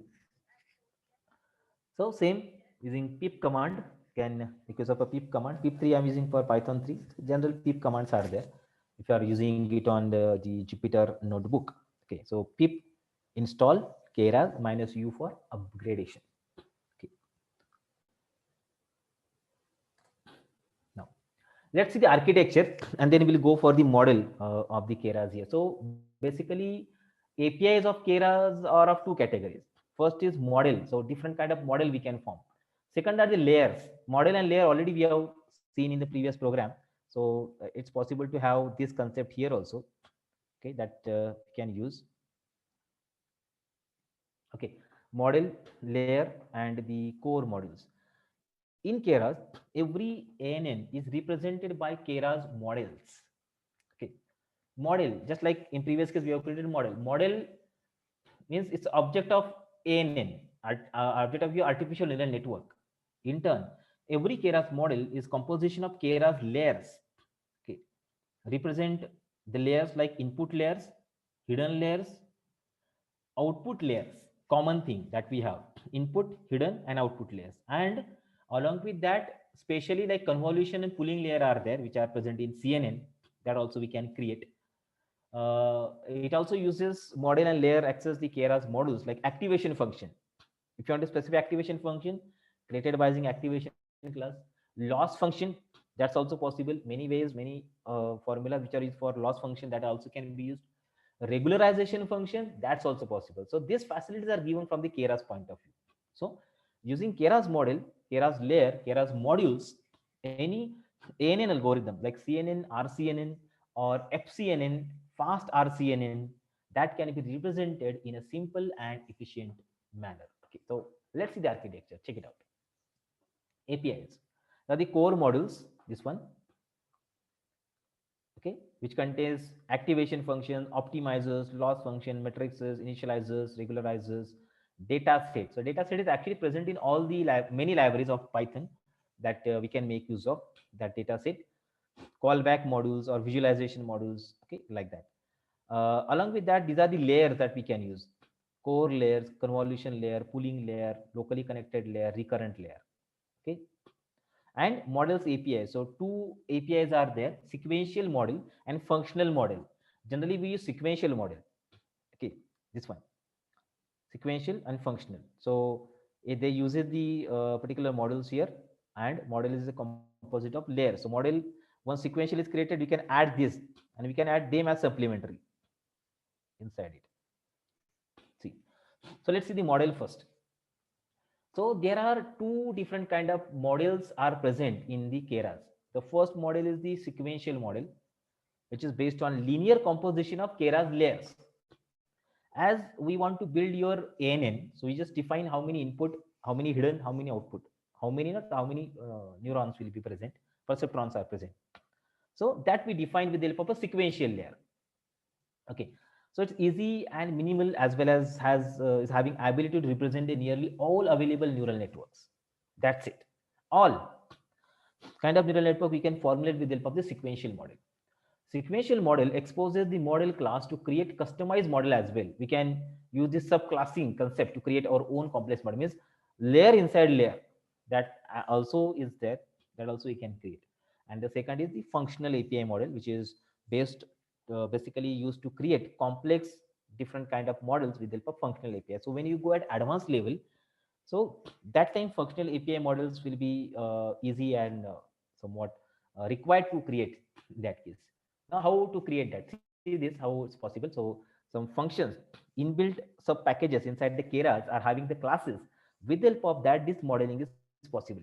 So Keras.models, I'll import the sequential class, okay, or Keras.layers, I'll import the dense or activation function. So in that layers, dense internal hidden layers can be created, activation function can be there. And this is how we create the sequential model. Model is equal to sequential. And after that, if you want to add the layers, I want to add one more layer as input to it. So I'll add model.add dense. Directly I'm giving object 512 number of neurons, activation function value, input shape is 784, something like this. So in this way, we are going to create the sequential model of the Kera. So in many previous example also you might have seen such kind of things, how the neural network is formed, how the layers are added, and how that particular execution is done. Just we have seen in the previous program there. Okay, and let's come with the last part. Before practical, this is one more example I'll show you with this. Each layer gives layer in a Keras model represent the corresponding layer, like input, hidden, and output layers, which is actually proposed neural network model that we have to draw on paper first, and then we have to put it in the program format. Remember.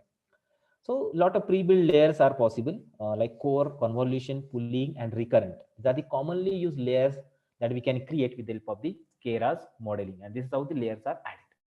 Check this. Sequential. Now add a layer. Okay, then one more layer, dropout rate, then one more layer, then one more layer, then one more layer, like this. So this is not layer actually, dropout rate is added only.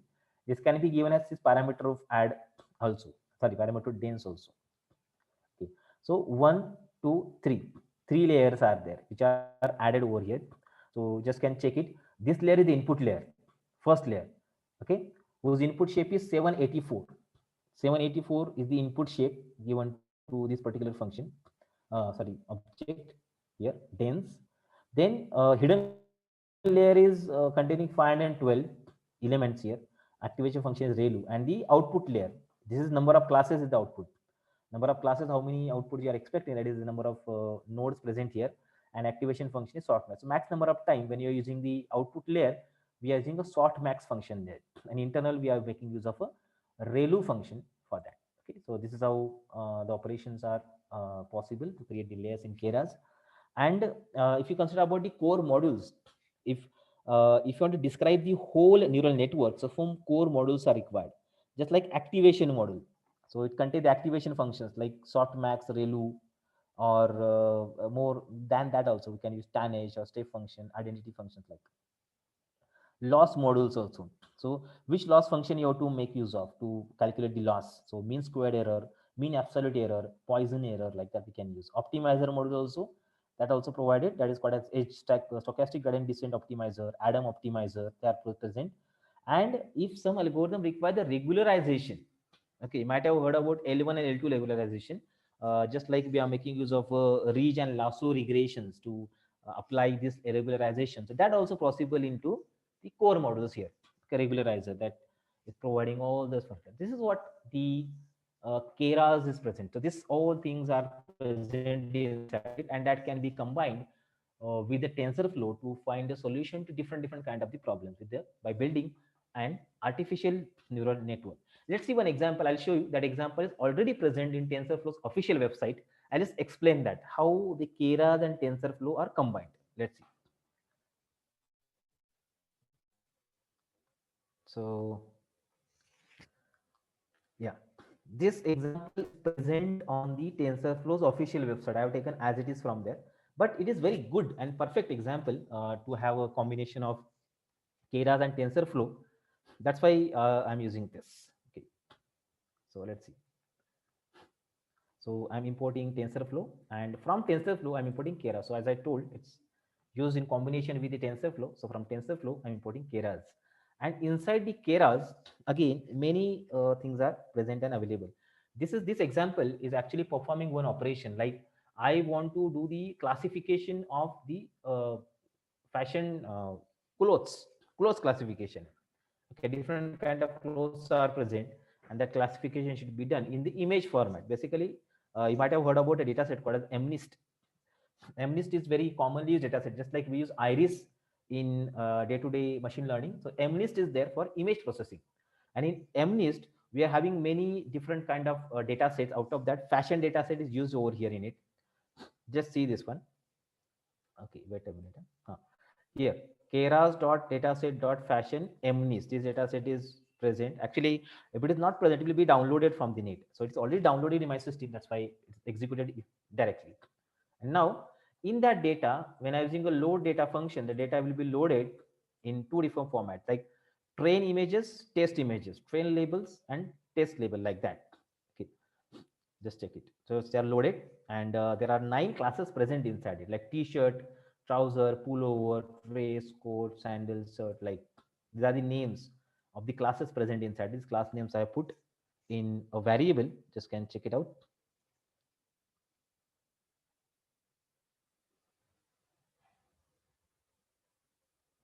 Okay, just a minute.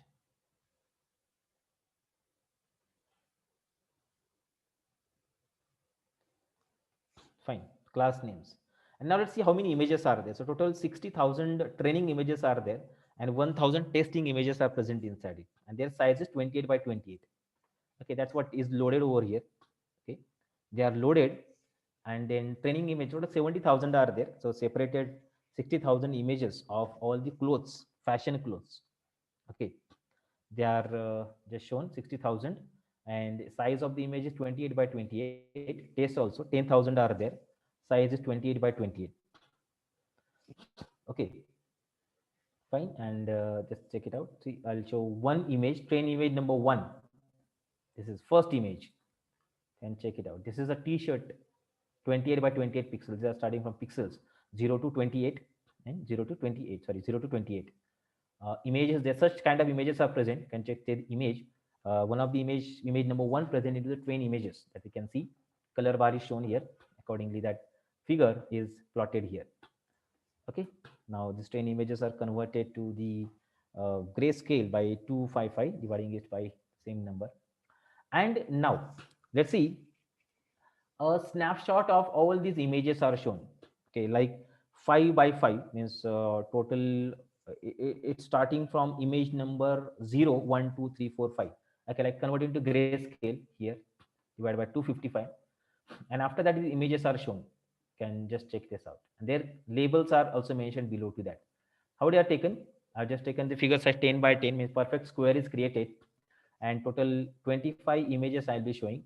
Okay, just making a subplot of 5 by 5 and plot number 1. So it's like 5 by 5 matrix is there, 1, 2, 3, 4, 5, 6, 7, 8, 9, 10, like that. That number is present over here. Okay. X and Y side, nothing is shown. And I'm showing the images here, presented here. I am show train image number 1. Okay. And below to that, I'm giving a name to it. Okay. Ankle boot, same image and their names. Image, first image show, and then below name, then image, name, image, name. In that way, in this way, this was particularly shown. And you can see how actually the images are present there. And now let's create the model. Okay. So here we are creating this particular model and adding the layers particularly to it. So it's very simple to do the image processing to perform this operation. To have a classification of images. So now I want to classify the image. So let's create the sequential model. So keras dot sequential model I have created. In that, the first layer I have given over here, like keras dot layers dot flatten. So layer is flatten actually. So flatten layer, actually we have to specify the type of matrix. Means we are going to have the number of pixels on X side or Y side, like what's the dimension that it carries, 28 by 28. Just I given their input shape for every image is present. Then inside it, I'll be making use of one simple layer which contains 128 number of perceptrons are there. Single hidden layer only given there. Along with that activation function, I'm using tf.nn.relu directly. Also, we can mention that. And along with that, the output layer I mentioned dense layer, which is having 10 output. We can see that 10 classes are there. Their numbers are from 0 to 9. Here I mentioned class names. 10 are present. That's why output layers are 10. Okay. And as I told, output function contains the softmax activation function there. Okay, input layer 28 by 28. As per the number of features are given as input, we can take it 28 by 28. Activation function is ReLU in between. For hidden layer and for output layer, 10 perceptrons, neurons are there. Activation function is softmax. So this way the model will be created. The sequential model is formed. Okay, see this done. And now compile it. So while compiling, again we can specify your hyperparameters. What are that? So optimizer. So I'm using Adam optimizer here. Okay. Then loss function, sparse categorical cross entropy. That's a loss function applied. And matrix means by what matrix you have to compile it and perform the operations with. So it's the object is compiled, and now let's fit it. So I'm giving only 5 epochs over here. Train images as input, train labels as output. Number of epochs are 5. So if only 5 epochs are given, so 5 times it will show. It will fake the train images, feature extracted, labels be checked, and based on the accuracy metrics, will use that data and will show the output on the screen. Just like in the previous case that we have seen. Only the difference is that this is the example of the image processing application. Okay, just an example of image processing application here. Check this. Okay, the epoch 1 is running. Check the accuracy, how it's changing there. Yeah, epoch number 2. Total number of images. Okay, taking one by one. Accuracy is now 88% for the epoch. And the 5th epoch, it's reached to 89.17%. Okay, you can increase the epochs also. Based on that, the feature extraction will be done in more clear. Okay, done. And now let's evaluate. Let's evaluate. So test loss, test accuracy we can achieve. Images, test images are given, test labels are given. Let's do it. Yeah, 85% accuracy is there on the test data. On training data, we got 89% accuracy. On test data, we got 85% accuracy. And let's do simple evaluation. Simple evaluation means from the test images. Okay, test images already present with us. We will take one of the test image or all the test images, just like given over here. There's a function called as predict. Predict function used to predict something. Okay, so that will be done. So let's see, out of all the test images, I have just done the predictions. So let's take one of them, 4th image.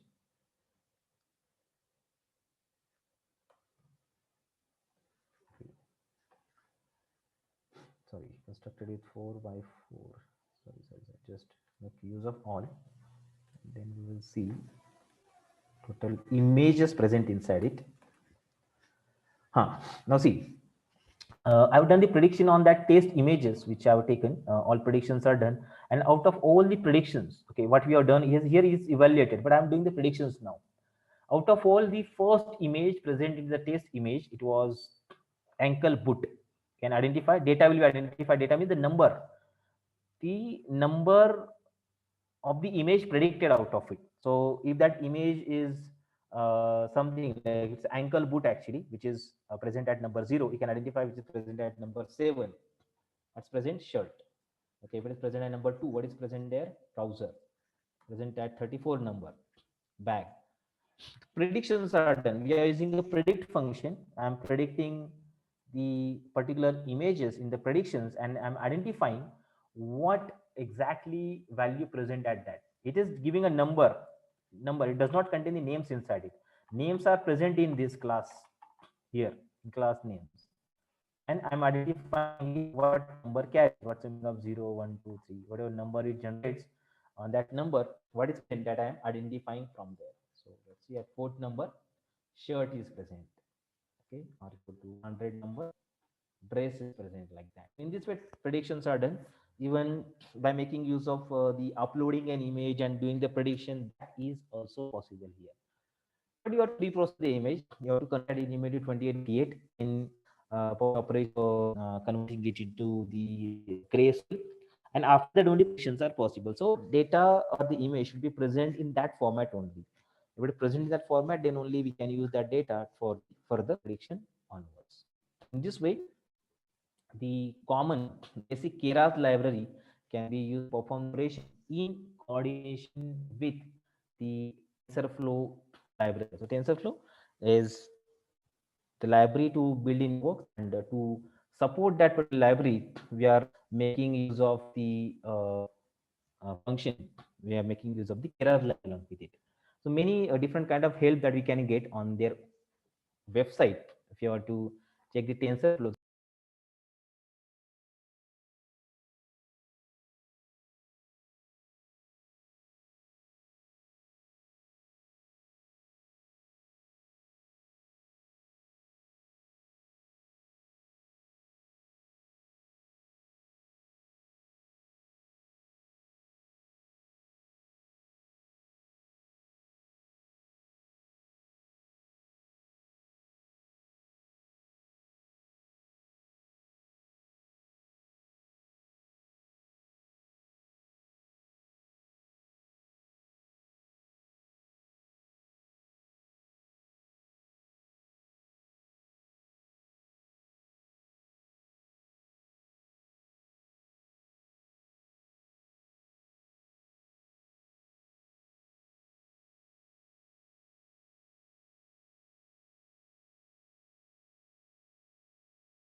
Okay. So that's from my side. If you're having any questions regarding this session also, so just can ask. Thank you. Participant, if you have any question, please ask the question.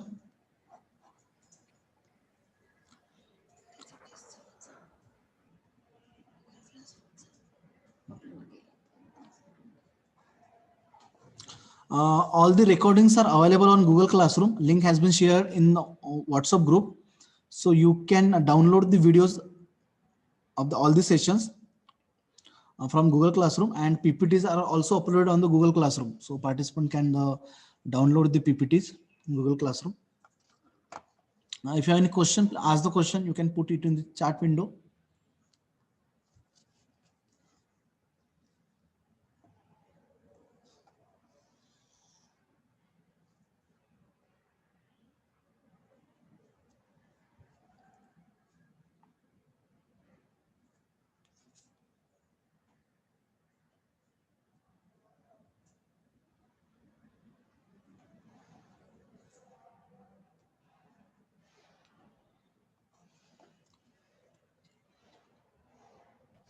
Hello.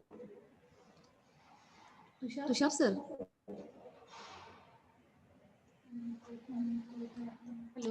Hello. Yes, ma'am. Yes, ma'am.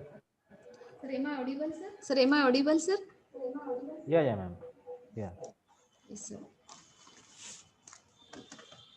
Sir, session was very interactive, sir, and informative. Thank you, ma'am. Sir, today, if it is possible, please share the technical material so that we will upload on that. Yeah.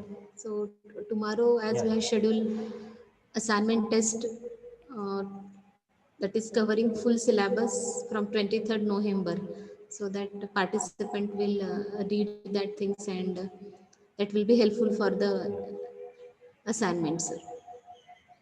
Yeah, yeah, no problem. I'll just send it immediately within few minutes Okay. to you. Yes, sir. So that we will upload on the Google Classroom, sir. It is very nice session, sir. Thank you. Participants, any questions you can ask, sir?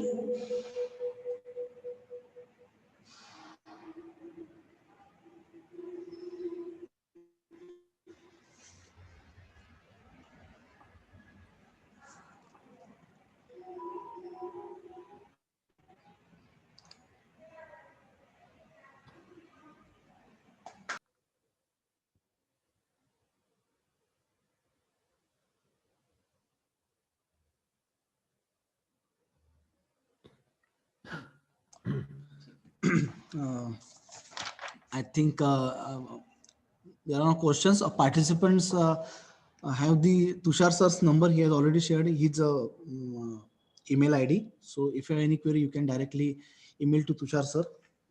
So yeah, here it's my privilege to propose a vote of thanks. Thank you very much for this very informative session. I hope all participants enjoyed it for this very informative session, and the hands-on session on the Jupyter, right from the beginning, like TensorFlow installation, regression using TensorFlow, then the classification using TensorFlow was very informative. And in the first session, that is deep learning case study on the wine quality detection system, also very good. So thank you, Tushar sir, for your session, for sparing, yeah, for your time for session one and session two. Thank you, sir.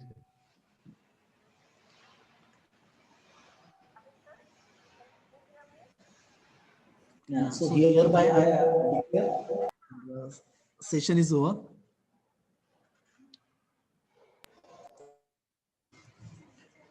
Thank you, sir, Tushar sir, and all the participants. Thank you, ma'am. Thank you, sir. Tomorrow there will be session of Amit Ambesar at 10 o'clock, at 10 to 12:30. After 12:30 there will be a test at 1 o'clock. Okay, thank you very much. We will meet tomorrow.